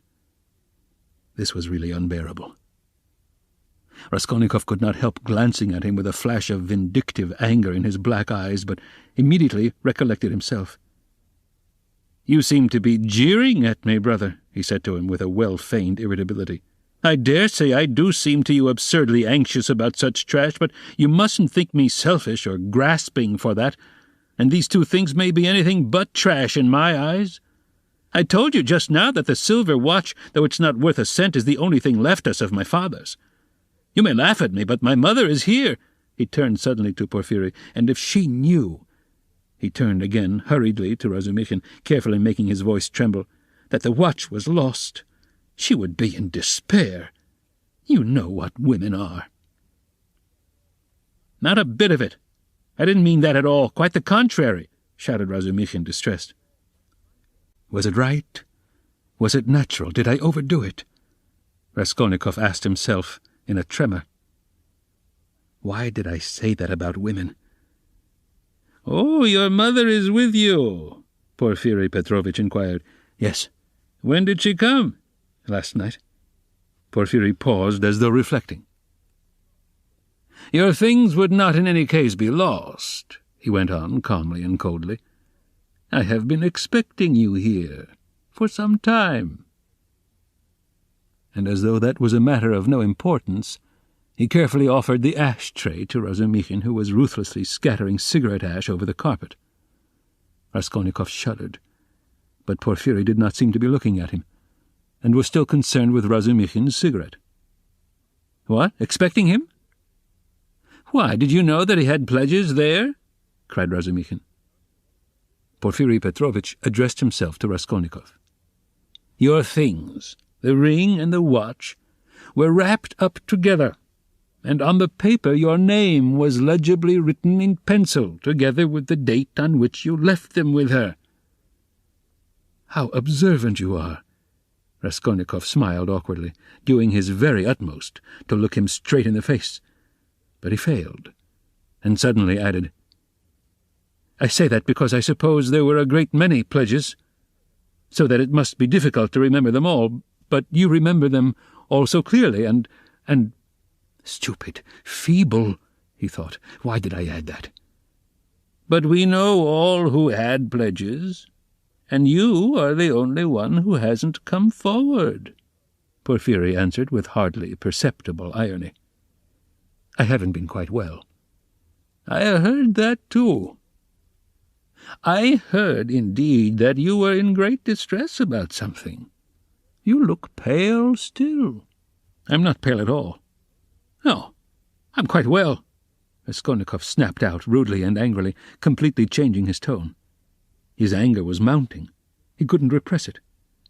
"And in my anger I shall betray myself," flashed through his mind again. "Why are they torturing me?" "Not quite well," Razumikhin caught him up. "What next? He was unconscious and delirious till yesterday. Would you believe, Porfiry, as soon as our backs were turned, he dressed, though he could hardly stand, and gave us the slip and went off on a spree somewhere till midnight, delirious all the time. Would you believe it? Extraordinary." "Really delirious? You don't say so." Porfiry shook his head in a womanish way. "Nonsense! Don't you believe it?" "But you don't believe it anyway," Raskolnikov let slip in his anger. But Porfiry Petrovitch didn't seem to catch those strange words. "But how could you have gone out if you hadn't been delirious?" Razumikhin got hot suddenly. "What did you go out for? What was the object of it? And why on the sly? Were you in your senses when you did it? Now that all danger is over, I can speak plainly." "I was awfully sick of them yesterday." Raskolnikov addressed Porfiry suddenly with a smile of insolent defiance.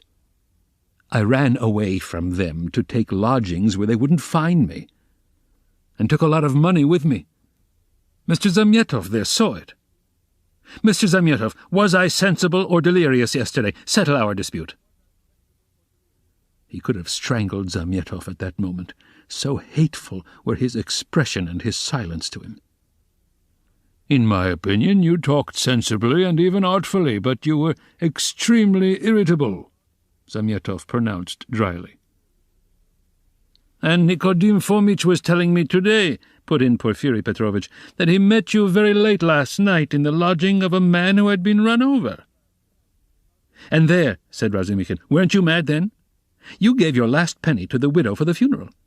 If you wanted to help, give 15 or 20 even, but keep 3 rubles for yourself at least, but he flung away all the 25 at once. Maybe I found a treasure somewhere, and you know nothing of it. So that's why I was liberal yesterday. Mr. Zamyotov knows I've found a treasure. Excuse us, please, for disturbing you for half an hour with such trivialities, he said, turning to Porfiri Petrovitch with trembling lips. We are boring you, aren't we? Oh, no, quite the contrary, quite the contrary. If only you knew how you interest me. It's interesting to look on and listen, and I am really glad you have come forward at last. But you might give us some tea. My throat's dry, cried Razumikhin. Capital idea. Perhaps we will all keep you company. Wouldn't you like something more essential before tea? Get along with you. Porfiri Petrovitch went out to order tea. Raskolnikov's thoughts were in a whirl. He was in terrible exasperation. The worst of it is, they don't disguise it. They don't care to stand on ceremony. And how, if you didn't know me at all, did you come to talk to Nikodim Fomitch about me? So they didn't care to hide that they are tracking me like a pack of dogs. They simply spit in my face. He was shaking with rage. Come, strike me openly. Don't play with me like a cat with a mouse. It's hardly civil, Porfiri Petrovitch. But perhaps I won't allow it. I shall get up and throw the whole truth in your ugly faces, and you'll see how I despise you. He could hardly breathe. And what if it's only my fancy? What if I am mistaken, and through inexperience I get angry and don't keep up my nasty part? Perhaps it's all unintentional. All their phrases are the usual ones, but there is something about them. It all might be said, but there is something. Why did he say bluntly, with her? Why did Zamyotov add that I spoke artfully? Why do they speak in that tone? Yes, the tone. Razumikhin is sitting here. Why does he see nothing? That innocent blockhead never does see anything. Feverish again. Did Porfiri wink at me just now? Of course, it's nonsense. What could he wink for? Are they trying to upset my nerves, or are they teasing me? Either it's all fancy or they know. Even Zamyotov is rude. Is Zamyotov rude? Zamyotov has changed his mind. I foresaw he would change his mind. He is at home here, while it's my first visit. Porfiri does not consider him a visitor, sits with his back to him. They're as thick as thieves, no doubt, over me. Not a doubt they were talking about me before we came. Do they know about the flat? If only they'd make haste. When I said that I ran away to take a flat, he let it pass. I put that in cleverly about a flat. It may be of use afterwards. Delirious indeed. He knows all about last night. He didn't know of my mother's arrival. The hag had written the date in pencil.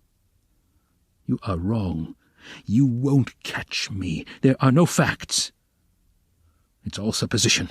You produce facts. The flat even isn't a fact, but delirium. I know what to say to them.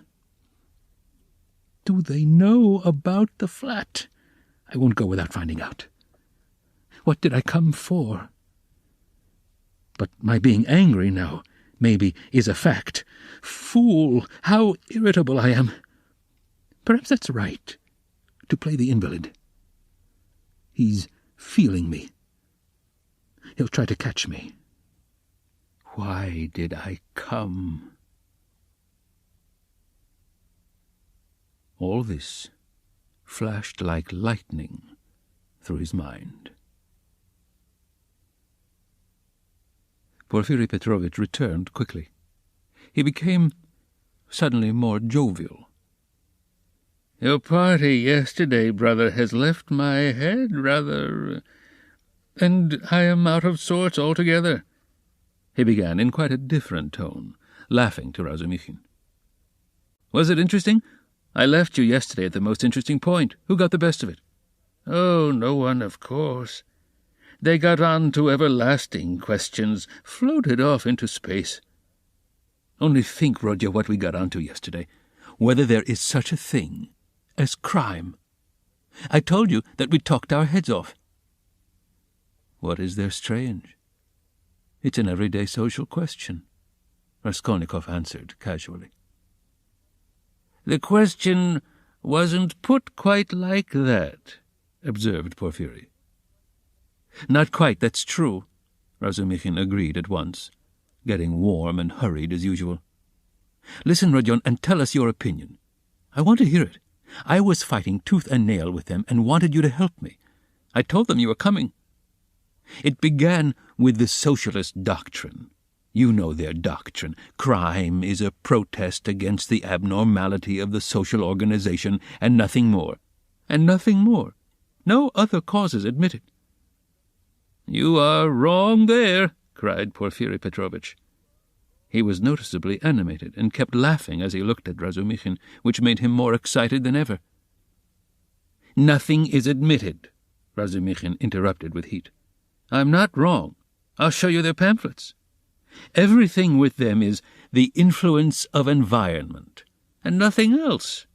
Their favorite phrase, from which it follows that if society is normally organized, all crime will cease at once, since there will be nothing to protest against, and all men will become righteous in one instant. Human nature is not taken into account. It is excluded. It's not supposed to exist. They don't recognize that humanity, developing by a historical living process, will become at last a normal society. But they believe that a social system that has come out of some mathematical brain is going to organize all humanity at once and make it just and sinless in an instant, quicker than any living process. That's why they instinctively dislike history. Nothing but ugliness and stupidity in it. And they explain it all as stupidity. That's why they so dislike the living process of life. They don't want a living soul. The living soul demands life. The soul won't obey the rules of mechanics. The soul is an object of suspicion. The soul is retrograde. But what they want, though it smells of death and can be made of India rubber, at least is not alive, has no will, is servile, and won't revolt. And it comes in the end to their reducing everything to the building of walls and the planning of rooms and passages in a phalanstery. The phalanstery is ready indeed, but your human nature is not ready for the phalanstery. It wants life.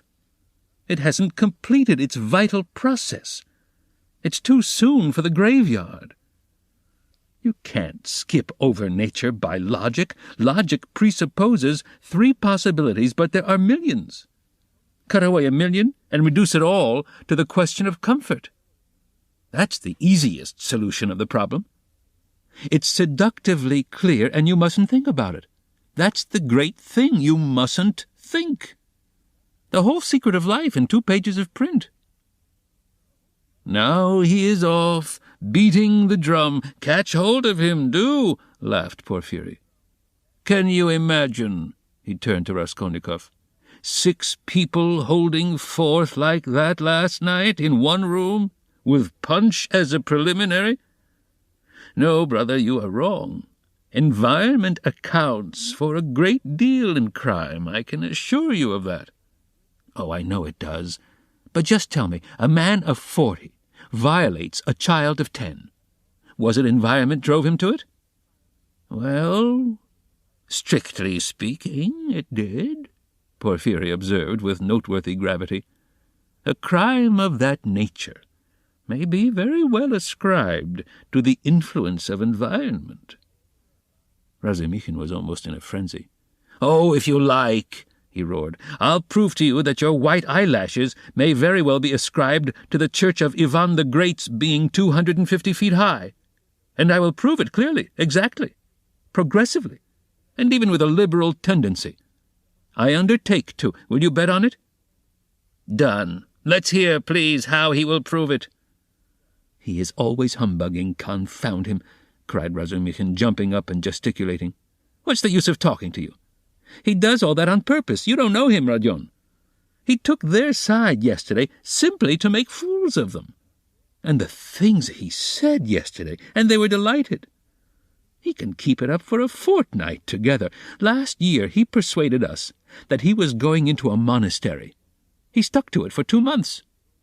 Not long ago he took it into his head to declare he was going to get married, that he had everything ready for the wedding.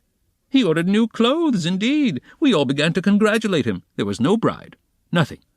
All pure fantasy." "Ah, you are wrong. I got the clothes before. It was the new clothes, in fact, that made me think of taking you in." "Are you such a good dissembler?" Raskolnikov asked carelessly. "You wouldn't have supposed it, eh? Wait a bit. I shall take you in too. No, I'll tell you the truth. All these questions about crime, environment, children, recall to my mind an article of yours, which interested me at the time, on crime, or something of the sort. I forget the title. I read it with pleasure 2 months ago in the periodical review." "My article? In the periodical review?" Raskolnikov asked in astonishment. "I certainly did write an article upon a book 6 months ago when I left the university, but I sent it to the weekly review." "But it came out in the periodical." "And the weekly review ceased to exist. So that's why it wasn't printed at the time." "That's true, but when it ceased to exist, the weekly review was amalgamated with the periodical, and so your article appeared 2 months ago in the latter. Didn't you know?" Raskolnikov had not known. "Why, you might get some money out of them for the article. What a strange person you are!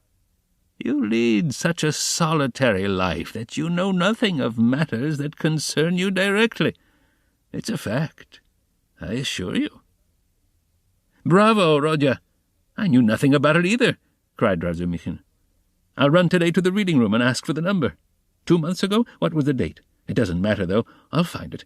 Think of not telling us." "How did you find out that the article was mine? It's only signed with an initial."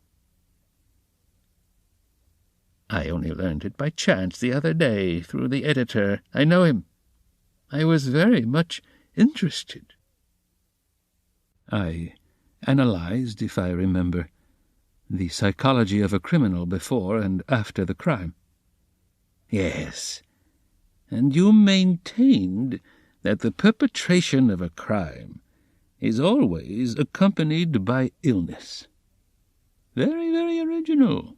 But it was not that part of your article that interested me so much, but an idea at the end of the article which I regret to say you merely suggested without working it out clearly.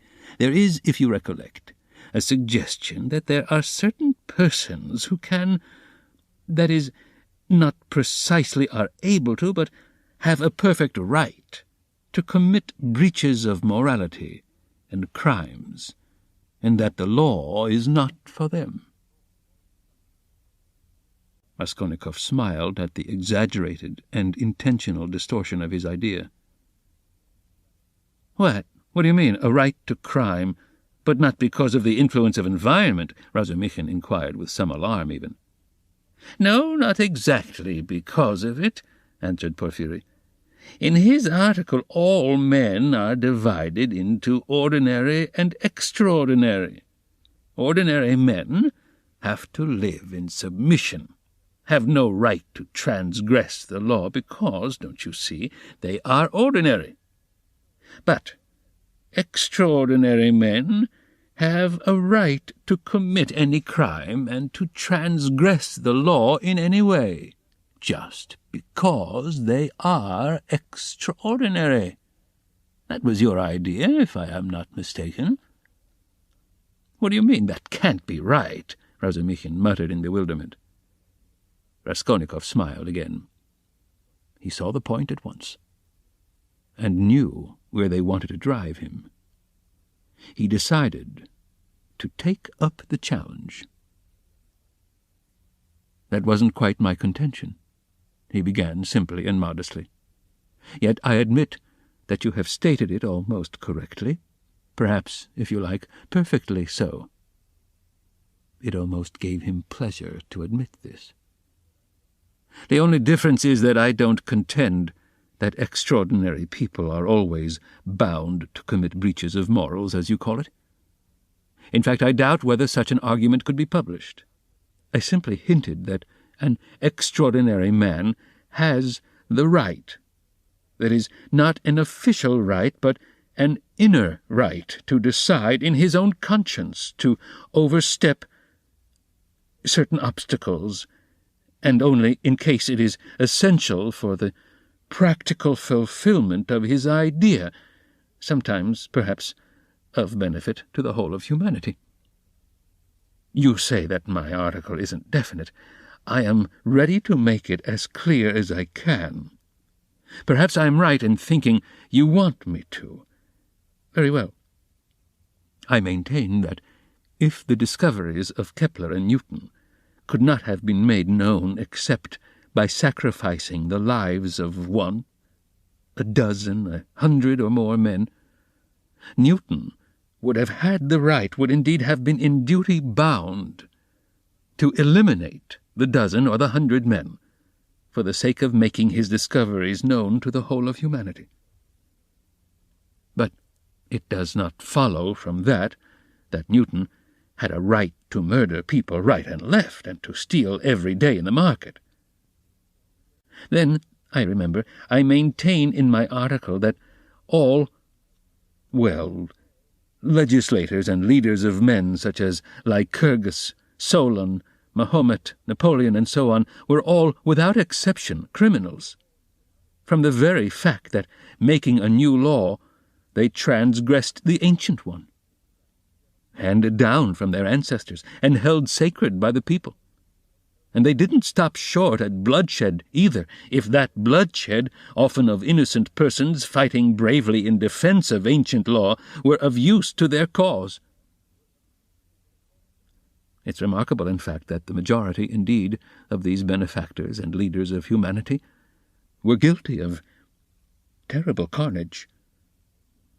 In short, I maintain that all great men, or even men a little out of the common, that is to say, capable of giving some new word, must, from their very nature, be criminals, more or less, of course. Otherwise, it's hard for them to get out of the common rut. And to remain in the common rut is what they can't submit to, from their very nature again, and to my mind they ought not, indeed, to submit to it.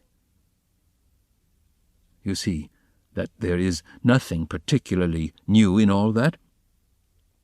The same thing has been printed and read 1,000 times before.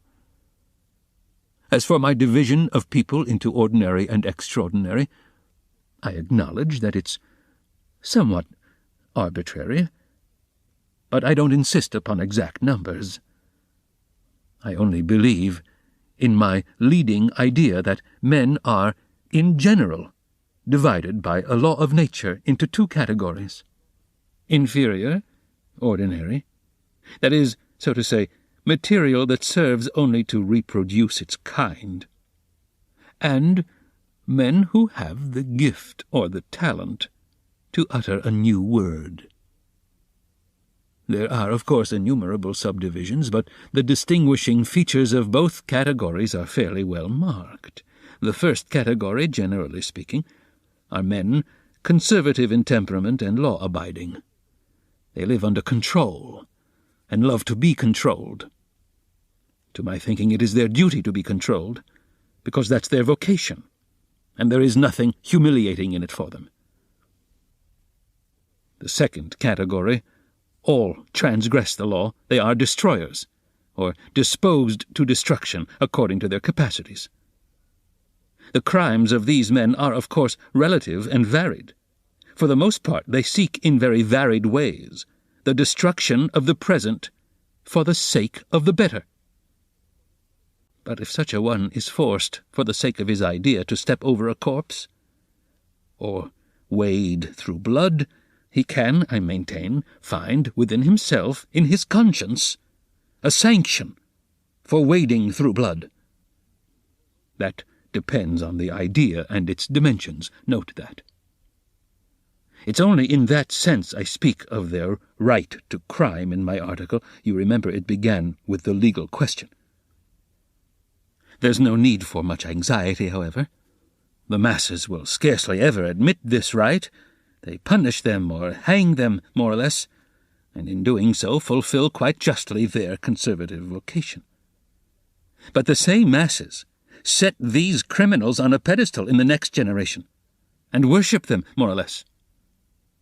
The first category is always the man of the present, the second, the man of the future. The first preserve the world and people it. The second move the world and lead it to its goal. Each class has an equal right to exist. In fact, all have equal rights with me, and vive la guerre éternelle, till the New Jerusalem, of course. Then you believe in the New Jerusalem, do you? I do, Raskolnikov answered firmly. As he said these words, and during the whole preceding tirade, he kept his eyes on one spot on the carpet. And do you believe in God? Excuse my curiosity. I do, repeated Raskolnikov, raising his eyes to Porfiry.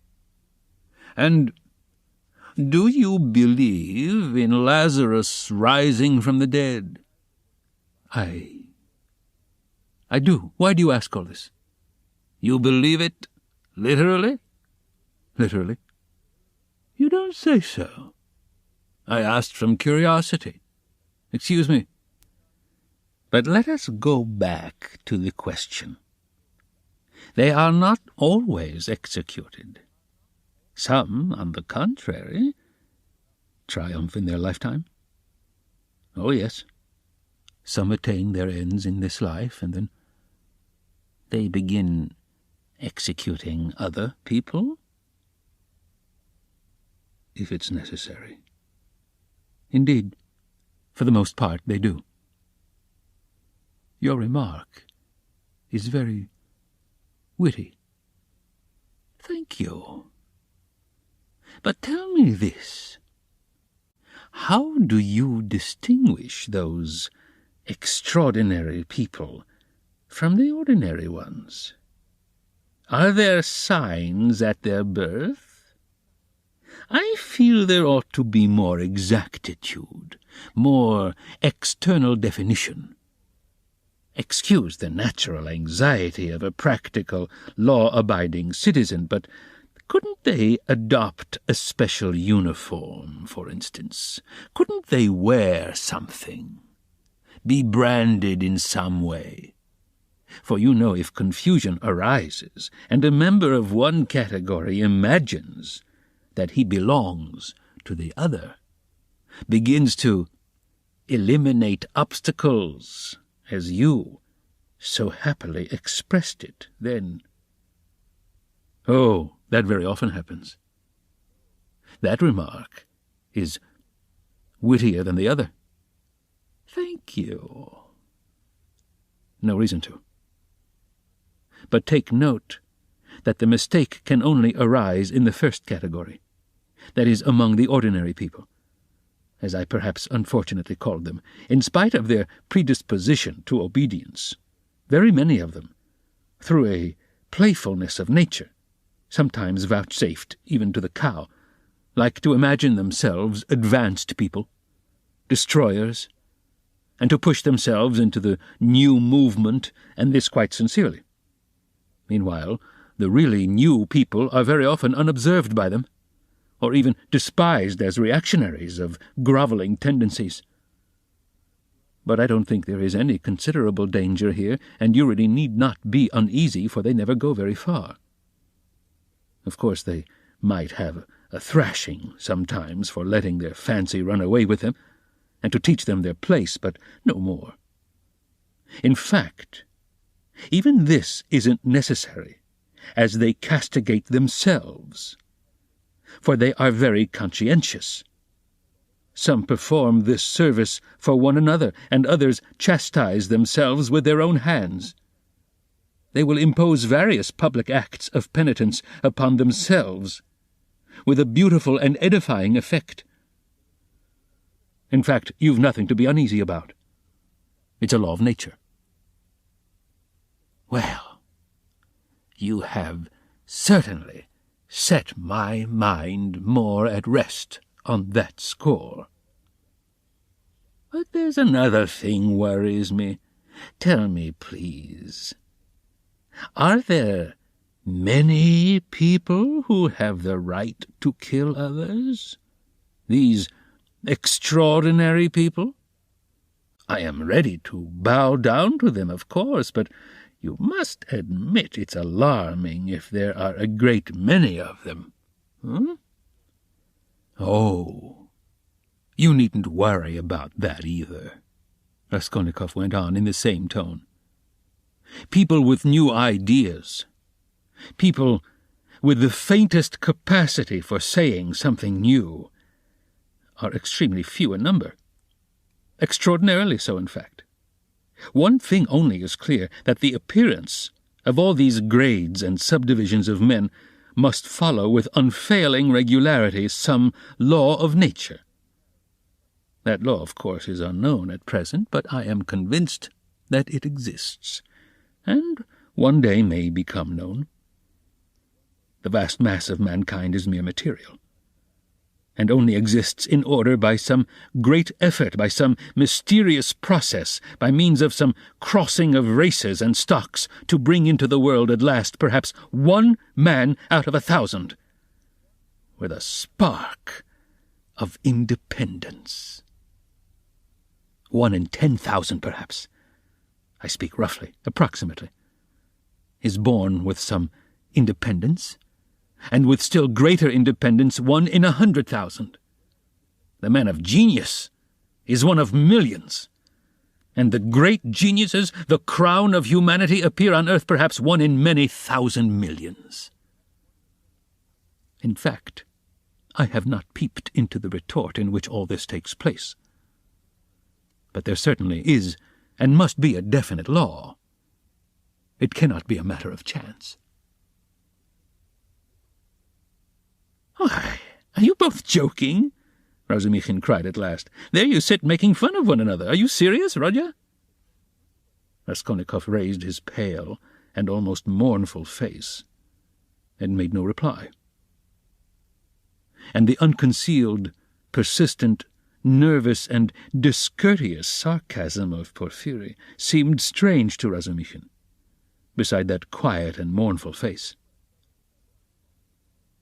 Well, brother, if you are really serious, you are right, of course, in saying that it's not new, that it's like what we've read and heard 1,000 times already.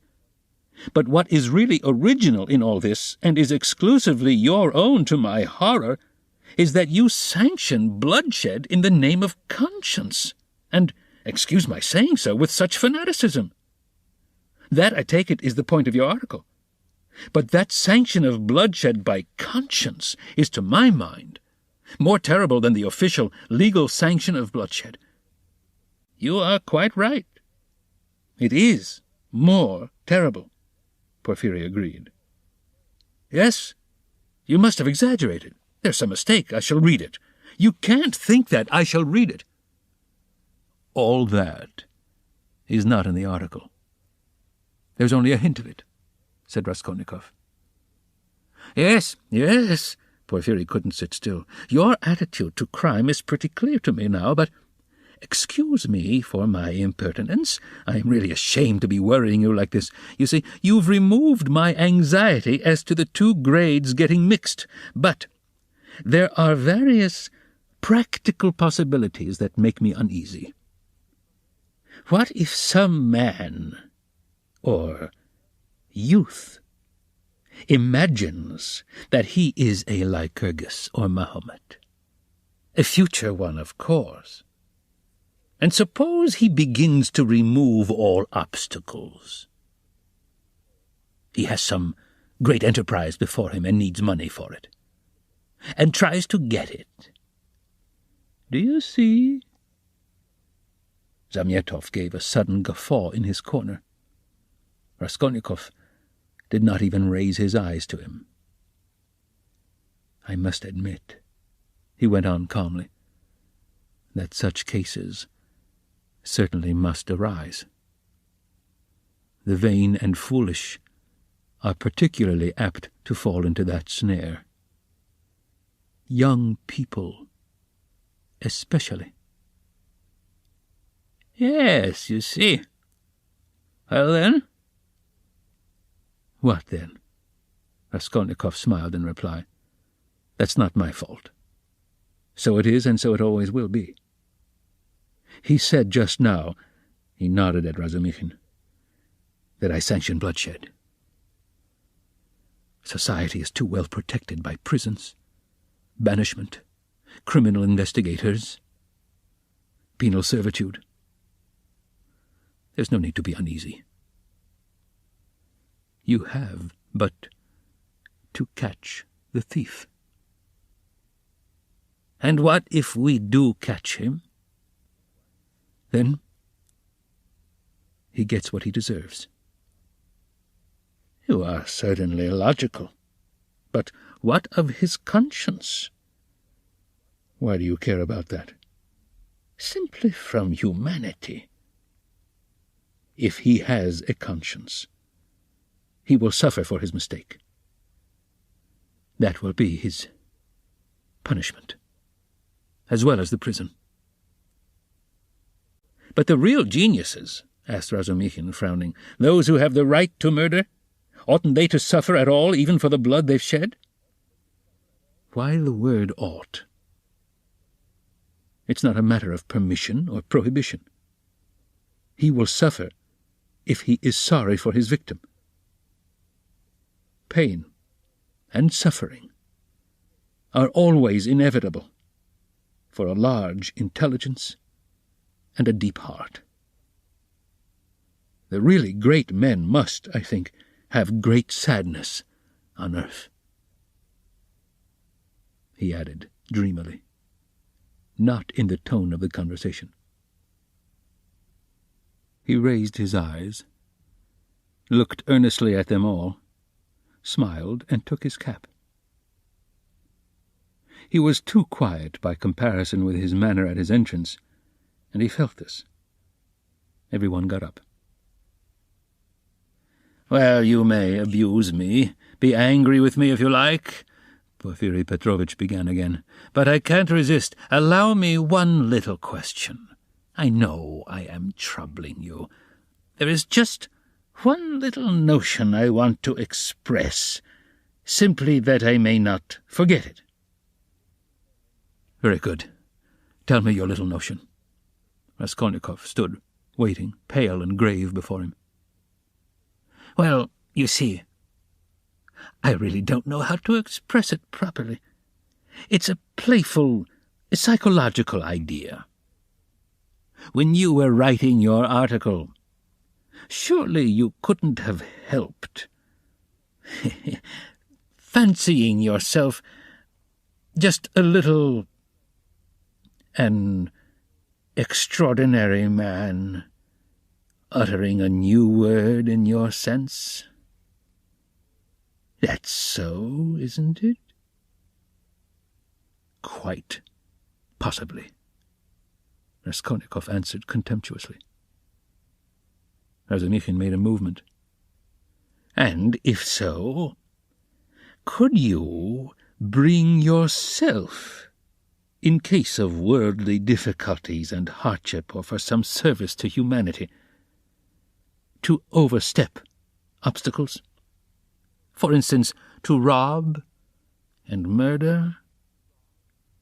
And again he winked with his left eye and laughed noiselessly just as before. If I did, I certainly should not tell you, Raskolnikov answered with defiant and haughty contempt. No, I was only interested on account of your article, from a literary point of view. How obvious and insolent that is, Raskolnikov thought with repulsion. Allow me to observe, he answered dryly, that I don't consider myself a Mahomet or a Napoleon, nor any personage of that kind. And not being one of them, I cannot tell you how I should act.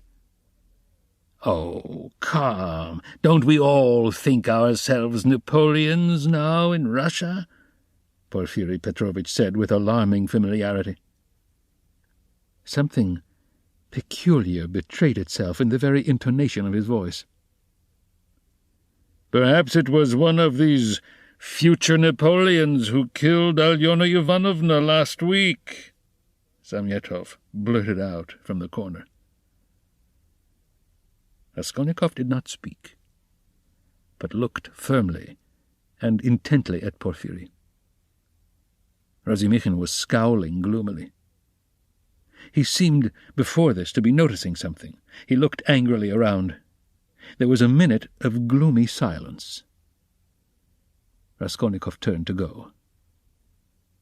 "Are you going already?" Porfiri said amiably, holding out his hand with excessive politeness. "Very, very glad of your acquaintance. As for your request, have no uneasiness. Write just as I told you, or, better still, come to me there yourself in a day or two. Tomorrow, indeed. I shall be there at 11 o'clock for certain. We'll arrange it all. We'll have a talk. As one of the last to be there, you might perhaps be able to tell us something," he added with a most good-natured expression. "You want to cross-examine me officially, in due form?" Raskolnikov asked sharply. "Oh, why? That's not necessary for the present. You misunderstand me. I lose no opportunity, you see, and I've talked with all who had pledges. I obtained evidence from some of them, and you are the last.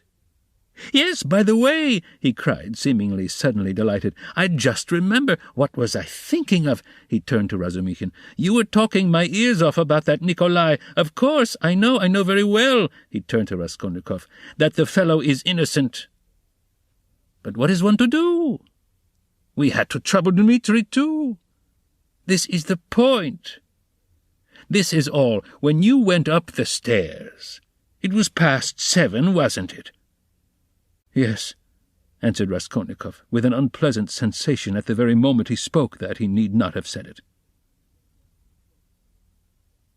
"Then, when you went upstairs between 7 and 8, didn't you see, in a flat that stood open on a second story, do you remember, 2 workmen, or at least one of them?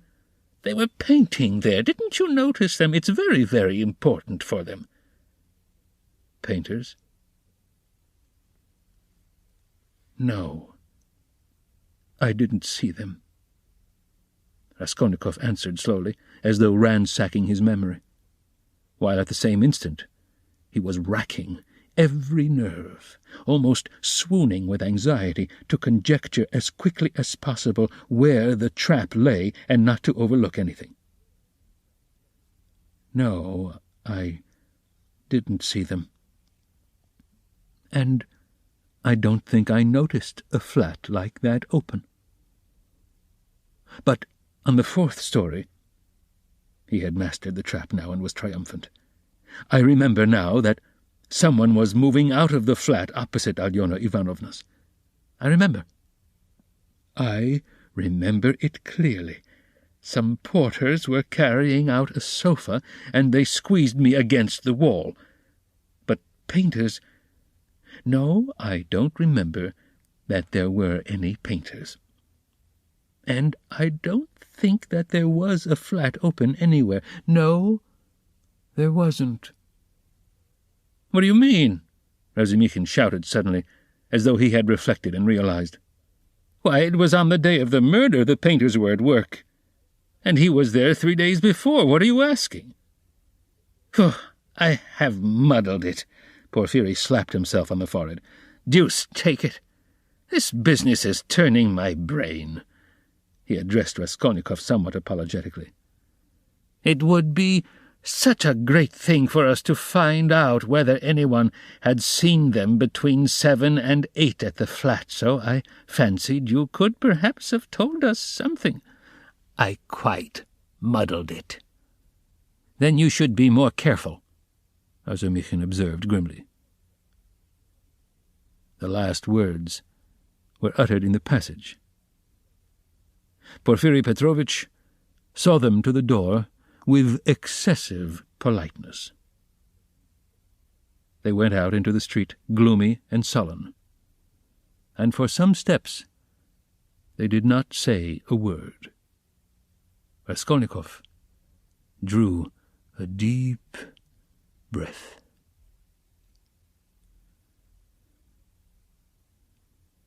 Chapter 6. "I don't believe it. I can't believe it," repeated Razumikhin, trying in perplexity to refute Raskolnikov's arguments. They were by now approaching Bakalaev's lodgings, where Pulcheria Alexandrovna and Dunya had been expecting them a long while. Razumikhin kept stopping on the way in the heat of discussion, confused and excited by the very fact that they were for the first time speaking openly about it. "Don't believe it, then," answered Raskolnikov with a cold, careless smile. "You were noticing nothing as usual, but I was weighing every word." "You're suspicious. That's why you weighed their words? Certainly, I agree, Porfiry's tone was rather strange, and still more that wretch Zamyetov. You are right, there was something about him, but why? Why?" "He has changed his mind since last night." "Quite the contrary. If they had that brainless idea, they would do their utmost to hide it and conceal their cards so as to catch you afterwards. But it was all impudent and careless." "If they had had facts, I mean real facts, or at least grounds for suspicion, then they would certainly have tried to hide their game in the hope of getting more. They would have made a search long ago, besides, but they have no facts, not one. It's all mirage, all ambiguous, simply a floating idea, so they try to throw me out by impudence. And perhaps he was irritated at having no facts, and blurted it out in his vexation, or perhaps he has some plan. He seems an intelligent man. Perhaps he wanted to frighten me by pretending to know. They have a psychology of their own, brother. But it is loathsome explaining it all. Stop! And it's insulting. Insulting! I understand you, but since we have spoken openly now, and it's an excellent thing that we have at last, I'm glad, I will own now, frankly, that I noticed it in them long ago, this idea.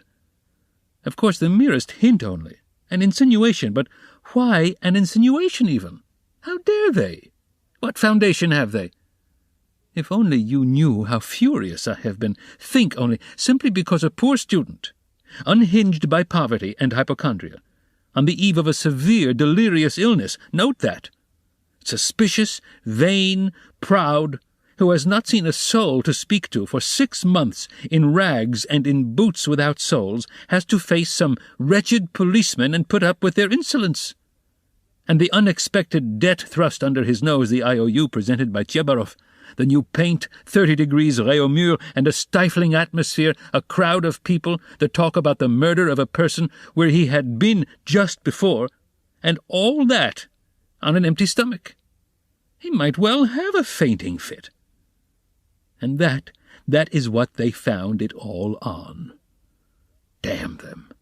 I understand how annoying it is, but in your place, Roger, I would laugh at them, or better still, spit in their ugly faces, and spit 12 times in all directions. I'd hit out in all directions neatly, too, and so I'd put an end to it. Damn them. Don't be downhearted. It's a shame. He really has put it well, though, Raskolnikov thought. Damn them. But the cross-examination again tomorrow? He said with bitterness. Must I really enter into explanations with him? I feel vexed as it is that I condescended to speak to Zamyetov yesterday in the restaurant. Damn it, I will go myself to Porfiry. I will squeeze it out of him as one of the family. He must let me know the ins and outs of it all, and as for Zamyetov... At last he sees through him, thought Raskolnikov. Wait, cried Razumikhin, seizing him by the shoulder again. Wait, you are wrong. I have thought it out. You are wrong. How was that a trap? You say that the question about the workmen was a trap, but if you had done that, could you have said you had seen them painting the flat and the workmen? On the contrary, you would have seen nothing, even if you had seen it. Who would admit it against himself? If I had done that thing, I should certainly have said that I had seen the workmen and the flat, Raskolnikov answered, with reluctance and obvious disgust. But why speak against yourself? Because only peasants, or the most inexperienced novices, deny everything flatly at examinations. If a man is ever so little developed and experienced, he will certainly try to admit all the external facts that can't be avoided, but will seek other explanations of them, will introduce some special unexpected turn that will give them another significance and put them in another light. Porfiry might well reckon that I should be sure to answer so, and say I had seen them to give an air of truth, and then make some explanation. But he would have told you at once that the workmen could not have been there 2 days before, and that therefore you must have been there on the day of the murder at 8 o'clock. And so he would have caught you over a detail. Yes, that's what he was reckoning on, that I should not have time to reflect and should be in a hurry to make the most likely answer, and so would forget that the workmen could not have been there 2 days before. But how could you forget it? Nothing easier. It's in just such stupid things clever people are most easily caught. The more cunning a man is, the less he suspects that he will be caught in a simple thing. The more cunning a man is, the simpler the trap he must be caught in. Porfiry is not such a fool as you think. He's a knave, then, if that's so. Raskolnikov could not help laughing. But at the very moment he was struck by the strangeness of his own frankness, and the eagerness with which he had made this explanation, though he had kept up all the preceding conversation with gloomy repulsion, obviously with a motive, from necessity. This ends Disc 10. Crime and Punishment, Disc 11. I am getting a relish for certain aspects, he thought to himself. But almost at the same instant he became suddenly uneasy, as though an unexpected and alarming idea had occurred to him. His uneasiness kept on increasing. They had just reached the entrance to Bakalaev's. "Go in alone," said Raskolnikov suddenly. "I'll be back directly." "Where are you going?" "Why, we're just here." "I can't help it. I'll come in half an hour. Tell them. Say what you like. I'll come with you." "You too want to torture me," he screamed, with such bitter irritation, such despair in his eyes, that Razumikhin's hands dropped. He stood for some time on the steps, looking gloomily at Raskolnikov, striding rapidly away in the direction of his lodging. At last, gritting his teeth and clenching his fist, he swore he would squeeze Porfiry like a lemon that very day, and went up the stairs to reassure Pulcheria Alexandrovna who was by now alarmed at their long absence.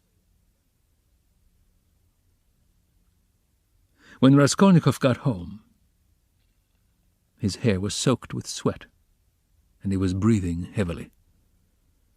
He went rapidly up the stairs, walked into his unlocked room, and at once fastened the latch.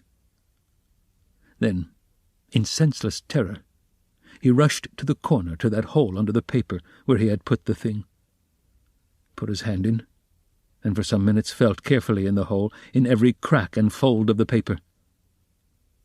Finding nothing, he got up and drew a deep breath. As he was reaching the steps of Bakalaev's, he suddenly thought that something, a chain, a stud, or even a bit of paper in which they had been wrapped with the old woman's handwriting on it, might somehow have slipped out and been lost in some crack, and then might suddenly turn up as unexpected conclusive evidence against him. He stood as though lost in thought, and a strange, humiliated, half-senseless smile strayed on his lips. He took his cap at last and went quietly out of the room. His ideas were all tangled. He went dreamily through the gateway. "Here he is himself!" shouted a loud voice. He raised his head. The porter was standing at the door of his little room, and was pointing him out, to a short man who looked like an artisan, wearing a long coat and a waistcoat, and looking at a distance remarkably like a woman. He stooped, and his head in a greasy cap hung forward. From his wrinkled, flabby face he looked over 50. His little eyes were lost in fat, and they looked out grimly, sternly, and discontentedly. "What is it?" Raskolnikov asked, going up to the porter. The man stole a look at him from under his brows, and he looked at him attentively, deliberately. Then he turned slowly and went out of the gate into the street without saying a word. "What is it?" cried Raskolnikov. "Why, he there was asking whether a student lived here, mentioned your name, and whom you lodged with. I saw you coming and pointed you out, and he went away. It's funny." The porter, too, seemed rather puzzled, but not much so, and after wondering for a moment he turned and went back to his room. Raskolnikov ran after the stranger, and at once caught sight of him walking along the other side of the street with the same even, deliberate step, with his eyes fixed on the ground, as though in meditation. He soon overtook him, but for some time walked behind him. At last, moving on to a level with him, he looked at his face. The man noticed him at once, looked at him quickly, but dropped his eyes again.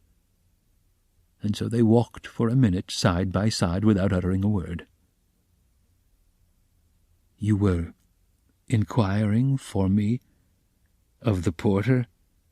Raskolnikov said at last, but in a curiously quiet voice. The man made no answer. He didn't even look at him. Again they were both silent. "Why do you come and ask for me, and say nothing? What's the meaning of it?" Raskolnikov's voice broke, and he seemed unable to articulate the words clearly. The man raised his eyes this time, and turned a gloomy, sinister look at Raskolnikov. "Murderer," he said suddenly, in a quiet but clear and distinct voice. Raskolnikov went on walking beside him. His legs felt suddenly weak. A cold shiver ran down his spine, and his heart seemed to stand still for a moment, then suddenly began throbbing as though it were set free. So they walked for about 100 paces, side by side in silence. The man did not look at him. "What do you mean? What is—" "Who is a murderer?" muttered Raskolnikov, hardly audibly. "You are a murderer," the man answered, still more articulately and emphatically. with a smile of triumphant hatred. And again he looked straight into Raskolnikov's pale face and stricken eyes. They had just reached the crossroads. The man turned to the left without looking behind him. Raskolnikov remained standing, gazing after him. He saw him turn round 50 paces away and look back at him, still standing there. Raskolnikov could not see clearly, but he fancied that he was again smiling, the same smile of cold hatred and triumph.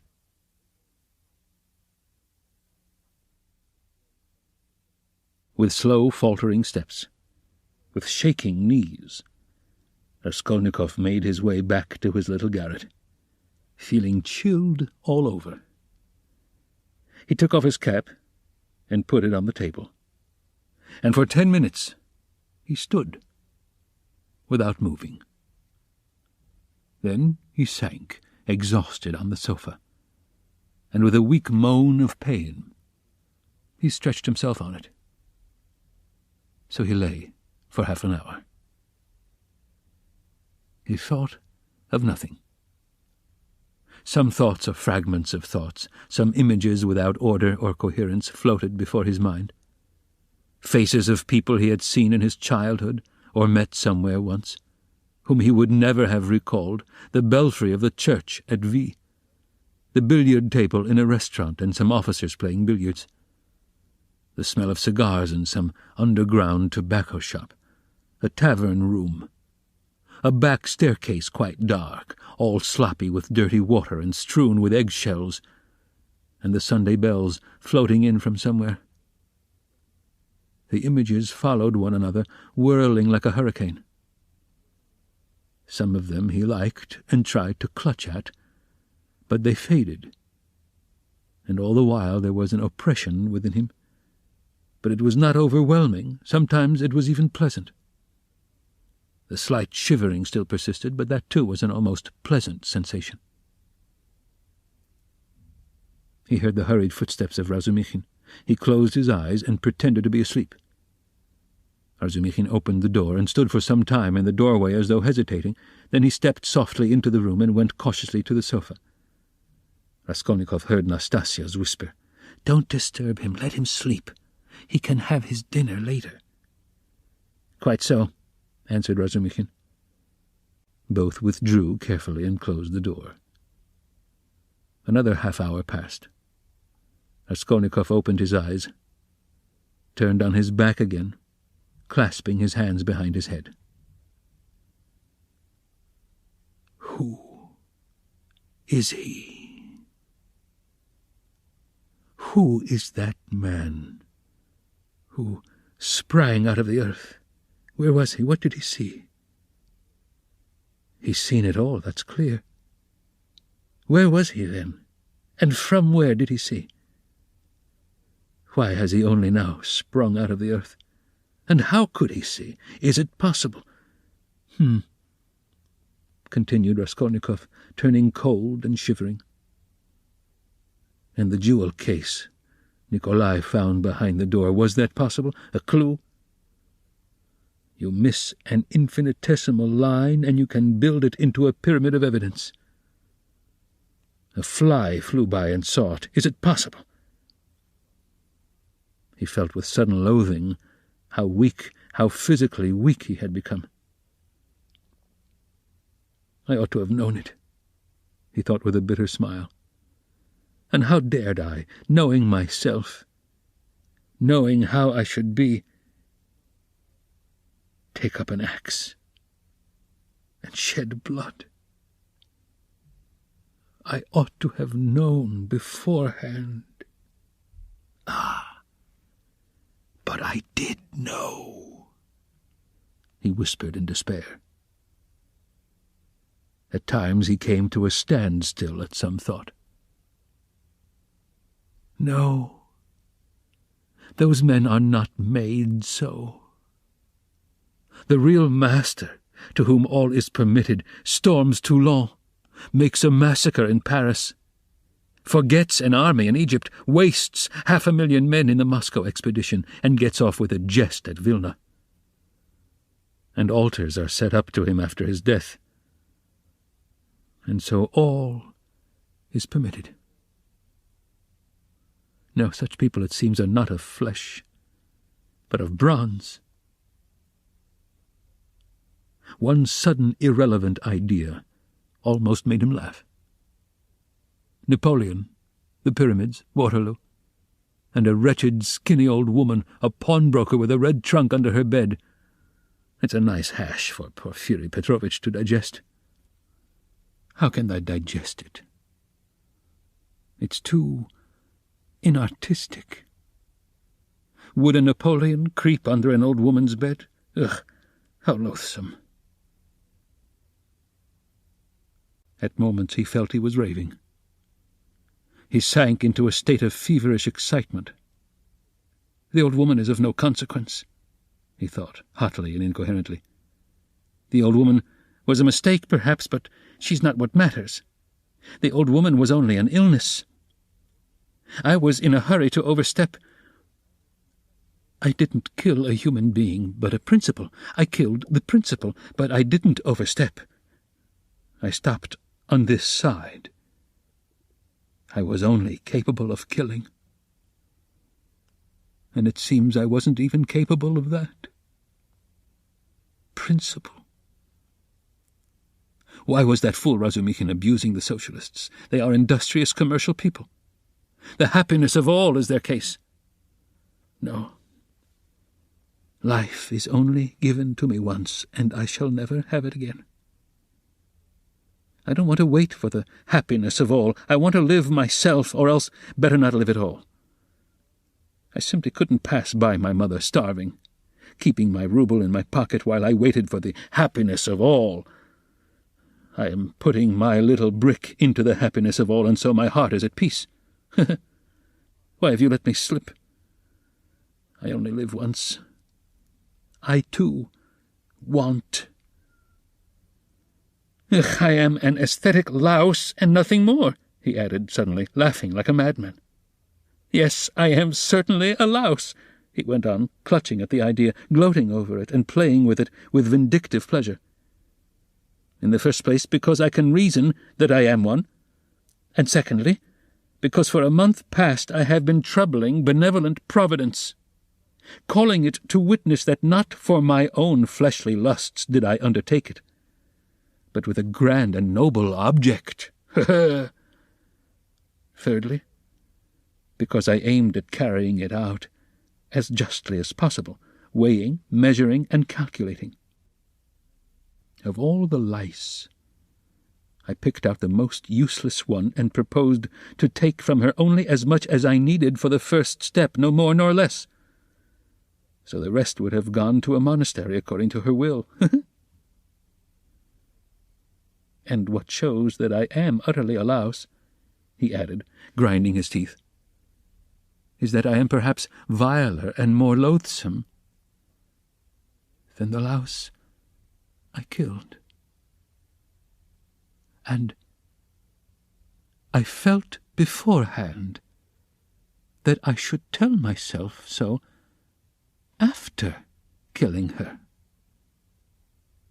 Can anything be compared with the horror of that? The vulgarity, the abjectness. I understand the prophet with his sabre on his steed. Allah commands, and trembling creation must obey. The prophet is right. He is right when he sets a battery across the street and blows up the innocent and the guilty without deigning to explain. It's for you to obey, trembling creation, and not to have desires, for that's not for you. I shall never, never forgive the old woman. His hair was soaked with sweat, his quivering lips were parched, his eyes were fixed on the ceiling. Mother, sister, how I love them. Why do I hate them now? Yes, I hate them. I feel a physical hatred for them. I can't bear them near me. I went up to my mother and kissed her, I remember, to embrace her and think if she only knew. Shall I tell her then? That's just what I might do. She must be the same as I am. he added, straining himself to think, as it were struggling with delirium. "Oh, how I hate the old woman now. I feel I should kill her again if she came to life. Poor Lizaveta. Why did she come in? It's strange, though. Why is it I scarcely ever think of her as though I hadn't killed her? Lizaveta. Sonia. Poor gentle things with gentle eyes. Dear women. Why don't they weep? Why don't they moan? They give up everything. Their eyes are soft and gentle. Sonia. Sonia. Gentle Sonia. He lost consciousness. It seemed strange to him that he didn't remember how he got into the street. It was late evening. The twilight had fallen, and the full moon was shining more and more brightly. But there was a peculiar breathlessness in the air. There were crowds of people in the street. Workmen and business people were making their way home. Other people had come out for a walk. There was a smell of mortar, dust, and stagnant water. Raskolnikov walked along, mournful and anxious. He was distinctly aware of having come out with a purpose, of having to do something in a hurry, but what it was he had forgotten. Suddenly he stood still and saw a man standing on the other side of the street, beckoning to him. He crossed over to him, but at once the man turned and walked away with his head hanging as though he had made no sign to him. Wait, did he really beckon? Raskolnikov wondered, but he tried to overtake him. When he was within 10 paces, he recognized him and was frightened. It was the same man with stooping shoulders in the long coat. Raskolnikov followed him at a distance. His heart was beating. They went down a turning. The man still didn't look round. "Does he know I am following him?" thought Raskolnikov. The man went into the gateway of a big house. Raskolnikov hastened to the gate and looked in to see whether he would look round and sign to him. In the courtyard the man did turn round and again seemed to beckon him.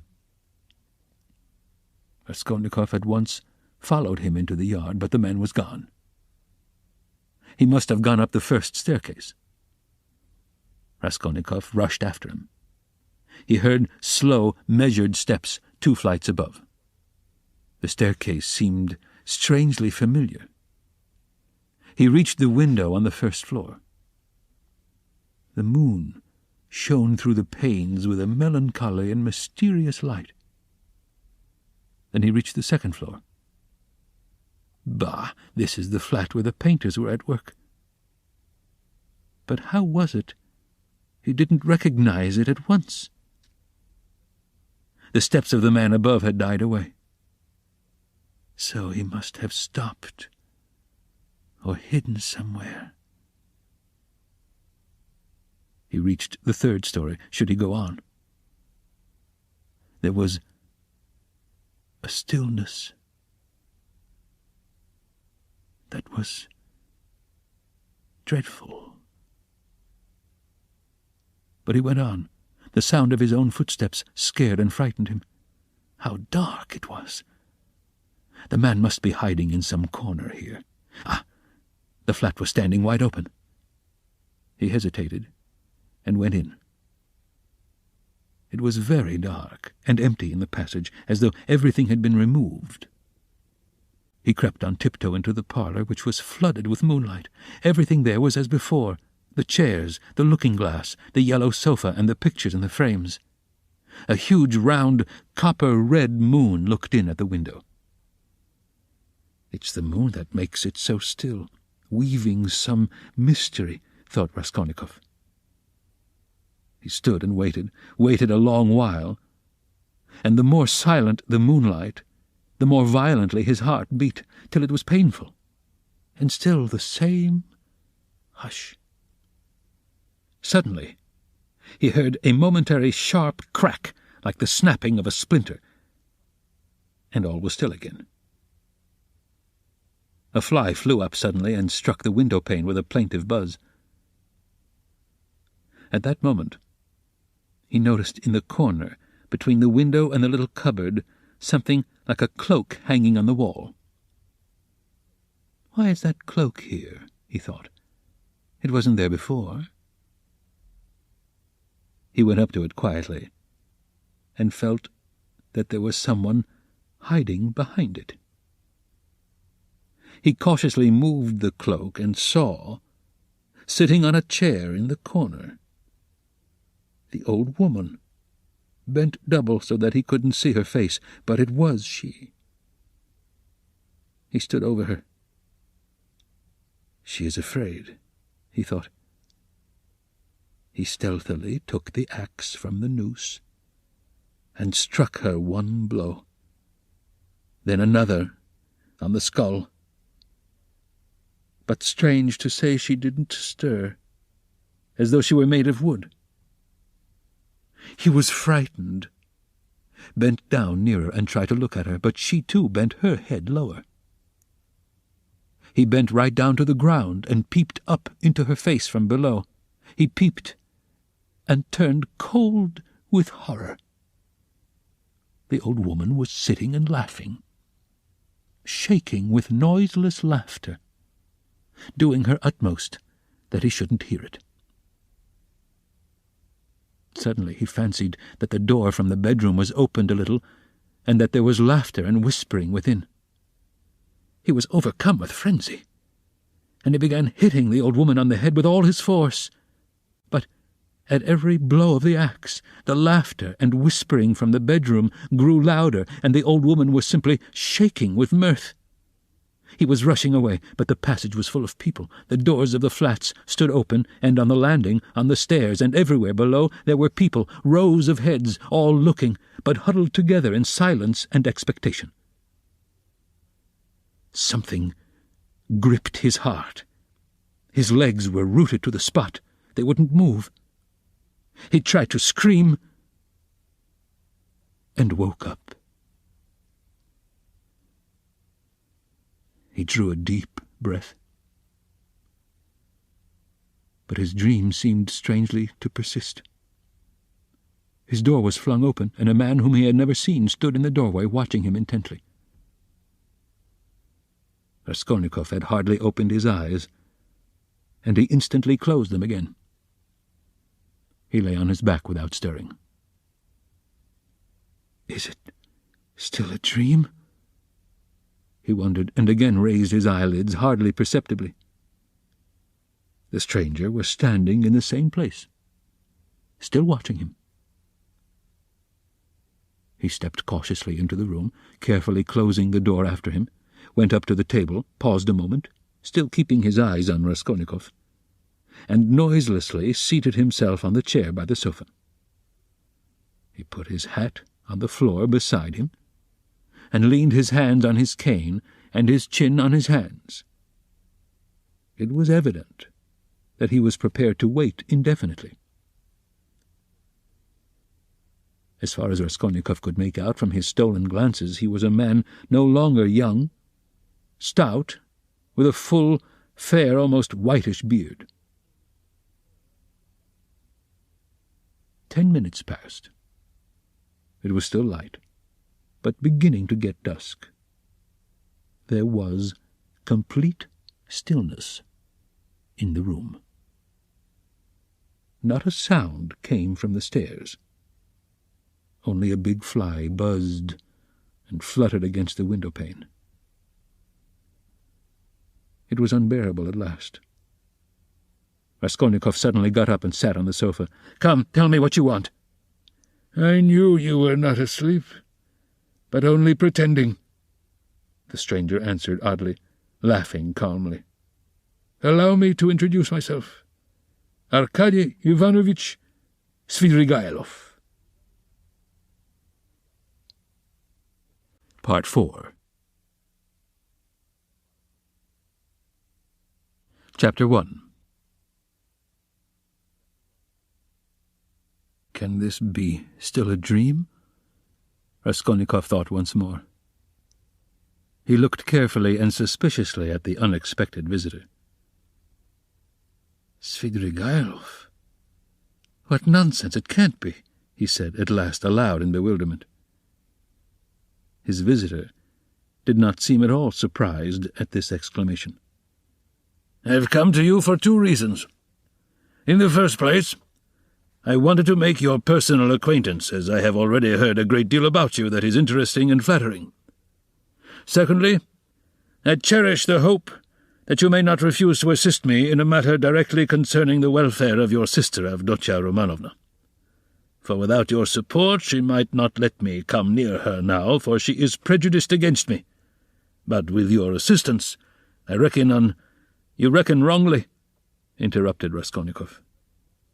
They only arrived yesterday, may I ask you? Raskolnikov made no reply. It was yesterday, I know. I only arrived myself the day before. Well, let me tell you this, Rodion Romanovich. I don't consider it necessary to justify myself. But kindly tell me what was there particularly criminal on my part in all this business, speaking without prejudice, with common sense. Raskolnikov continued to look at him in silence. That in my own house I persecuted a defenceless girl and insulted her with my infamous proposals, is that it? I am anticipating you. But you've only to assume that I, too, am a man et nihil humanum. In a word, that I am capable of being attracted and falling in love, which does not depend on our will. Then everything can be explained in the most natural manner. The question is, am I a monster? Or am I myself a victim? And what if I am a victim?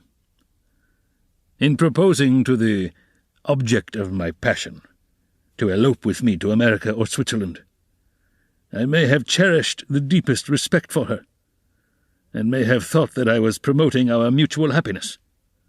Reason is the slave of passion, you know. Why, probably I was doing more harm to myself than anyone. But that's not the point, Raskolnikov interrupted with disgust. It's simply that whether you are right or wrong, we dislike you. We don't want to have anything to do with you. We show you the door. Go out. Svidrigailov broke into a sudden laugh.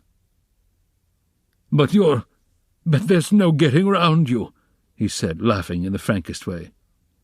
I hoped to get round you, but you took up the right line at once.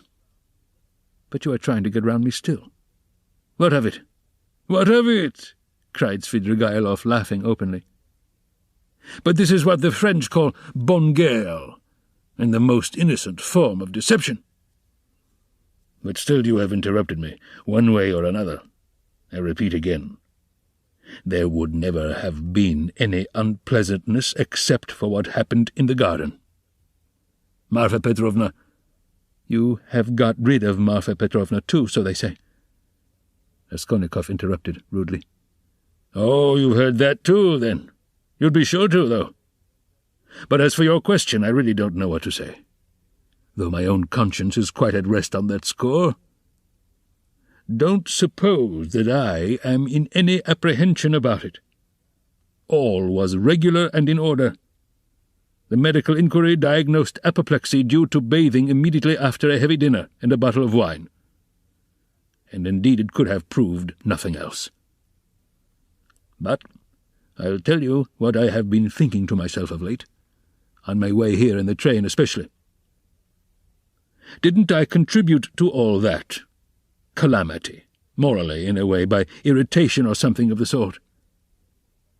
But I came to the conclusion that that, too, was quite out of the question. Raskolnikov laughed. I wonder you trouble yourself about it. But what are you laughing at? Only consider, I struck her just twice with a switch. There were no marks, even. Don't regard me as a cynic, please. I am perfectly aware how atrocious it was of me and all that. But I know for certain, too, that Marfa Petrovna was very likely pleased at my, so to say, warmth. The story of your sister had been wrung out to the last drop.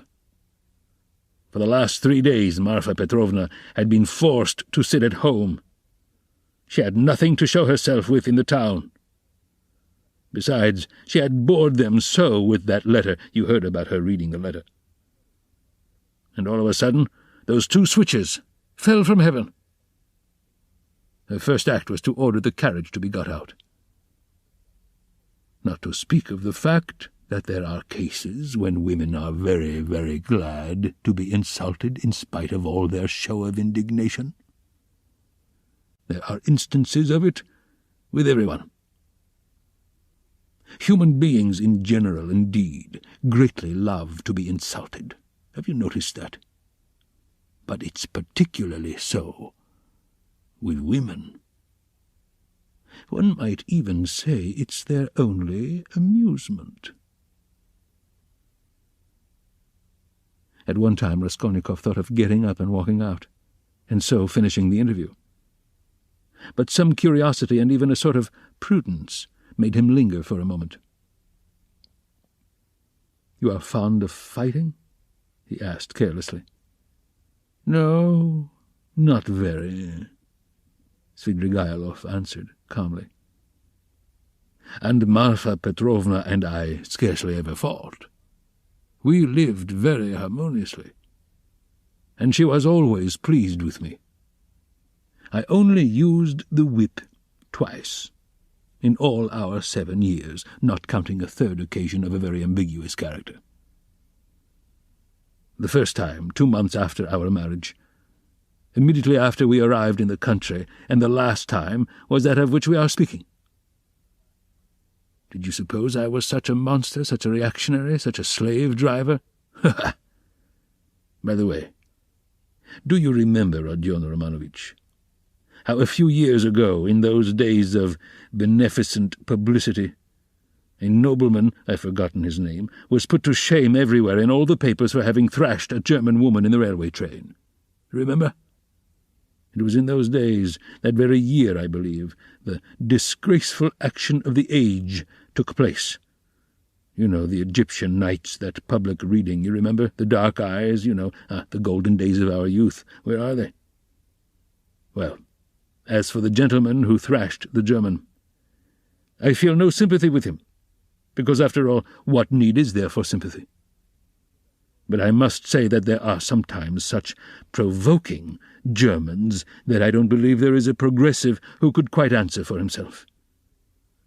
No one looked at the subject from that point of view then. But that's the truly humane point of view, I assure you."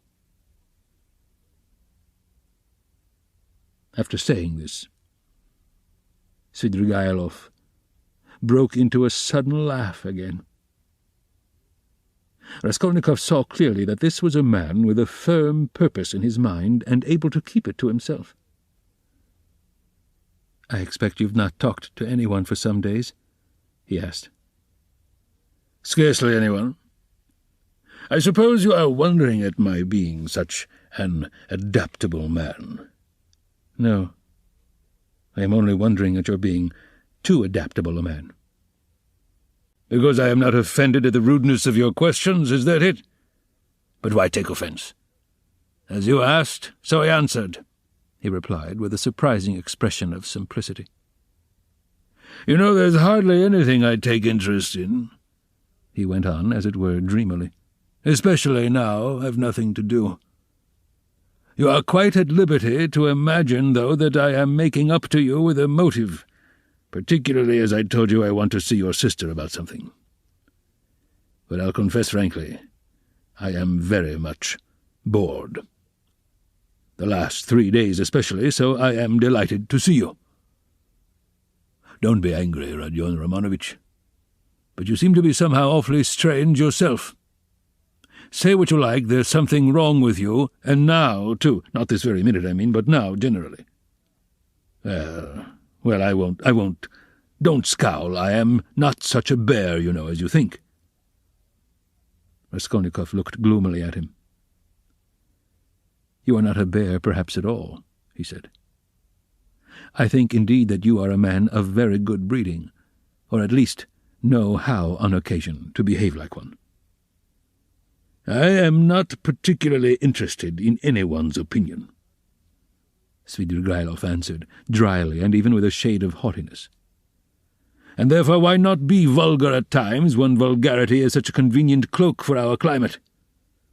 And especially if one has a natural propensity that way," he added, laughing again. "But I've heard you have many friends here. You are, as they say, not without connections. What can you want with me, then? Unless you've some special object." "That's true that I have friends here," Svidrigaïlov admitted, not replying to the chief point. "I've met some already. I've been lounging about for the last 3 days, and I've seen them, or they've seen me.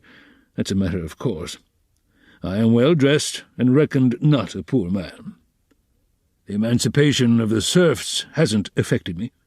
My property consists chiefly of forests and water meadows. The revenue has not fallen off, but I am not going to see them. I was sick of them long ago. I've been here 3 days and have called on no one. What a town it is! How has it come into existence among us? Tell me that. A town of officials and students of all sorts. Yes, there's a great deal I didn't notice when I was here 8 years ago, kicking up my heels. My only hope now is in anatomy. By God, it is." "Anatomy?" "But as for these clubs, Dussault, parades, or progress, indeed, maybe, well, all that can go on without me," he went on, again without noticing the question.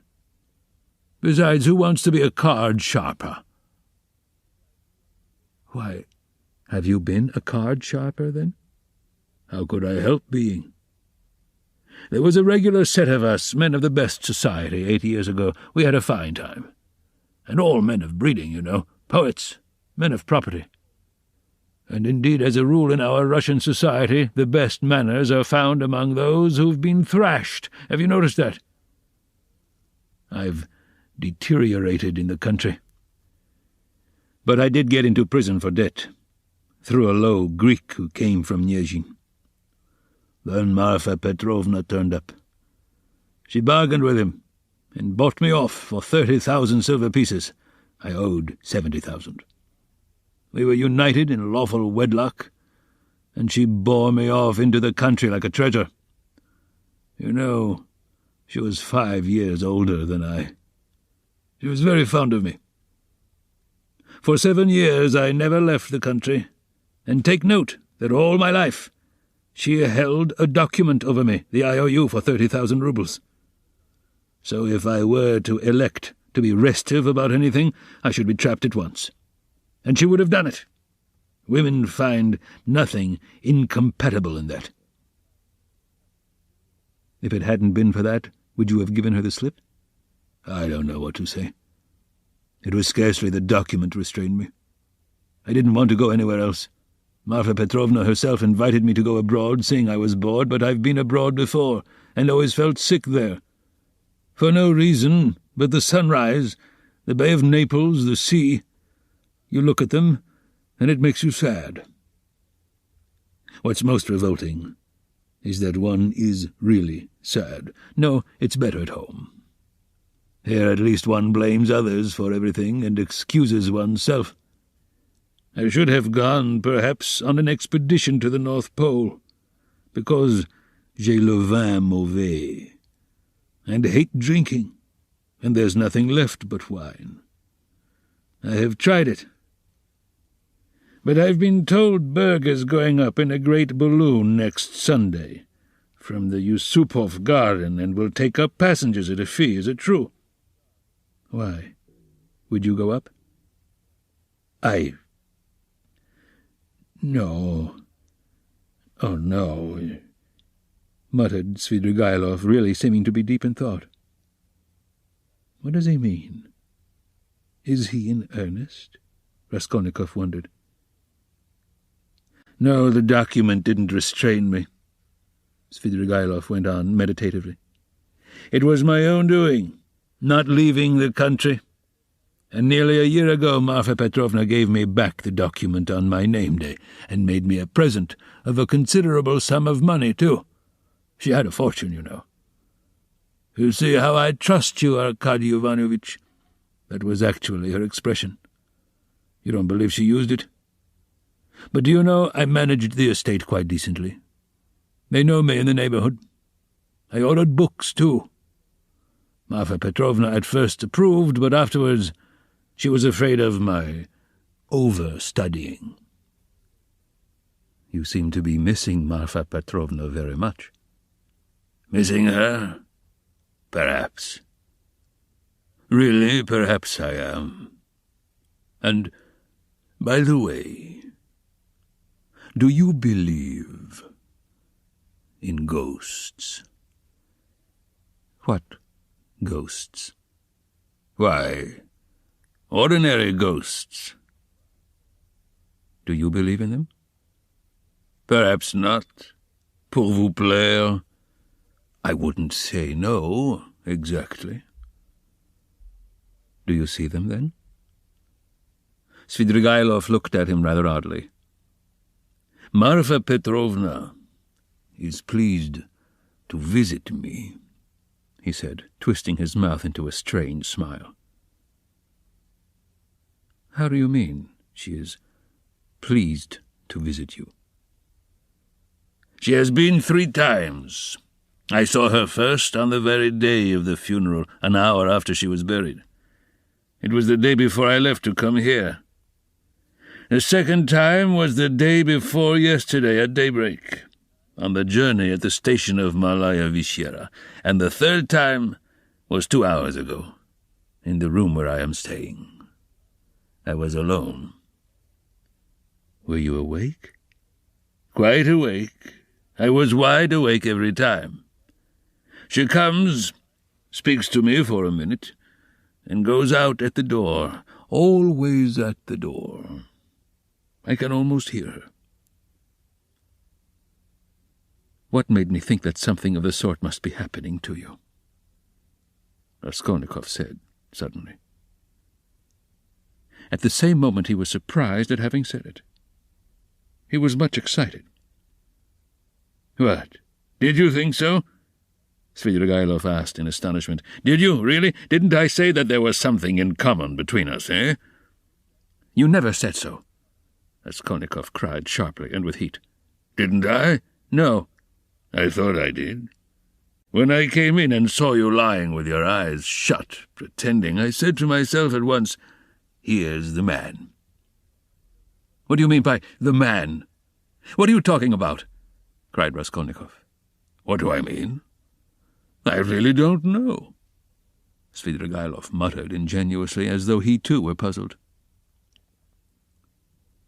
For a minute they were silent. They stared in each other's faces. That's all nonsense, Raskolnikov shouted with vexation. What does she say when she comes to you? She? Would you believe it, she talks of the silliest trifles, and man is a strange creature. It makes me angry.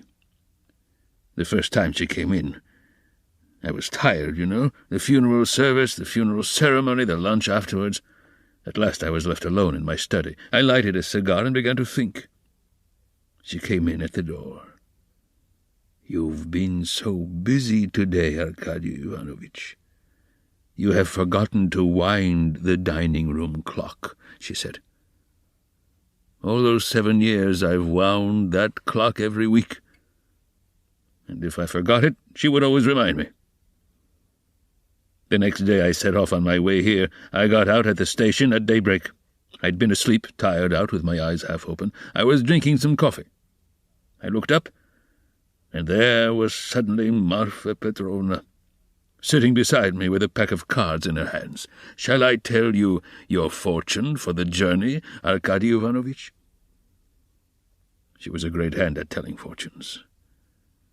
I shall never forgive myself for not asking her to. I ran away in a fright. And besides, the bell rang. I was sitting today, feeling very heavy after a miserable dinner from a cook-shop. I was sitting smoking. All of a sudden, Marfa Petrovna again. She came in very smart in a new green silk dress with a long train. "Good day, Arkady Ivanovitch.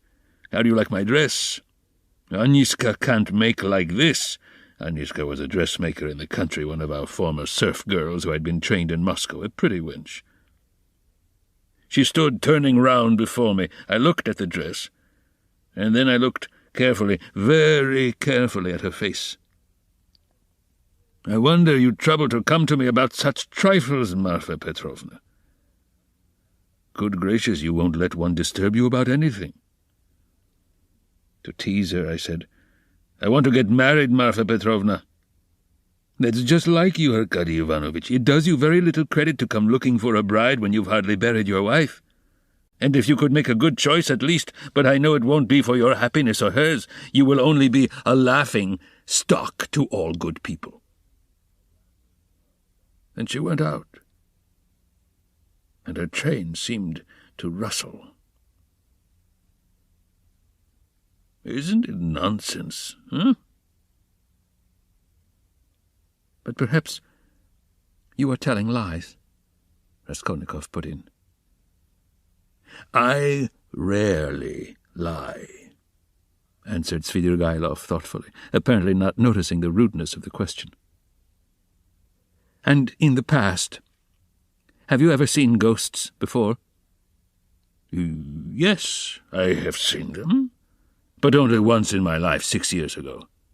I had a serf, Filka. Just after his burial I called out, forgetting, 'Filka, my pipe!'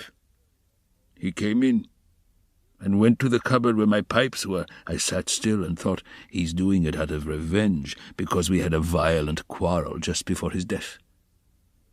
'How dare you come in with a hole in your elbow?' I said.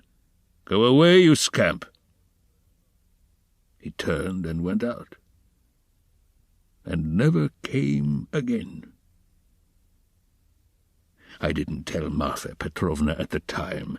I wanted to have a service sung for him, but I was ashamed." "You should go to a doctor." "I know I am not well, without your telling me, though I don't know what's wrong. I believe I am 5 times as strong as you are. I didn't ask you whether you believe that ghosts are seen, but whether you believe that they exist." "No, I won't believe it," Raskolnikov cried with positive anger. "What do people generally say?" muttered Svidrigailov, as though speaking to himself, looking aside and bowing his head. "They say you are ill, so what appears to you is only unreal fantasy. But that's not strictly logical. I agree that ghosts only appear to the sick, but that only proves that they are unable to appear except to the sick, not that they don't exist." "Nothing of the sort," Raskolnikov insisted irritably. "No? You don't think so?" Svidrigailov went on, looking at him deliberately. "But what do you say to this argument? Help me with it. Ghosts are, as it were, shreds and fragments of other worlds, the beginning of them. A man in health has, of course, no reason to see them, because he is above all a man of this earth, and is bound, for the sake of completeness and order, to live only in this life. But as soon as one is ill, as soon as the normal, earthly order of the organism is broken, one begins to realize the possibility of another world. And the more seriously ill one is, the closer becomes one's contact with that other world. So that as soon as the man dies, he steps straight into that world. I thought of that long ago. If you believe in a future life, you could believe in that too. I don't believe in a future life, said Raskolnikov. Svidrigailov sat, lost in thought. And what if there are only spiders there? Or something of that sort? He said suddenly. He is a madman, thought Raskolnikov. We always imagine eternity as something beyond our conception, something vast, vast. But why must it be vast?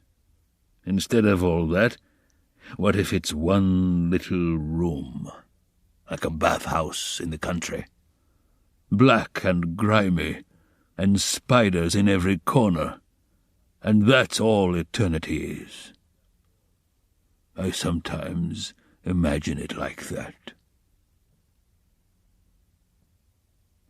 Can it be you can imagine nothing more just and more comforting than that? Raskolnikov cried with a feeling of anguish. More just? And how can we tell?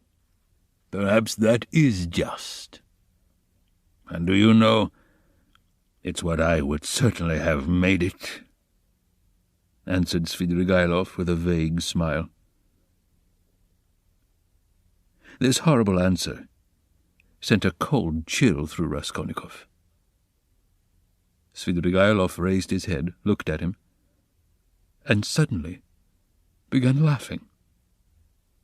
"Only think," he cried. "Half an hour ago we had never seen each other. We regarded each other as enemies. There is a matter unsettled between us. We've thrown it aside, and away we've gone into the abstract. Wasn't I right in saying that we were birds of a feather?" "Kindly allow me," Raskolnikov went on irritably, "to ask you to explain why you have honoured me with your visit. And I am in a hurry. I have no time to waste. I want to go out." By all means, by all means.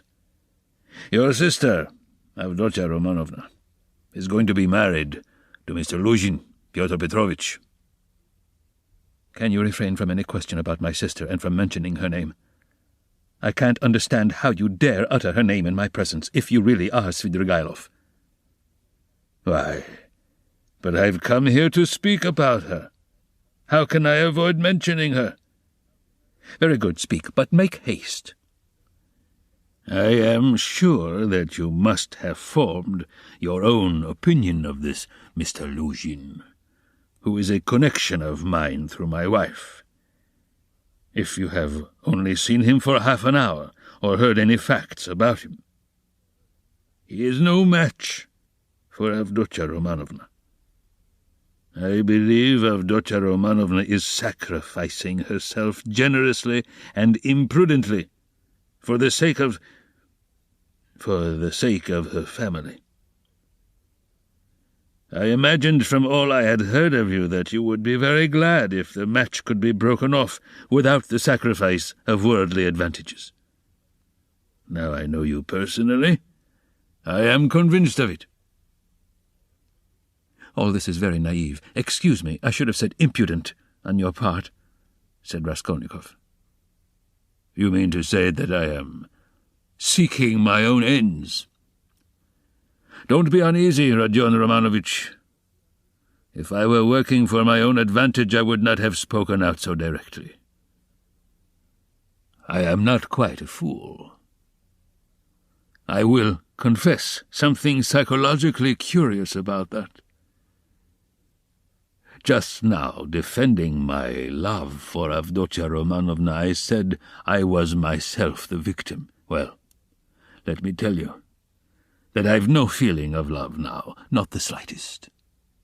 So that I wonder myself indeed, for I really did feel something. Through idleness and depravity, Raskolnikov put in.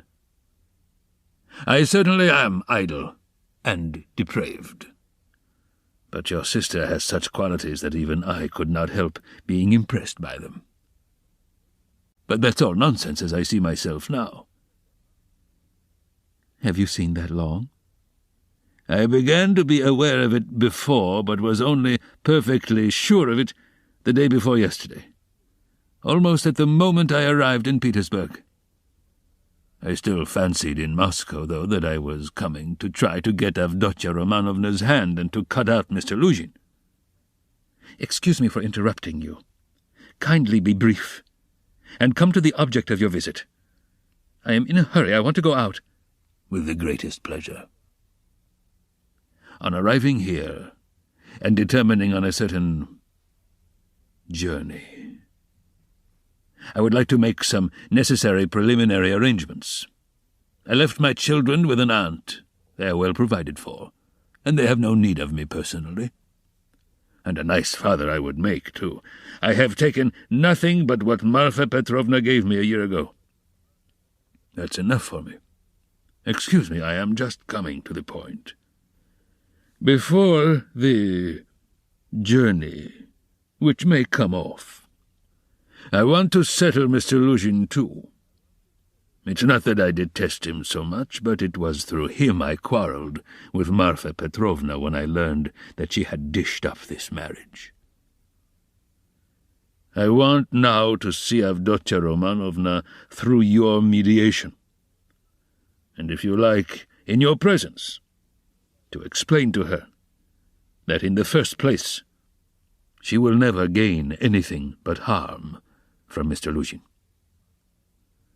Then, begging her pardon for all past unpleasantness, to make her a present of 10,000 rubles, and so assist the rupture with Mr. Luzhin, a rupture to which I believe she is herself not disinclined, if she could see the way to it. You are certainly mad, cried Raskolnikov, not so much angered as astonished. How dare you talk like that? I knew you would scream at me, but in the first place, though I am not rich, this 10,000 rubles is perfectly free. I have absolutely no need for it. If Avdotya Romanovna does not accept it, I shall waste it in some more foolish way. That's the first thing. Secondly, my conscience is perfectly easy. I make the offer with no ulterior motive. You may not believe it, but in the end Avdotya Romanovna and you will know.